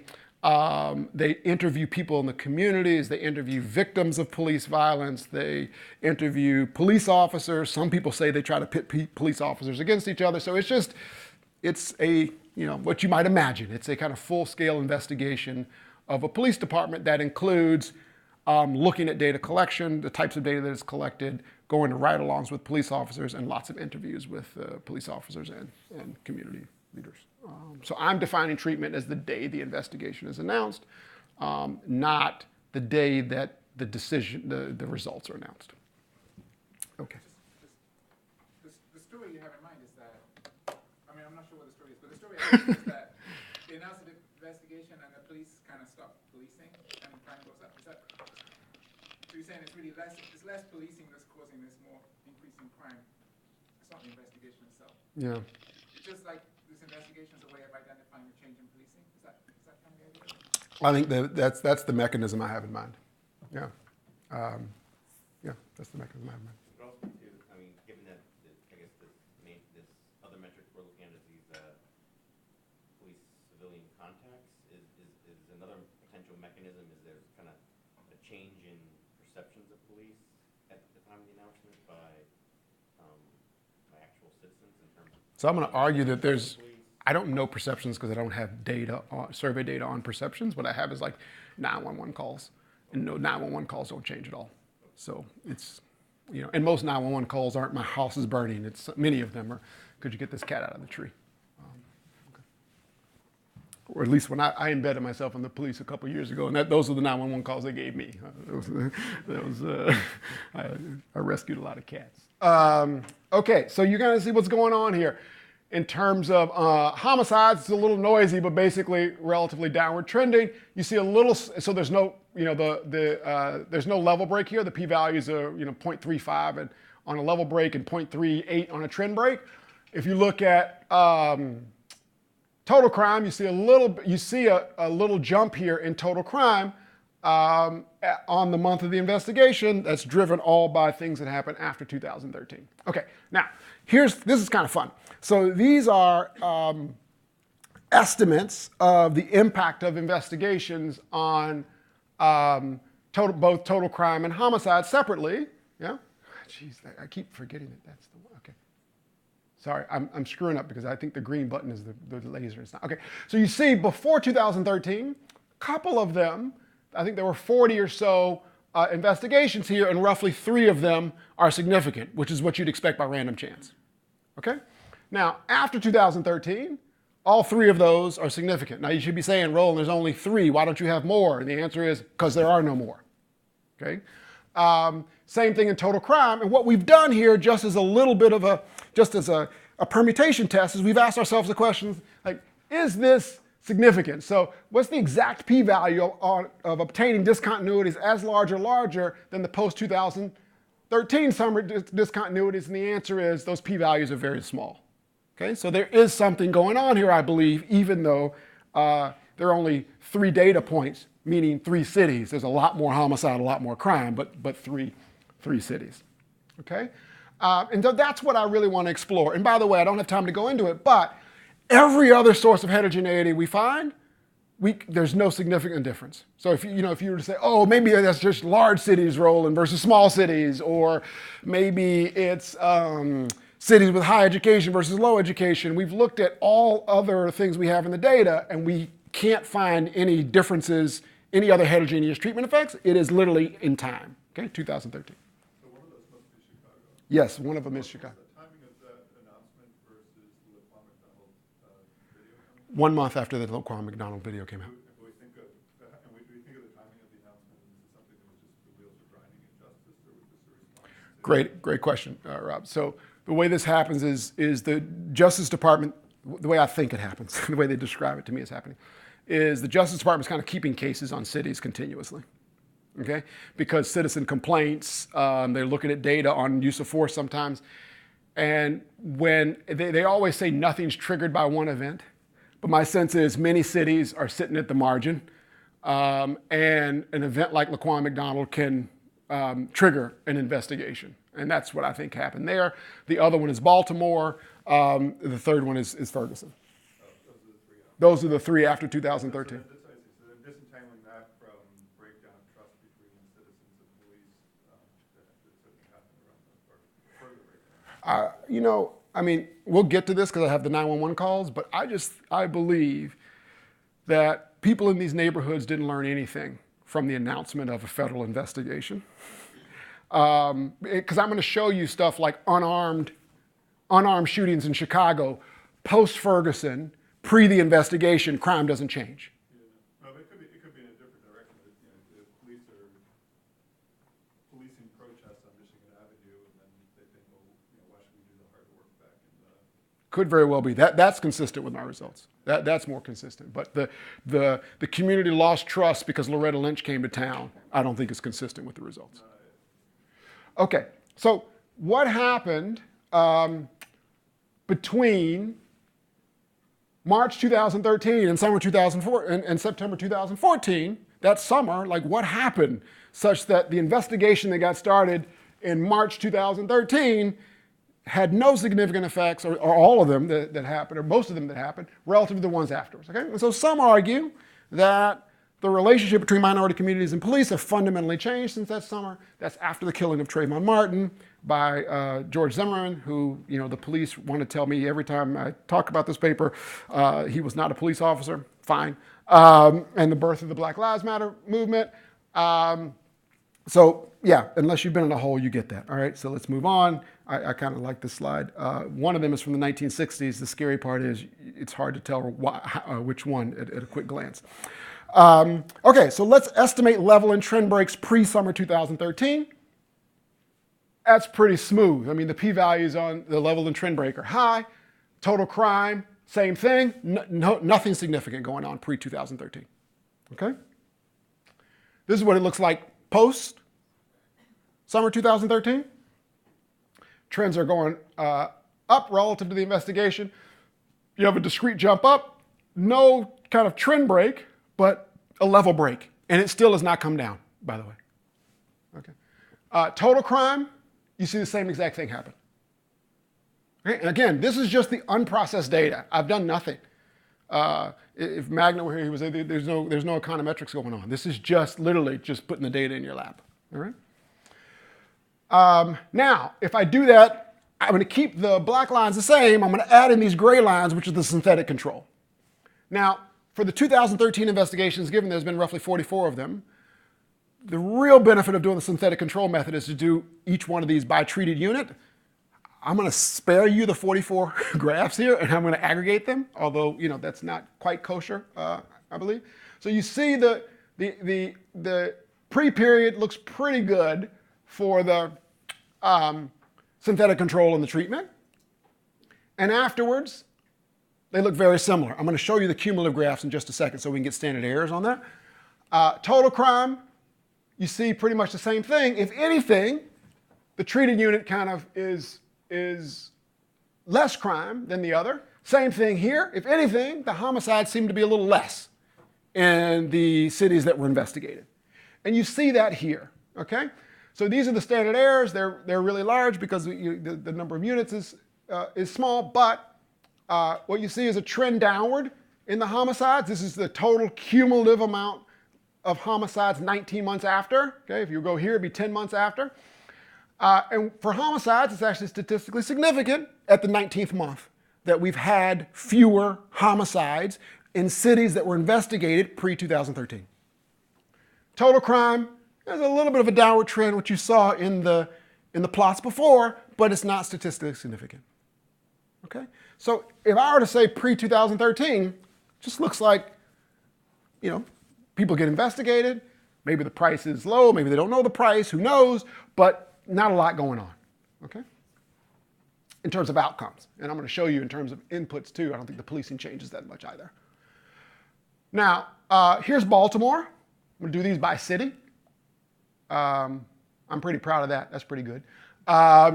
This jumps up, and you see the treatment is higher than the control, and I can put the cumulative graph right by it. The reason it doesn't start it 0 at 0 is because there's a discontinuity. And this is the amount of homicides. So you're getting 29 more homicides per 100,000 people 19 months after the investigation in Baltimore. Okay? Let's go to Chicago. Again, pretty cool in the pre-period. And then you're going to get the same kind of discrete jump up and staying above the synthetic control in the treatment. If you look at the cumulative graph, you're getting roughly 13 homicides per 100,000 in Chicago. Yes, Steve? So what does the standard error mean here? It comes from the placebo? Yes, it comes from the, I'm going to do the placebo test in a second. I haven't quite done those yet. How do you compute those then? These are just bootstrap standard errors. Yeah. Okay, so St. Louis, you see the same pattern, okay? If I do the same thing on total crime, you're going to get the same exact pattern. All right, let me just cut to the chase of this. Well, it looked like there's a bit of, not always, but there's an impact effect. They seem to converge again. That was in Baltimore. Baltimore you do, John, but in Chicago you do not. Well, they kind of come back together in the last one. Well, you should see that here because they would flatten out in the cumulative. Okay? So. I mean, I guess maybe it's just too noisy. One story is a big impact effect. Yeah. Well, I can tell you they're not, I haven't incorporated in the talk yet, but we have 19 months in this talk, but we've now got 25 months and they're still not converging, okay? Post window is longer now, right? Every talk I give, post window is a little longer, right? So by the time it gets through the journals, I'll have 4 or 5 years of data. But here's the bottom line. Relative to the synthetic controls, we're talking about 860 more murders in 19 months. Okay? In terms of felony crimes, 15,000 additional felony crimes in those 19 months. Right? I just want to pause a second so I'm adequately communicating this. I'm not in the world saying police departments should be investigated, okay? I'm sure they should be. Certain. But I do want to say just empirically, we investigated 3 lives, and if you believe these results so far, I haven't gotten to everything, we've got 860, yeah? So if I were to just do the calculation, I know you're not going to like this, but I'm going to tell you anyway, because if I just did the calculation of, okay, how many people are killed by the police in these 3 cities? And if my investigation, if I did this, and after 19 months, it goes to 0, and there's no more effects. I know that's not true, but just imagine that were true. How many years would it take to kind of make you indifferent? And the answer is about 50. Right? So sometimes when I present these results, people are like, oh, but that's just the cost of making the police better. Well, that's a hella high cost. I mean, this is really, really steep. Okay?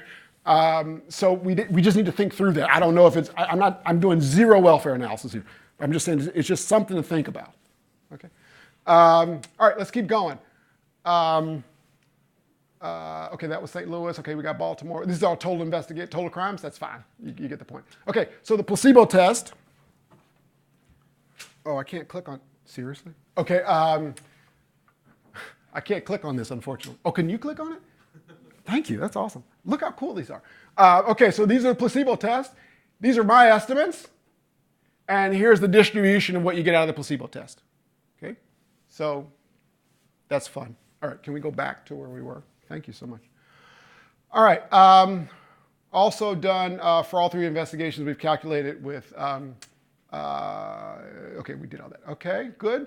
Propensity score matching. I'm just going to tell you the results are qualitatively similar because I have 10 minutes when we implement p-score matching, okay?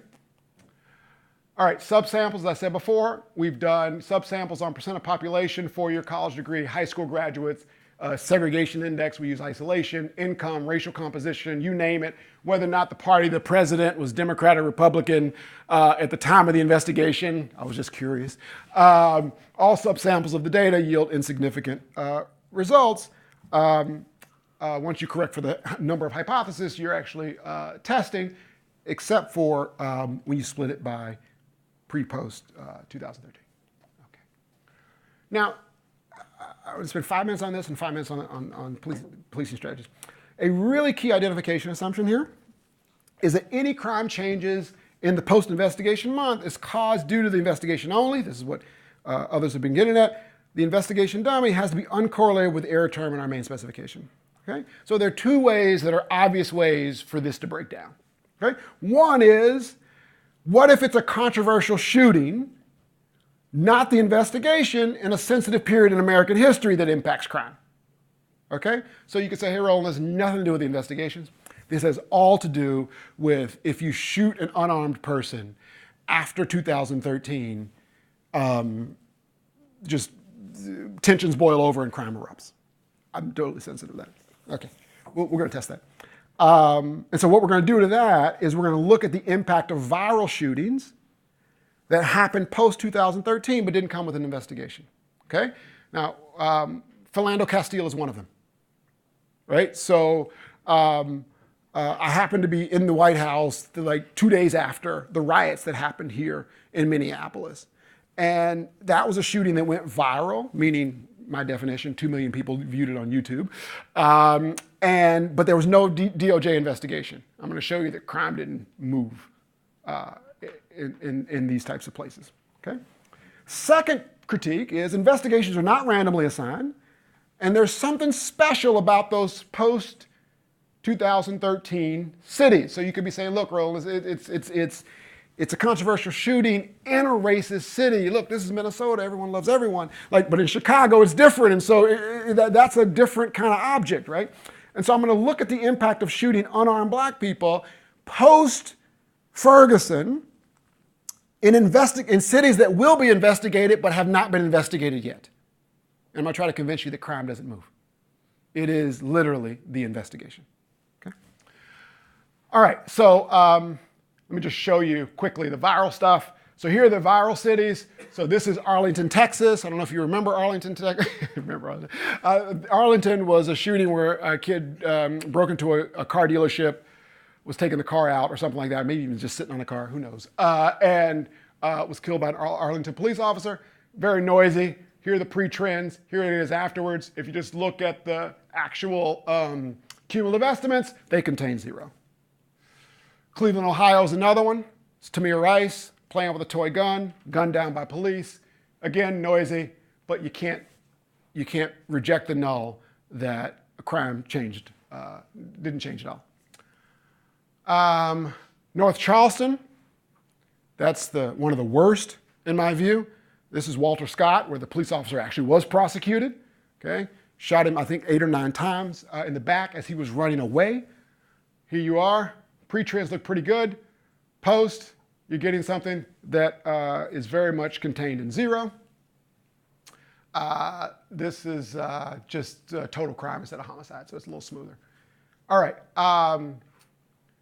let me just skip to this. Okay, these are the effects of shooting the unarmed, this is the second bullet point, the effects of shooting unarmed blacks in investigated cities post Black Lives Matter, but pre-investigation. Let me also make another huge caveat. And these things are so sensitive, I shouldn't have to do this, but I'm not at all blaming Black Lives Matter. Okay? That's not what I'm doing. I'm just saying there's a period in time in 2013 where things shifted. Okay.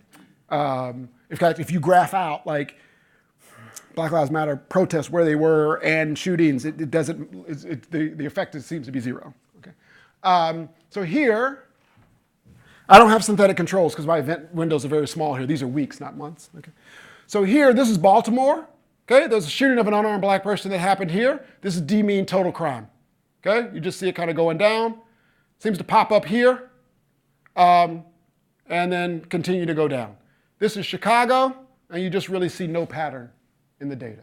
So if you actually test for trend breaks or level breaks at any one of these points, you get p-values that are 0.9 here and 0.7 for the level breaks. Here you get a level break, but it goes in the opposite direction, which means crime is going down because they're two-sided p-values. All right? Okay. So what is happening? Hopefully I've convinced you that crime seems to be going up, and it doesn't seem to be going up in viral cities. It doesn't seem to be going up in the cities that are investigated who have controversial shootings but not an investigation. So I'm going to look at three things. I'm going to look at changes in police activity, changes in community engagement and trust, which I'm going to do through 911 calls, and changes in the nature or content of consent decrees. All right? Let me just skip to the bottom two because I probably won't get a chance. So what we did was we looked at these 100-page documents that come out of the investigations, and I wanted to understand, like, are they just more aggressive? Right? Because if you read the Ferguson one, I mean, it is extraordinarily just aggressive in tone, right? I mean, it's like, you know, MBR labor studies or something. Like, it's really aggressive. And I thought, wow, maybe that has changed over time. Turns out they definitely have changed over time in the sense that the focus on stops and policing and the micro details of policing now versus 10 years ago is very different, okay? And we kind of create some summary statistics on that stuff. But that trend has been relatively linear. So if you look at New Orleans consent decree before 2013, it's one of the roughest ones I've seen. And if you just look at New Orleans, you don't see anything increasing in crime. So it doesn't seem like on its own consent decrees are doing it. As I said before, no change in 911 calls, no change in 911 response times once you account for the total number of crime. Okay, 911 response times do go up, but I'm showing you already total crime goes up. So once you adjust by the number of crimes happening on that day, 911 response times are similar. Okay. It's one of my, I guess I should call it my least favorite quote. Okay? As she was preparing to leave, I asked this officer if she was willing to admit that the conflict with State Attorney Mosby and the mutual mistrust has led police officers to pull back from their essential duties. One of the most discouraging statistics in Baltimore has been a 63% increase in homicides last year.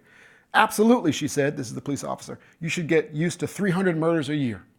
This is after the investigation into Baltimore. Actually, this person, my daughter's kindergarten class has an estimation jar. This person would have won it that week because that's a pretty good estimate of how quick, how much they went up. Okay, so let's look at traffic stops. These are traffic stops in Albuquerque, New Mexico. I don't have more. I'm not hiding any data from you. It's just this is the only people pre-2013 that would give us data. But you see it very linear through the cutoff. Okay? Just not a lot going on. These are traffic stops for a viral shooting city, Arlington, Texas. Here's monthly. Kind of seems to go up, if anything, after the investigation.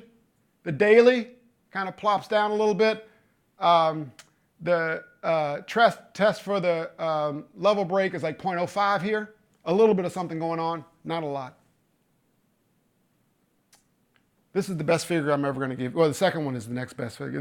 I call this my Raj Chetty figure. It's really good.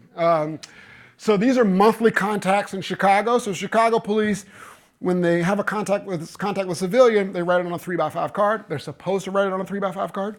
Okay? Is that number 9? Number 9 what? In the paper. The figure 9? Yeah. Yes. I believe so. So this is, you see what happens here. This is the month of the event. Okay? This is even cooler. All right. Okay, let me explain this. This kind of cool. All right. This is the pre-period. This is the day we saw the Laquan McDonald video. Okay? This is the day the investigation was announced. This is the day the ACLU said, these 3x5 cards aren't collecting enough data. Let's make it a 2-page report. Okay. So what it looks like in the data is that the police retreat after we see the Laquan McDonald video. But look, they start to recover. And then you announce the investigation. This is daily, okay? I'm thinking about doing it in hourly just because, but I don't want to, you know, I don't want it on, I'm a little worried. So this is daily, and then you just see it drop off. And then once the new cards come, of course, nothing happens. All right? So, okay, I've got it by race, I've got it by stop type. Is there Yes. interpretation of that last thing that they just stopped filling out these two-page reports, or, Yes. or that they stopped doing the stops? I believe they stopped doing the stops, and the reason is I'm going to correlate places that stop doing the stops and crime, and those are the places that crime is going up. Okay, self-initiated activity in St. Louis. Jesus. I have that monthly. And you see, pretty dramatic drop off. Okay? I can do this one daily as well. The issue with daily, with here is we've got this shaded part where the riots were. Right? So it's kind of going up, then it's announced, and it goes down.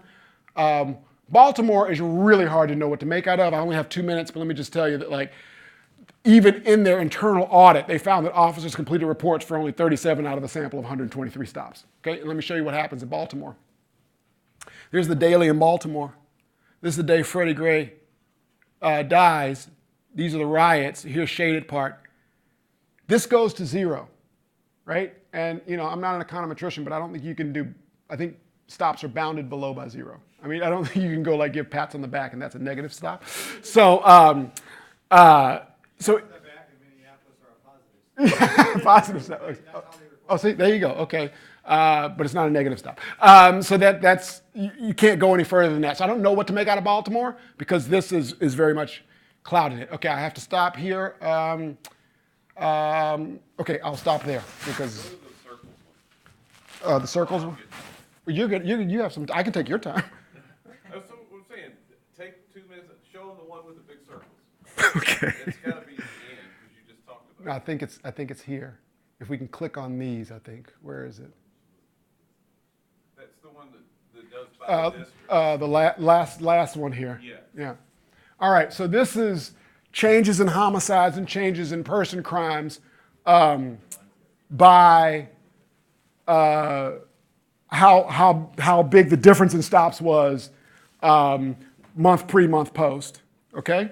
So here you got places where the biggest differences in stops were, places where the smallest differences in stops were. You can imagine the neighborhoods that they were, right? I mean, we're not silly. Like on the south side of Chicago, the number of stops just went way down. And if you look at stops by type, right, they're stopping people for speeding. They're responding to 911 calls. Their suspicious person stops go to 0, right? So, and what you see here is that the p-value here is 0.000, a pretty strong relationship between districts in Chicago, police districts in Chicago, where the stops went down the most, and crime. And you see the same thing for person crimes. Where you don't see it is property crime. So we can talk about that, whatever you want. So I had seen Roland present this paper once before. I think that what Roland showed you is very compelling. I'm sure there are people here that would want to argue about different ways to do the standard errors because he only has 3 data points.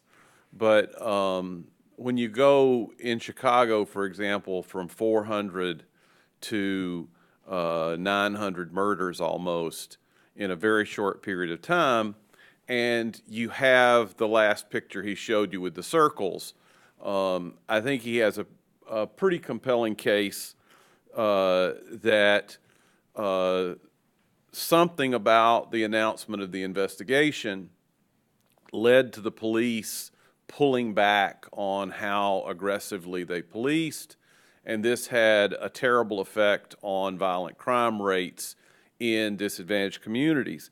And what I want to talk about is this loss of community trust alternative that I went to a conference in downtown Chicago that was hosted by Northwestern and people that were working there, and people just couldn't get off this. You know, the police would never just stay in their cars. They were trying as hard as they could, but once something like this happens, the community doesn't trust the police, and so they don't give them information. And if they don't give them information, the crimes can't be solved, and the criminals know the crimes can't be solved, and so there's a lack of deterrence. And at that conference, I thought that didn't make any sense. And I think Roland provides a lot of evidence that that doesn't make any sense. And one of the things that he provides is data on the 911 calls. And the 911 calls aren't dispositive because we don't know, it's hard to know the counterfactual level of 911 calls that would have existed if there hadn't been the spike in crime. But what I want to talk about here is just thinking about these the things that I've seen in the little that I've read in this literature about the mechanisms in different models. The Shee paper, which describes something very similar that happened in Cincinnati about 20 years ago, it wasn't related to an investigation, but it was related to a big kind of political crisis in the city in response to one of these alleged mistakes by the police. That argument is that the police officers have a lot of their wealth relative to other people in a defined benefit pension. The way you lose your pension is to be deemed to have done something wrong in uniform. And so if you either announce a new regime about willingness to tolerate type 1 versus type 2 errors, or you change the threshold for which you decide this was illegal police behavior, then there's I'm going to save my pension response. If I don't get out of the car, I can't make a mistake, I can't lose my pension. And that's a very kind of static, simple, the police respond when you change the rules and everybody knows what's going on. There's a different way to understand this, and to understand it as a repeated game, that there's an implicit political agreement between the communities and the police that if you come and you do your best to protect us, that we, and you make an honest mistake, we're not going to hammer you. And the police, on the other hand, you know, if one of our guys does something terribly wrong, we'll make sure he's prosecuted and goes away. The other part of the cooperation on the community side is we will help you solve crimes. And the lack of cooperation story is a defection punishment strategy on the part of the community, and the withhold effort is a political punishment strategy on the part of the police. The lack of cooperation punishment strategy story for the communities that was being told at this conference I went to was always suspect to me on logical grounds, because you're saying, to punish you, I'm going to let my neighborhood burn down by not helping you do your job. But there's more reasons to doubt this. Let me do this. Oh, I can't do it either. I keep. Okay. It's an IQ test. And I So, keep failing. So the key thing about saying it's more than just individual officers responding to losing their pension. Going to this second mechanism, which is a little more kind of troubling as an interpretation of Roland's results, that it's a coordinated effort by the police union to play a punishment strategy. Okay? Punishment strategies are usually, you know, new information. Okay? But if we think about this in terms of the cooperation strategy, there was no new information. Anybody who thinks that the Laquan McDonald strategy moved the priors of the community residents of Inglewood by this much doesn't know the history of Chicago. These reports came out in 2014, following decades of investigations. This Berg guy ran a torture unit for decades, where he tortured confessions out of people. I mean, it's very well known in Chicago that they have had problems with police brutality on the south and west side of the cities since at least the 70s. Okay? And so Rowland's, if other cities are like Chicago, Rowland's evidence about the viral shootings feeds into this idea that it's not about the community changing, it's about the police changing.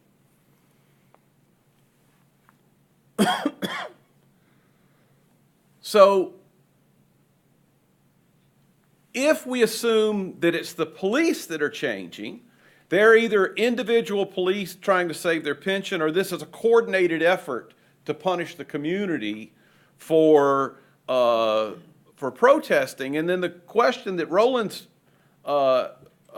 is raising is, why is this interaction between protest and a formal investigation by the DOJ, why does that signal the police response? And, you know, if it's a static model, then as soon as we know what the new rules are, and this goes to the consent decrees, if the new rules aren't we change the threshold for being a bad officer, it should all be over once we know what the new rules are. If it's some kind of repeated political game, I don't know when it's over. And that's leaves me to the last slide, and I just want to say this because I'm running out of time. The one thing that people never discuss in this literature that I think they need to discuss is that it's possible that the information-constrained frontier, to use Roger's words, only involves points where these disadvantaged communities have to accept a certain amount of bad behavior. Because if you go too far in saying we're going to prosecute every case and we're not going to worry about type 1 error, we're not going to worry about convicting an officer that really just made a mistake, then it's very easy, because it's hidden action, it's very easy for the police to play this punishment strategy. And if you live in Inglewood, you need the police to live a decent life. And as compelling as Rowland's evidence is, it wouldn't hold up in court. The DOJ could not take Rowland's paper and sue the city of Chicago Fraternal Order of Police for collectively not doing their job.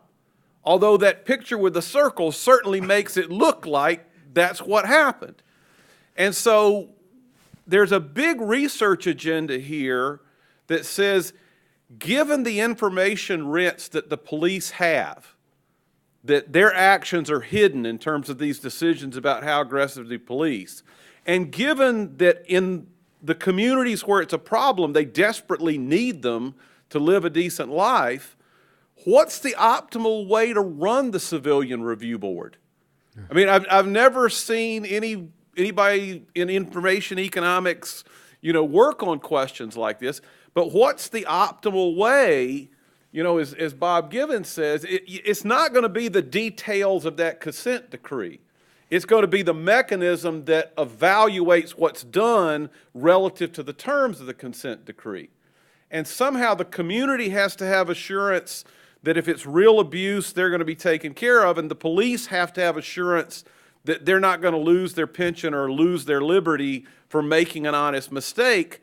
But I don't know how you construct a system that guarantees those outcomes and guarantees that people are assured that those will be the outcomes. And so I think there's a big kind of design question here for economists to think about what do we do to create assurance? And so with that, we have just a few minutes left.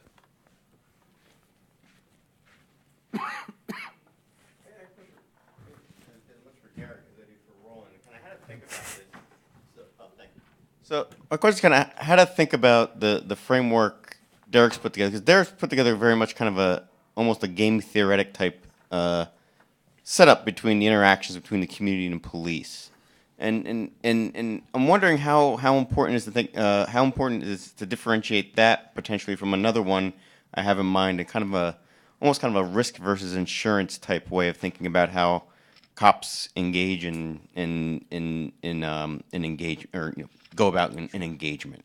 So consider a world where a cop thinks there's some probability he's going to encounter some kind of violence, right? There's some chance that he goes to a traffic stop and someone's going to have a gun.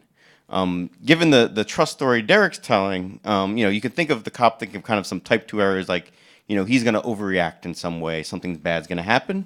If there's some kind of state of trust in the community that, as long as he doesn't do something horribly bad, there's going to be some leeway in how much. So for me, you can kind of think about that as a cop thinking of that as some kind of insurance in taking what he views as a risky traffic stop or investigating a suspicious person is some insurance against the risky endeavor. The investigation comes in, and it essentially, from the point of view of the police, kills that insurance mechanism. So when someone no longer is insured against the risky endeavor, they don't partake in the risky endeavor. Is thinking about it in that way going to be fundamentally different, or is it going to have a lot of overlap with kind of the game theoretic way of thinking about it? One of the things that I would say is that if you have an investigation post Black Lives Matter, then whatever assurance the police thought they had before, whether they had too much insurance or not enough, whatever they thought they had, they know that deal is gone. And so one response to that is to simply withhold effort until you get a new deal. Yeah, I think that's right. And I can't answer the specifics because I don't have a model in front of me. I'm writing a paper now that's a follow-on to this, which is applied theory paper, which basically is Lafont and Tirole, but two types of hidden information on the point of the police. So they know better than a regulator how dangerous a particular incident is, and they also know their private type, biased or unbiased. And that makes the kind of incentive schemes very complicated, and you can already very quickly see, as long as investigations are imperfect, you're going to try to punish people who you think are biased. You're going to get unbiased police officers to then distort their behavior, and it becomes complicated. The questions I have, and this is the only part I kind of disagree with Derek on, is I think he means it too. Maybe we're violently disagreeing, but I think we just got to get a lot more creative about how we investigate, how we regulate. We have to think through, are there screening or signaling strategies? Is there kind of burning money type equilibrium where you think that there's a single crossing property and type, and so if I force all police officers to go through this particular training or live in this particular neighborhood, that the types will separate themselves out, and so I can get back to the first best where I can kind of bind the bias types to their IR constraint or what have you. But there's a lot of work to be done there, because I haven't seen these types of, this is not an off-the-shelf kind of mechanism design problem. How much of it do you think may have to do with the fact that the individuals in the communities they serve may not be paying for their pensions and paying for their salaries directly, and so therefore the police don't have any sort of, may not have any sort of agency to those individuals because they know that, they're not paying my salary anyway. So just curious about that. If you think that might change the dynamic, that has anything to do with the dynamic or the trust. The people paying their pension have never been born. Well, that's true. Yes, that's true. But their If their pension yeah. gets paid in Illinois. But their salaries, you know, just being responsible for.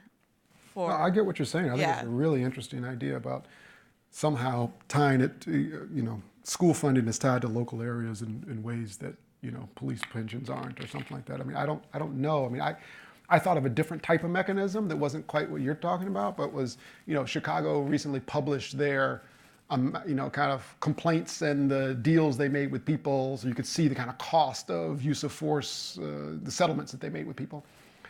And it's a lot of money, right? And so you can imagine going, hey, any deviations from our 10-year mean that are lower, we somehow create that as an incentive bank of money for the officers themselves to make smarter decisions. I don't know. I really am very much at the beginning stages of thinking, what do even the class of mechanisms that are feasible look like in this problem? You just presented another one I hadn't thought about, right? I mean, I think it's very early stages, but figuring out, I will say this, figuring out how to do reform with police instead of to police is probably going to be really, really important if you care at all about Black lives. I'm sorry, we're running into break time. You guys can fast roll in 3:15, our last one. Let's get started on time in case people have flights to make.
We've been from firms to the police department, now we're going to end up in jail.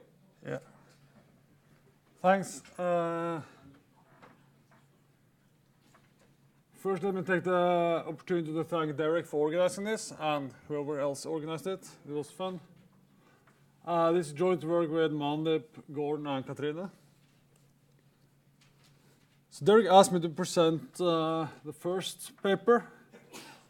So I decided not to spend a lot of time on that today because it's an old paper that happened to be at JP for 4 years. And it might be published one day, but I'm not going to present that paper ever again, I promise myself. So I'm going to focus on the second paper, which builds on this, using some new data. But I'm going to give you a little bit of overview of the first paper because it gives a bit of a background for the follow-up paper. So where we're coming from is the discussion about what are the total effects of incarceration on future crimes. That's going to depend not only on the effect on the defendants and whether they commit crime in the future, but also might depend on any spillover effects to other peers, both in criminal network, but also in the family network.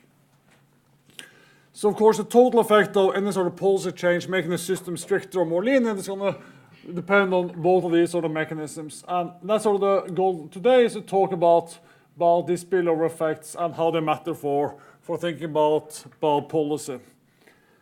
Yeah.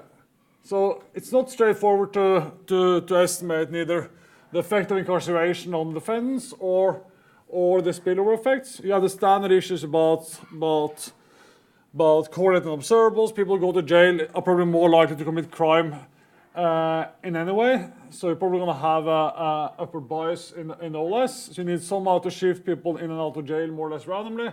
And if you want to think about spillover effects, you need to not only see the networks, but you also need to deal somehow with the simultaneity of who affects who and the correlated observables. So we think we have a setting where we can do that and provide, I think, some of the first evidence on this. I know Derek is working on this in the US now, so it's going to be interesting to see sort of how the estimate is going to line up, or whether it's going to line up or not with this Norwegian setting that we're looking at. So to address sort of the data challenge and the identification challenges, we're going to take advantage of sort of two particular features of the Norwegian setting.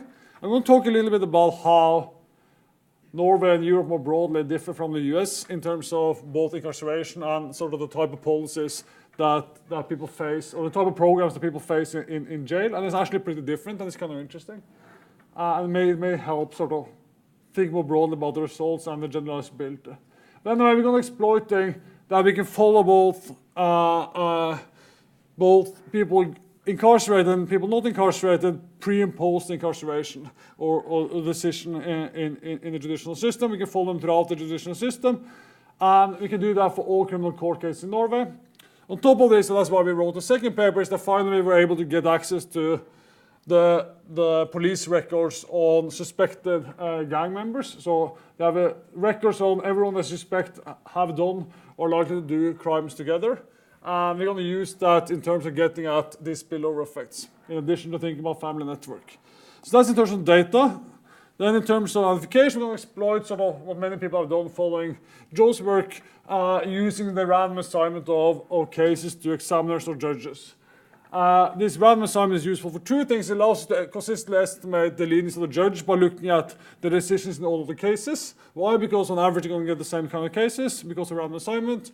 And second, it breaks any correlation between the case characteristics and the strictness of the judge. So that allows us to estimate the effect of being assigned to a strict versus lenient judge, and it also allows us, with some additional assumptions, to use it as an instrument for incarceration. So the idea is basically to exploit this randomized experiment of whether you're assigned to strict versus lenient judge, and see not only what happens to the defendant, but also what happens to the criminal peers, their family members, and so on and so forth. And think at the end about what those estimates mean for a policy which changes the leniency of the system, how important is the network effects, and how important is direct effects, and how those network effects depend on who you target in a network.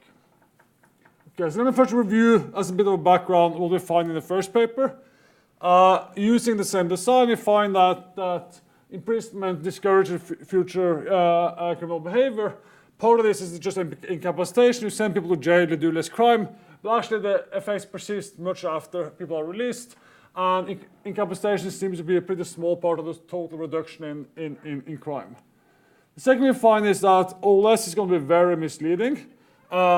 It's true in the Norwegian data as in the US data, and I think in most countries, that people go to jail are much more likely to do crime in the future. Our estimate suggests that's not an effect of going to jail, it's a characteristic of a person. The OLS estimates are strong and positive. You start adding controls, they go down a bit, you do like a panel data, they go further down and you use IV, and it flips the sign, and going to jail actually reduces the probability of future crime. So the conclusion in sort of much of criminology and sociology that jail sort of reproduces crime, at least in our setting, that's not true, even though the OLS are very, very suggestive of that. The third thing we find is that the reduction in crime is driven by individuals not working prior to incarceration. So you see very stark contrast between the non-employed versus the employed people. So in the Norwegian setting, when I say like the employed, these are people with some relation to the labor market. They look pretty bad and observable, so those two. They have low education, low earnings, but at least many of them have a job prior to being incarcerated. Among those, you find little if any change in crime and a small reduction in employment because of the loss of the job. Among the previously non-employed, you find very large increases in employment and large reductions in crime. And we sort of explore that quite a bit in the paper. And what is actually going on is that these guys get offered and participate in very subsidized job training programs, trying to provide them some skills, and they get some help finding a job afterwards, which seems to be one likely mechanism for these results. And as a result, prisons in Norway are much more expensive than the US.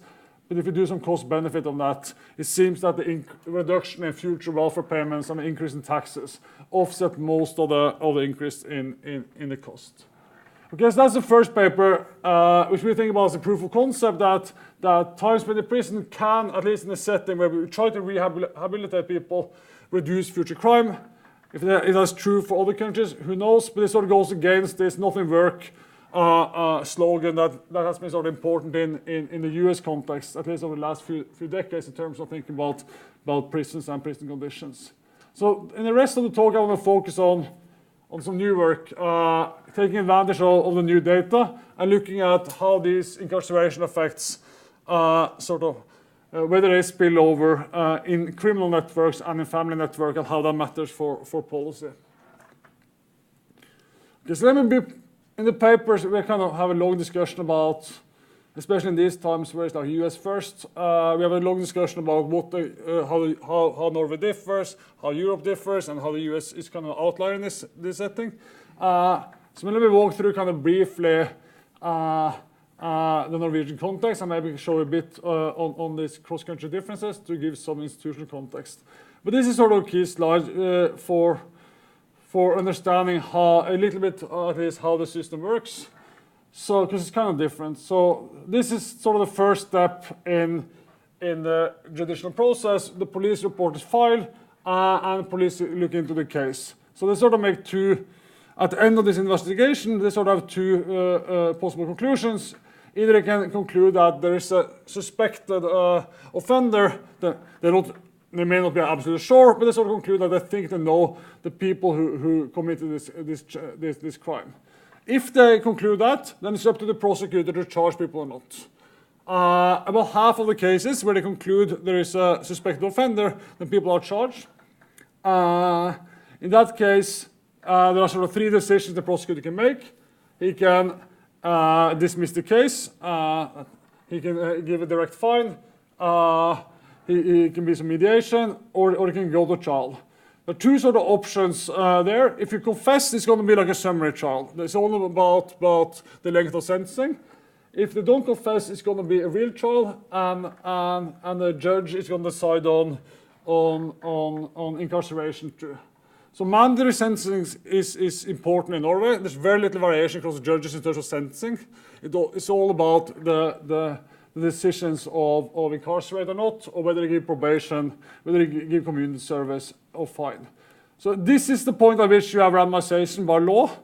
By law, you have random assignment of case to judges. The judge is going to make some decisions. We're going to first try to estimate the effect of incarceration versus everything else. And we're going to try to look more into whether it's really about going to jail or whether it's partly also that you're more likely to get probation, community service, and so on and so forth. And it seems that actually going to jail is a key thing. And more than that, it seems that going to jail and being offered and participating in these job training programs seems key to understand direct effect on the defendants. Is the plea bargain mechanism in the confession court trial? Excuse me? The plea bargain? Is there a plea bargain? So there is no, as most of Europe, there is really not a sense of plea bargain. That's like a very US thing. The way it works is that the prosecutor sits down with a suspect and they have a sort of a meeting and they present something about evidence. They can choose to confess or not confess. Either way, you have to go to trial. And this has happened before you know the judge. Even if you confess, there is going to be a trial, they're going to be heard, and in principle, it's up to the judge whether he's going to go to jail or not. So there's much less sort of scope for this interaction between the lawyers, the prosecutor, and the judge. And important for our design, they don't know the judge when they decide whether to confess or not. So in that sense, I think that's the same in actually most of Europe, but it's kind of different in that setting.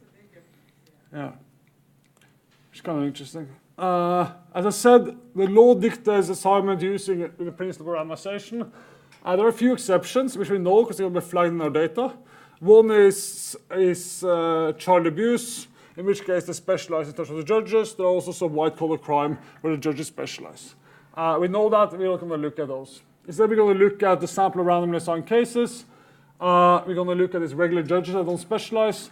And to avoid getting too noisy estimates of the instrument, we're going to look at judges that handle at least 50 cases, which is almost all of them. So the judges are not elected. They're basically like a bureaucrat. They're appointed for life, and they handle loads of cases. And they can't get fired unless they sort of do something that's probably illegal. As a baseline specification, our instrument is going to be the leave-out mean, judge leniency, which is basically the mean incarceration rate in all other cases, including cases that fall outside the estimation sample. There's some issue about how to do inference in this setting. So as a check, we're going to do basically a split sample to estimate the leniency in one sample and use it in the other sample. Because there's some sort of dependency in this, which I don't see completely through, so we're going to do like a brute force split sample as a check, and it's going to really matter a lot. Okay, so what about the data? We're going to try to use 3 different data sets. First, we're going to use the usual population panel data, which is admin data following every person and their family members over time. So we were able to, in the first paper, we're working on getting that linked to the criminal courts, and eventually we did that. That allows us to see every child, we have information about the case, the charge, the sentencing, who handles the case, and importantly, we have the identifier of the judge who can look across cases in a given over time. And the new stuff I'm going to be using today is the data on the criminal network. I'll describe that in a bit more detail, but basically what the police is doing is as part of their work, is that we're recording what I'm going to call co-offenders here, which is not really true. We don't know if they offended together. These are people the police suspect are co-offenders. They can be based on actual co-offending, or it can be based on these investigations where they conclude that these people are likely to have co-offended. So we're going to use, so we have the whole network. So if I co-offended with Derek and Derek did that with Stefan, I'm going to not only use that me and Derek are part of the same network, but also me and Stefan through Derek. I'm going to see how the effects sort of depend on the distance in terms of number of links. Sort of where we started out is what we really want to do is to sort of build a whole network and see what happens if we send the leader to jail as compared to the second in command and so on and so forth. Unfortunately, we don't really have a natural hierarchy of the criminals beyond the number of crimes. And you can say, do you really have gangs in Norway? Well, actually, we're pretty close to the Russian border, so there's quite a lot of presence of Eastern European gangs. If you look at crime statistics, it's pretty high. So they're mostly going to be foreigners when we start looking at these big networks. Okay, so I think this is the biggest difference, is that going to jail means just something very different in most European countries, and especially the Nordic countries. The people who actually are incarcerated look worse than observables compared to the US, which is not terribly surprising because you guys are incarcerated a lot of people, so that does something to the average person.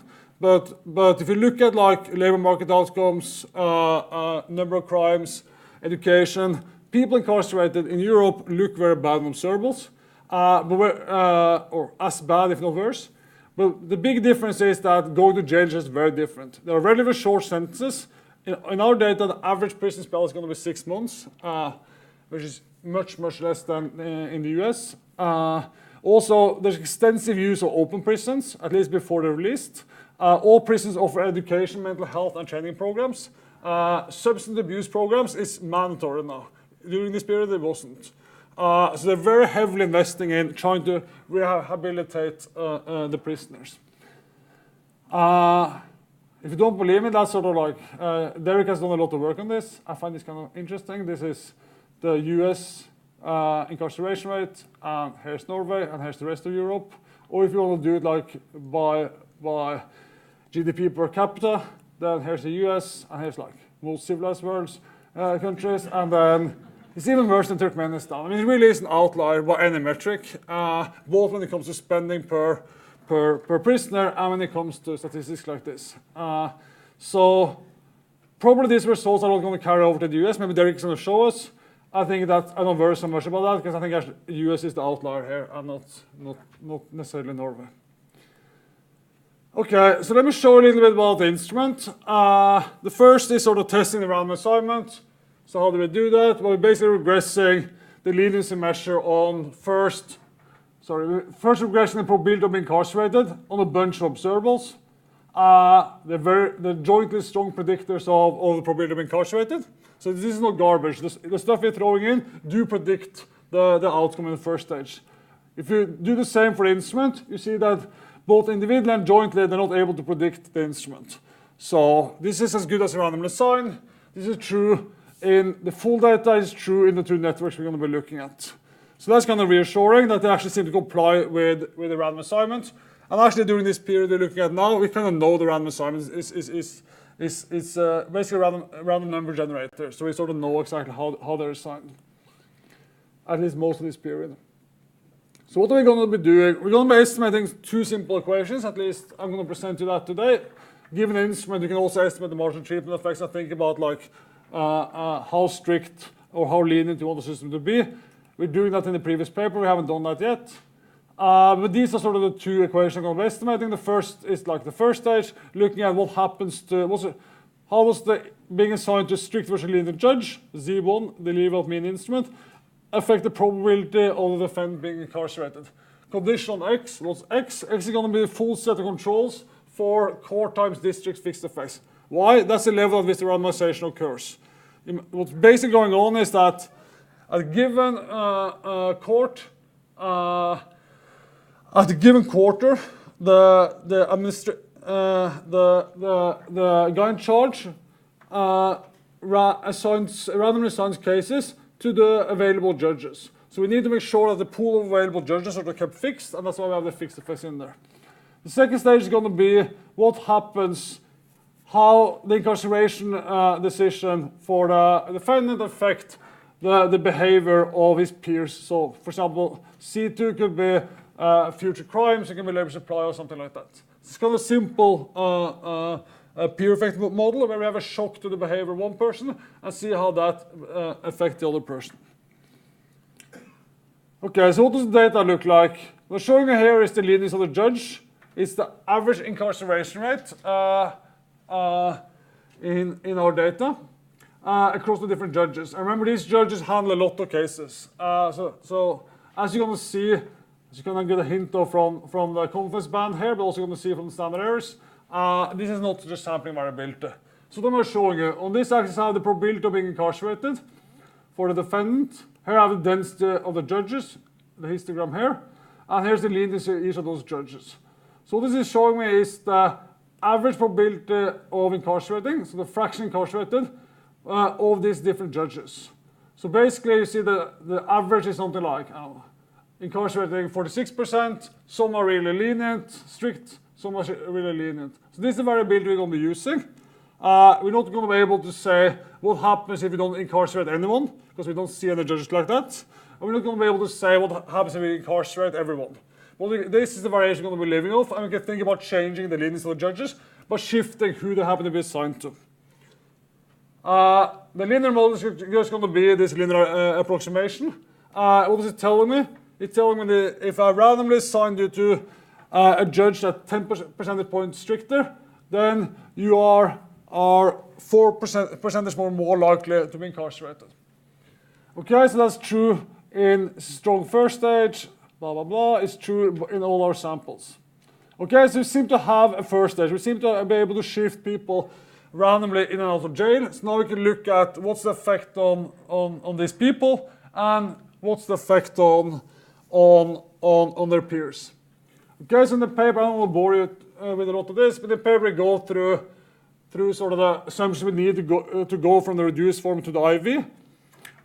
In this setting, sort of two key concerns. One is that you may think that our judges are strict to some people are lenient to others.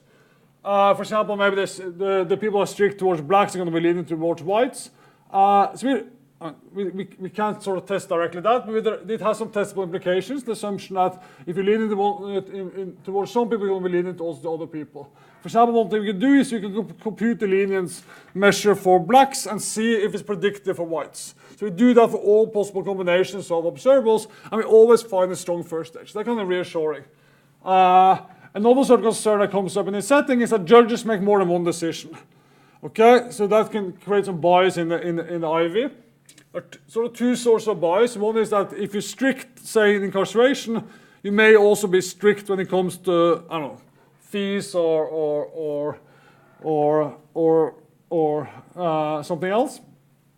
So that's easy because we see every decision. We have the court cases, so we can just add as controls, nothing really changes.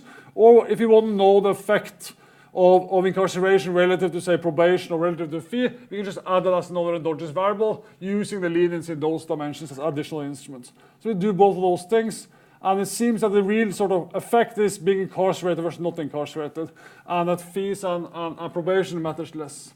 So just a clarifying question. So yes. Are you using the judge means on the other margins? Yes. Okay. So the nice thing in this kind of setting is that for every violation of exclusion, you're kind of going to see, you're going to get another instrument because you see the decision they make. So you one worry would be that maybe they're like something happening in the courtroom. Maybe the behavior of the judge sort of affects their view of how likely it's going to be incarcerated in the future, something like that. That would violate exclusion. But we see all the decisions that the judge is making, so we can always construct an instrument for every new decision. It's going to run into some precision issues, but that's what we do in the paper. And you have to make some additional assumptions about constant effects to do this. You describe these other leniency measures that are predictive of one single like incarceration? Yes. So that's what we do in the first one, just controlling for the other ones. They are predictive, but not very correlated. So that's why they also give independent variation when we use all the endogenous variables. Okay, so that's sort of, we think the instrument is as good as randomly assigned. It seems to at least not fail monotonicity tests, and it seems that the main treatment is going to be incarceration versus not incarcerated. I'm going to focus on that today. And just like as sort of a background, and before I'm moving to the spillover effects, this is what happens to the main defendants. Okay, so here's OLS. This tells me if you're incarcerated, then so the outcome variable here is ever charged over the next 4 years, I think 5 years. So the effect of being incarcerated and the probability of committing a future crime over the next 4 to 5 years. OLS suggests that there's a positive relationship. People going to jail are more likely to do a crime in the future. Once you do IV, that flips the sign.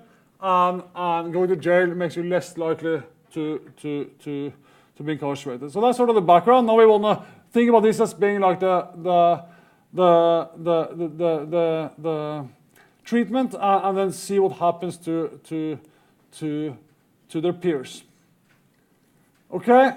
How much time have I got? You have 15 minutes. Okay. I have a lot of time. Okay, so let me show you some cuts of the data. The first one here is looking at how incarceration affects criminal peers. So here's the number of peers per defendant. It's around 4. So that's using the first link, the second links, and the third links.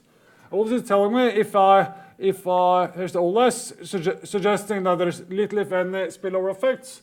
But again, this is positive bias or sort of going the other direction. This is the IV, here's the reduced form effect of the instrument. So it's telling me what the effect of the being assigned to a more lenient judge is on the probability of my peer committing a crime in the future. So that's telling me that if I'm assigned to 10 percentage point stricter judge, then I'm going to be, my peer is going to be 1 percentage point less likely to do crime in the future. Then you can do the IV, which tells me that if my peer is incarcerated, then I'm going to be 30 percentage point less likely to do crime next year. Okay, so this is a large effect, but this is still sort of potential incapacitation effects working through because people are still in jail. Therefore, we look at what happens 2 to 4 years after when these people are no longer in jail.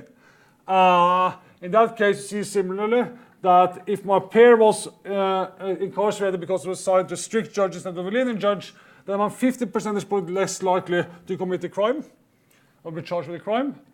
And the total effect of this period is about the 50 percentage point, as I said, reduction in the probability of ever committing a crime. So you're less likely to get caught. That's also true. So to look at that, we look at conditional getting charged. What's the probability of being incarcerated? So if you think about if it's really that they're just much less likely to get caught. They're only going to get caught if they do something that's like really, really serious, in which case you also would think it's easier getting convictions. And we don't seem to find that. It doesn't change the probabilities of being jailed or convicted conditional being incarcerated.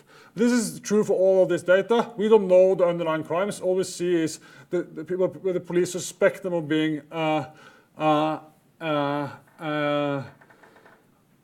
offender. Well, we can look at this. This is not coming from, let me just add something. We're not coming from they being less likely to commit a crime together. So that's not the effect. They're also not less likely to do certain types of crime. So we don't think they're shifting in that dimension. But unfortunately, we don't have any sort of other evidence of crime that we can use to validate this. Yes. So the left-hand side is the network member, and the right-hand side is the guy that's before the judge. So what's the correlation structure? Because like if you're like Mr. Well-Connected Criminal, there's 10 network members that show up for you as. Oh, sorry. The unit observation is the peer. So if you have four peers, then you're going to be counted 4 times in that regression. Okay. In other words, if you want to get a total effect for an average criminal, that's a good question. And then you're going to take this and you're going to multiply by 4. So these are huge effects. That was one thing I was getting. They seem too big. The other is, why aren't you clustering at the criminal network? I am. So how do you know what I'm clustering at? Two-way clustering on judge ID and defendant ID. Defendant ID is going to be the network. Like that's a network. And they're not in prison at the same time? They're not in prison at the same time, and it's not the same crime they're charged for. Yes. So think about a network for me is going to be, there might be overlap in network, but a network for me is going to be the links defined by a given person. So that's why I'm clustering on that. But there are going to be so many networks here that it's not going to really matter much for standard errors. I think then you have to think about there being correlation across partly overlapping networks, in which case I don't know how to do inference. I think that would kind of be interesting. But the effects are big. I'm not sure what you mean by too big. I mean, you don't believe randomization? I'm just saying that. It is what it is, right? You put them in a sentence that talks about, you got 10 guys in a network. If your peer, a close peer that you committed a crime with before is sent to jail, then you're 50 percentage point less likely to do a crime over the next 5 years. And that's true for, on average, so it's true for these four. I don't know. I believe randomization more than I believe Gibbon's network model or a dynamic model. These are this, right? I mean, this is the fact. I'm just a little shocked. Yeah. Yeah, we're happy we have randomization. So here's something that we also sort of find go in the direction that is not just picking up noise. We start getting the data, looking at closed networks. So if versus networks, or basically thinking about like an offender and their peer, and see is the effect coming from people we think interact and have done a lot of crime together recently, or is it coming from people who live far apart, or there's a long time gap since they did the crime together. And as you sort of would expect, the closeness of the link is going to matter for the effect, and all the effects are actually driven by people who you recently have done a crime with and who lived close by you at the time of the decision, which kind of makes sense. And actually, if you look at this by distance, sort of falls monotonically. The longer it is since, if you just graph it out, the longer it is since you did the crime with this person, or the further away you live, the less influence this guy is going to have on his peers. Which does is kind of a sanity check for whether this can just be like noise or whether it actually might be true. Another sort of network we're looking at is the brothers. Looking at whether if I incarcerate a brother, what happens to the crime of the younger brother. So we're doing this for older to younger and younger to older. All you see is that if I randomly assign an older brother to jail because he's sent to a strict judge, then the younger brother is 30 percentage point less likely to do a crime over the next 5 years. There's no evidence of peer effects in the other direction, which is sort of conforms to a lot of literature suggesting that older brothers may act as role models, but there's less learning from older brothers to younger brothers. So it seems again that the type and nature of the interactions matter for the peer effects. These are kind of a bit noisy estimates. You should be a bit careful about doing that contrast. Okay. Here we get a lot of noise if we start looking at sisters and kids, because most of these people are too young to have kids, a lot of kids, and women don't do a lot of crime, so it's just a lot of noise. Okay, I think I'm going to finish a bit early actually. So let me sort of spend the last few minutes on why we think this is somewhat interesting.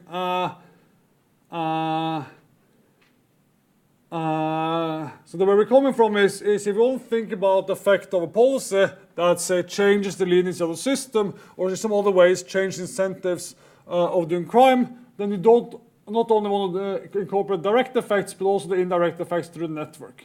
So to sort of say how important that's, how much do we miss if you only look at direct effects, we're taking our estimates and we're sort of doing a counterfactual. Well, what are we doing? We're taking the leniency of the instrument. So remember, the instrument is the average leniency. So you can imagine a world where someone is instructing the judges to become stricter. So what I'm going to do is to make them a one standard deviation more likely to incarcerate. So what's that? That's about 7 percentage point more likely to incarcerate. So what I'm essentially doing is I'm moving, remember this histogram of the judges, I'm moving across those different judges by making them stricter. So the effect of such a reform would sort of have two components. It would be the direct effect on the defendants, and it would be the spillover effects on the network members. To calculate this direct and indirect effects, we can simply take our first stage and reduced form and multiply the coefficients by this change in the instrument. Okay, so that assumes a lot. It assumes there's no behavioral change in terms of these people, whether they do a crime, what kind of crime they do, if you change the system. But at least to get some sense of the magnitude, we think it's kind of useful. So what do you see? Well, this is the effect, direct effect and spillover effects of such a reform 1 year after during incapacitation, and then I think it should be 2 to 4 years after incapacitation is over. So we're doing this for the criminal network and the broader network, taking into account that there are more peers here than there are there. So what do you see? Well, this is the total reduction in crime if I make the judges 1 standard deviation stricter. So that's reducing crime by 1.5%. That's not very interesting because you can make it large or small by changing the judges more or less. What's interesting is sort of the decomposition that even 1 year after, then about half the effect is driven by spillover effects, even though the direct effect is bigger. Why? Because there are more than one peer. And over time, we know that the spillover effects increase. It takes some time for these guys to do a crime and get caught. And 2 to 4 years after, then almost all the effect is coming from the peers. So if you want to do like a policy projection, you really want to capture that there are spillover effects through the network, and in fact you want to capture more than direct effect on these people. The broader network is less extreme because they have fewer peers, but even then the spillover effects tend to dominate as time goes. So the takeaway from all this is that sort of failure to account for incarceration spillovers provide misleading projection for the total impacts, and in fact network effects sort of dominate the direct effect. In the paper we try to quantify this more, taking Jim's estimates of the cost of crime and so on and so forth, which I haven't figured out where those numbers come from. But it's in this paper, and we take those and we do like a cost benefit, and once you take into account at least the spillover effects, then you sort of easily break even if you don't put any sort of social cost to the crime. If you only think about the administrative cost of having more cases through the judicial system. That plus the reduction in future transfers is enough to offset the cost of these programs when in jail. Okay, so what we do in this paper is sort of a spin-off of the first paper, where we're exploiting that we actually see something about the network structure, both the family network and the criminal network. Following defense and their peers for 4 years, we find out when a criminal network member is incarcerated, peers' probability of being incarcerated decreased by 50 percentage points. This is not only true on the extensive margin, it's also true in terms of number of crimes and so on and so forth. These effects are driven by especially close neighbors and also recent ties. So we think sort of the nature and the frequency of interactions and how recent they are sort of matters for the influence, which sort of makes sense. We see also spillover effects in the family network, but we can only detect a spillover effect at least from older brothers, younger brothers, and they're pretty large. If you incarcerate exogenously older brother, then the younger brother is 32% probably less likely to commit a crime. None of these effects are driven by these people committing crimes together, as I said. So it's really like reducing crime with other people. OLS gets it really wrong, both in terms of direct effect and the spillover effects. And event studies or movers or using a panel that also gets it really wrong. It sort of reduces the bias a bit, but it doesn't really get the sign right. And lastly, at least some sort of suggestive calculation suggests that if you want to think about the effect of changing the judicial system, at least in the Norwegian setting, then those spillover effects are as important as the direct effects on defendants.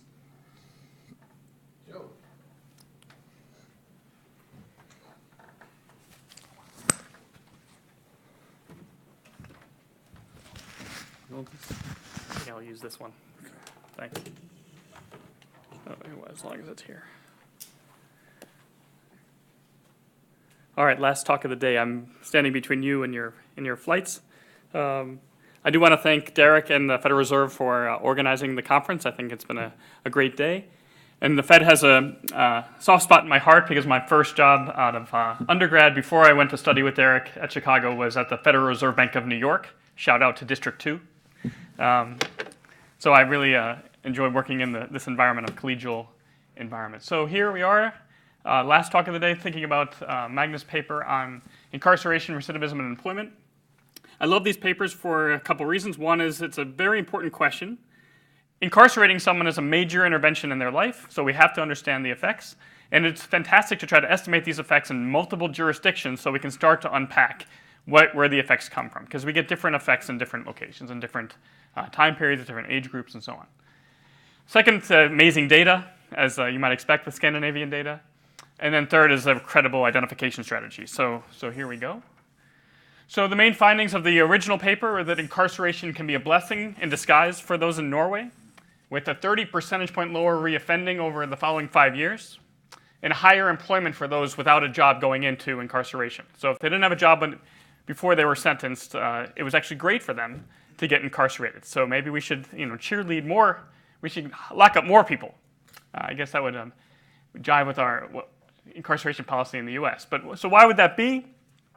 Well, they have a strong job training program in the prison, and literally a captive audience. So if you want adherence and take-up of a program, forcing someone to do it through a prison program might be a way to do that. But even their friends get in less trouble, which is, this is a very happy result. We should just be all of Norway should be locked up for at least 2 months. I think that would probably get us much better outcomes in the world. Could we just lock up one Norwegian for The problem is when their friends get in less trouble, they don't even get the benefit of going into prison. What are the welfare implications of this? You lock up one guy, you prevent them from getting all that fantastic job training. So it's a bit troublesome for my previous conclusion that we should lock everyone up. So the friends and younger siblings, I like this part of the talk. There's a nice setting to study spillovers. But the effects are just gigantic. So the effect on the incarcerated himself is a 36 percentage point drop in recidivism. But if my friend gets incarcerated, I'm 50 percentage points less likely to end up getting charged over the next 5 years. My friend got incarcerated, I'm much better off. So it's just the size is amazing. So maybe there are heterogeneous treatment effects for the two groups. So the people getting incarcerated, some of them benefit, some of them don't, so those kind of cancel out. Whereas my friend gets incarcerated only helps me. That's possible. Another one is that the results might just be too big, to quote my former instructor there, that we're concerned that this just might be too big. It is a hurdle for this type of analysis. And so where would the endogeneity creep in? Well, one would be something that John mentioned, is that the people just are better off at not getting caught. And maybe this is particularly problematic there. There's these exclusion restriction violations that we'll talk about in a minute that you have to make some assumptions at least to make the model go, although as you might expect, Magna and his co-authors are a fantastic job of addressing, empirically investigating the potential violations as well as you can. So I don't really have any suggestions to do that. But when you extrapolate from an IV of a binary treatment, we're dividing that reduced form by 0.5. Any kind of endogeneity or concerns about how we're measuring the outcomes would be doubled in the IV relative to that reduced form. So that's where you might get into some trouble with the results being too big. This is reflected in the standard errors. The standard errors are larger too. It's just those point estimates do make the headlines. Okay, so the way you read the first paper, it says a lot of the conclusions are like locking people up is a good thing. But when you look at the paper, and this is acknowledged in the paper, it just doesn't get the full thrust of where I think it should. Is that it's really a story about heterogeneity. Some people are benefiting, some people aren't. So for those who had no job prior to sentencing, this is the original paper now, get this very large effect on reoffending, which we've talked about, 37 percentage point drop in getting charged over the next 5 years. But I don't know why that happened, but there's a mean of 76%. So the mean of the dependent variables, these guys are bad people, apparently. 76% of them are going to be charged again in the next 5 years. But the range of offenses are just very wide. They include traffic offenses, like essentially serious ones to get to this stage. But it would be really nice to look at the type of crime and the reoffense, because some types of crimes have more welfare implications than others. Very large effect on employment, 49 percentage point reduction, sustained increase in the ever being employed over the following 5 years. Again, and here the mean is 44%. So these are large effects again. And since I had we were worried a little bit about the spillovers being too big, these are hinging on might be quite large as well. So again, I don't have a recommendation to change the estimation, but more caution in the interpretation, just saying, look, these are very big. They do have big standard errors. Might be just useful for the conclusions. those who had a job going into prison, going into the sentencing the first time, there was a muted effect on reoffending. It's a smaller point estimate, a little bit noisy, and not significant. And a very large negative effect on employment. So these guys, they lose their job when they get arrested or they get incarcerated, and then they're 30 percentage points less likely to ever being employed over the next 5 years. And then another point of heterogeneity, which I really like about the paper, is estimating marginal treatment effects. So this we can start to delve into on unobservable grounds how people respond. And so if you look on the left here, these are people who are most likely to be incarcerated based on unobservables, because you're looking at the very lenient judges. So in order to, if you go from very lenient to not so very lenient, then that part of the distribution is those guys are the worst actors. If you go to the right here, these are the most strict judges. So you go from very strict to even a little bit more strict. And those guys, they do worse in terms of the treatment effect on recidivism. And so again, and a lot of the mass is in here, but still you get this variation between positive and negative. So again, when I read the conclusions, it's let's lock everybody up, but then when you look at the results and what's acknowledged as the results are being displayed is that there's this big heterogeneity. All right. External validity is sort of the big question that comes up with these types of papers. I don't mind it so much because I want to have estimates for lots of different places and then start to think about why would we get different answers in different places as opposed to that Norway result doesn't apply everywhere. So this isn't really a damning set of slides, but this is something that does get brought up every time I hear about this paper. So with so much heterogeneity in the effects in Norway, we start to wonder, well, can you apply the results to individuals in, say, Minneapolis? So there could be differences in the marginal cases. So where are we in the margin of severity of criminality? Responsiveness of the individuals, they could just differ, and Norwegians could differ from other people. The environment after prison could differ, the opportunities for crime, and the environment in prison. And this is the one that gets a lot of attention when I hear this paper talked about, is that a lot of money spent on people in Norway, and so that's just a very different environment than, say, in Boston. So in Europe, even Norway is known as a leader in rehabilitation. They spend, even though they're not quite the outlier the US is, they are spending a lot more than a lot of other places in Europe, although similar to other Scandinavian countries. So I think it would just be useful to document this more in the paper about what's going on in these prisons beyond the average spending. So how many programs are they running? And the US is, of course, an outlier. But if you look at the literature, and since I'm running out of time here, I'm going to go a little bit quickly, but adult incarceration effects on employment and recidivism look pretty tame to me when you look at various strategies. Training programs of people just getting out of prison tend to have small effects with pretty good evidence on RCT evidence. And then if you look at age groups, we can look at juveniles. So I just wanted to give a plug for my paper with Anna Azer on juvenile incarceration, where we find with a judge strategy that no one who's incarcerated in Cook County goes back to high school. They don't even go back to high school, let alone graduate to high school. Like we can see in the data, they just don't return. And then we find a 23 percentage point increase in adult incarceration by age 25. So this is the opposite of the results in Norway.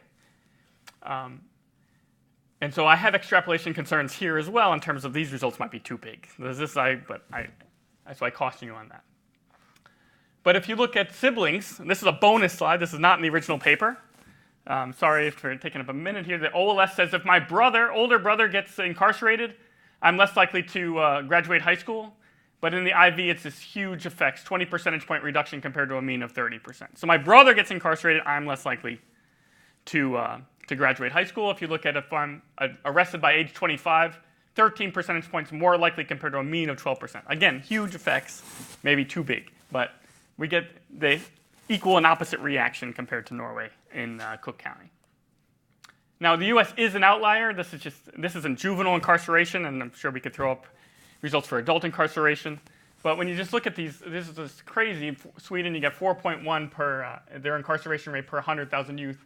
In the US at 336, just like boggles the mind. And so, of course, we don't want to extrapolate from the US and apply it to Western Europe. All right. I don't have time to go through all this, but there are typical concerns with any judge instrument. So we have exclusion restriction. What else can the judge do? They can do lots of things. And the paper does a good job of handling what they can measure, but of course there could be things that they don't measure. monadicity and robustness of the instrument calculation. I'm just going to put this graph up. So if you do fixed effects at the court year level, then it's the same as d-meaning at the court year level. And we spend a lot of time like, we got to get rid of person I in our instrument calculation. But they show up again in our in the d-meaning process. And so the paper did a great job of doing out of split sample IV where it gets around that problem. But I think that's an important thing to check, especially if you have few observations when you're calculating the instrument. And then last, the propensity to incarcerate. Is this generated regressor, and the degrees of freedom might be off in your first stage, but it's Peter Hall has some papers on this, one of Magnus' colleagues. It's not a big deal here because of the number of observations. So I think I'm out of time. 1 minute left, perfect timing.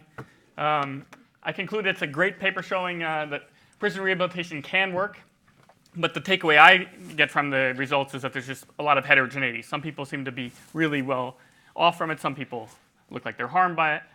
And then the welfare implications, should we improve conditions and have more rehabilitation? Well, if that's true, I'd like to know what the counter, if we're going to spend $50,000 on someone in job training in a prison, what if we gave them $50,000? What if we did $50,000 worth of training at home instead of in the incarceration? So what's the counterfactual there would be particularly interesting to me. And then what would be the effect of deterrence if everybody knew it was fantastic to get locked up? Mothers might be telling their kids, why don't you go out and misbehave? All right, that's it for the whole conference, maybe, but you're going to have 8 minutes of questions first. Thanks, guys.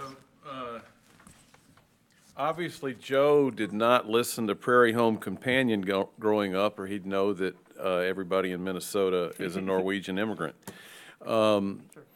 So you can obviously extrapolate these results to Minneapolis. Questions?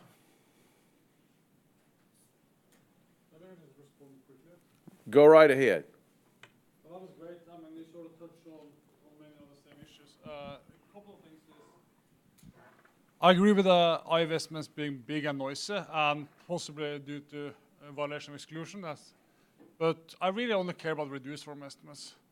So I'm not sure why that isn't really the parameter of interest. Right? I want to know what happens if I make the system stricter or more lenient. That's just a reduced form. And most of the comments about exclusion, monotonicity doesn't apply to the reduced form.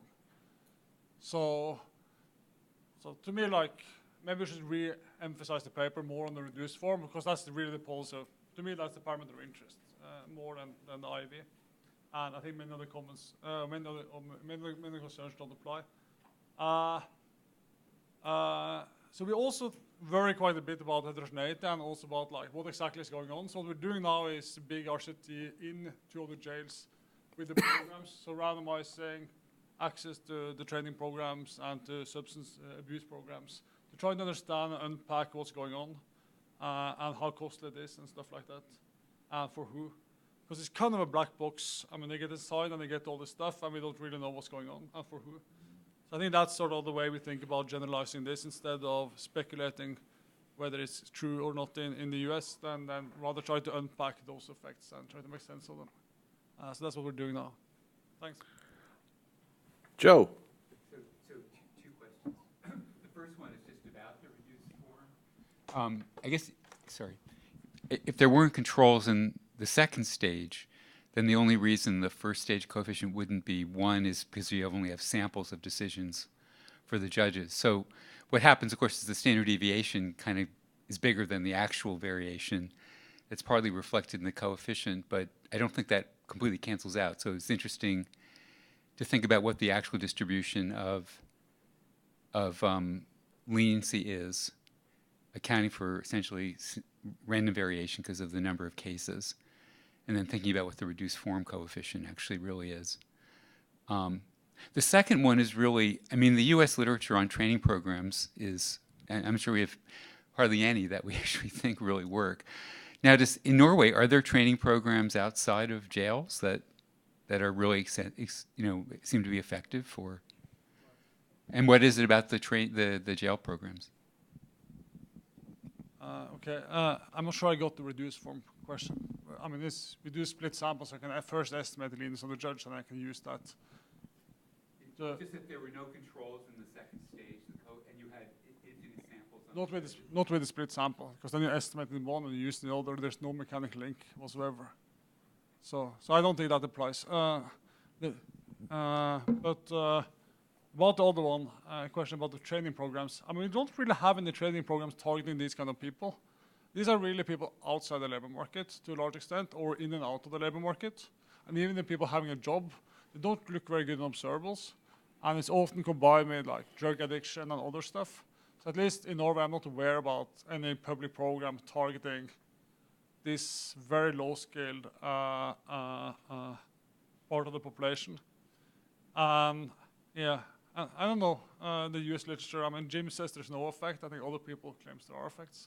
I think what we try to do, at least in experiment, is to figure out how much of this is just getting people off drugs and helping them get back into society, and how much is giving them skills. And the training we're talking about here is useful to meet up if you have a job. It's like kind of very basic training, maybe some vocational skills. So that's what we're trying to do now, try to do different treatments. It looks like they're okay with randomizing also the substance abuse part, in which case we're kind of interested to understand what's going on. So Joe may know this, or you may have already found this reference, but before Bob Lalonde got sick, he was working on a program in the Cook County Jail with women. And he had this result that even though he was seeing what Joe sees for men, women getting longer sentences was actually beneficial. And when he looked into it, he found that it was because they finished the drug rehab program. That if you stayed until the end of the drug rehab program, you did a lot better. And because the population of women was so heavily drug addicts, it was, now I don't know if that was just a working, because he got sick shortly after this working paper was written, so I don't know if it was ever published, but it might be worth kind of, looking around to see if you could find that, because he also found that drug rehab was the one thing being done in the U.S. that appeared to have this positive benefit. Anyone else? There is a paper that was published. I don't remember if it was the Journal of Public Economics or what, but looked at severity of punishment in terms of the type of prison you went to, maximum, minimum, and they used a regression discontinuity design, and they actually found, the opposite of what you were finding in terms of recidivism, not necessarily on the peers. But the other thing that I wanted to point out is that there's a totally different, I think, environment in terms of reentry here. And so do you think in the US, in terms of comparing, trying to make those extrapolations between whether or not prison is good and can, I know the general question is, can rehabilitation work? But there are also other barriers in terms of when you think about how heterogeneous the US population is. And so how would you, do you think your results would still speak to that, if that makes sense? Or maybe I can. I guess we don't know when Derek has his paper, but I mean, in terms of people, they don't look so different. I think that's, like, if anything, my sample look worse than the typical people in prison in the US. Like, if you incarcerate like 5% of the population, you're going to look pretty good. If you incarcerate like 0.1%, you get the worst people. So in terms of like, the people we're talking about, these marginal people, look much worse in our data than I think they do in the US data. So I don't think it's like in Norway everyone is great, so therefore they do well. I don't think that's like the interpretation. I'm more worried about the fact that the treatment is very different, and I have no idea like how to go to the US setting. All right. So Mark wanted to have some closing remarks. Unless they moved it during the last session, there was still a cheesecake out there. And thank you all for coming. Thanks, Derek, for organizing.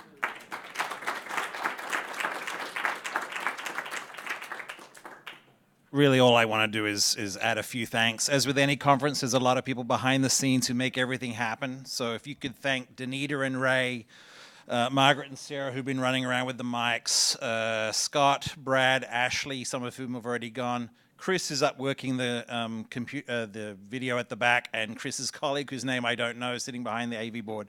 If you could join with me in thanking everybody. Thank you.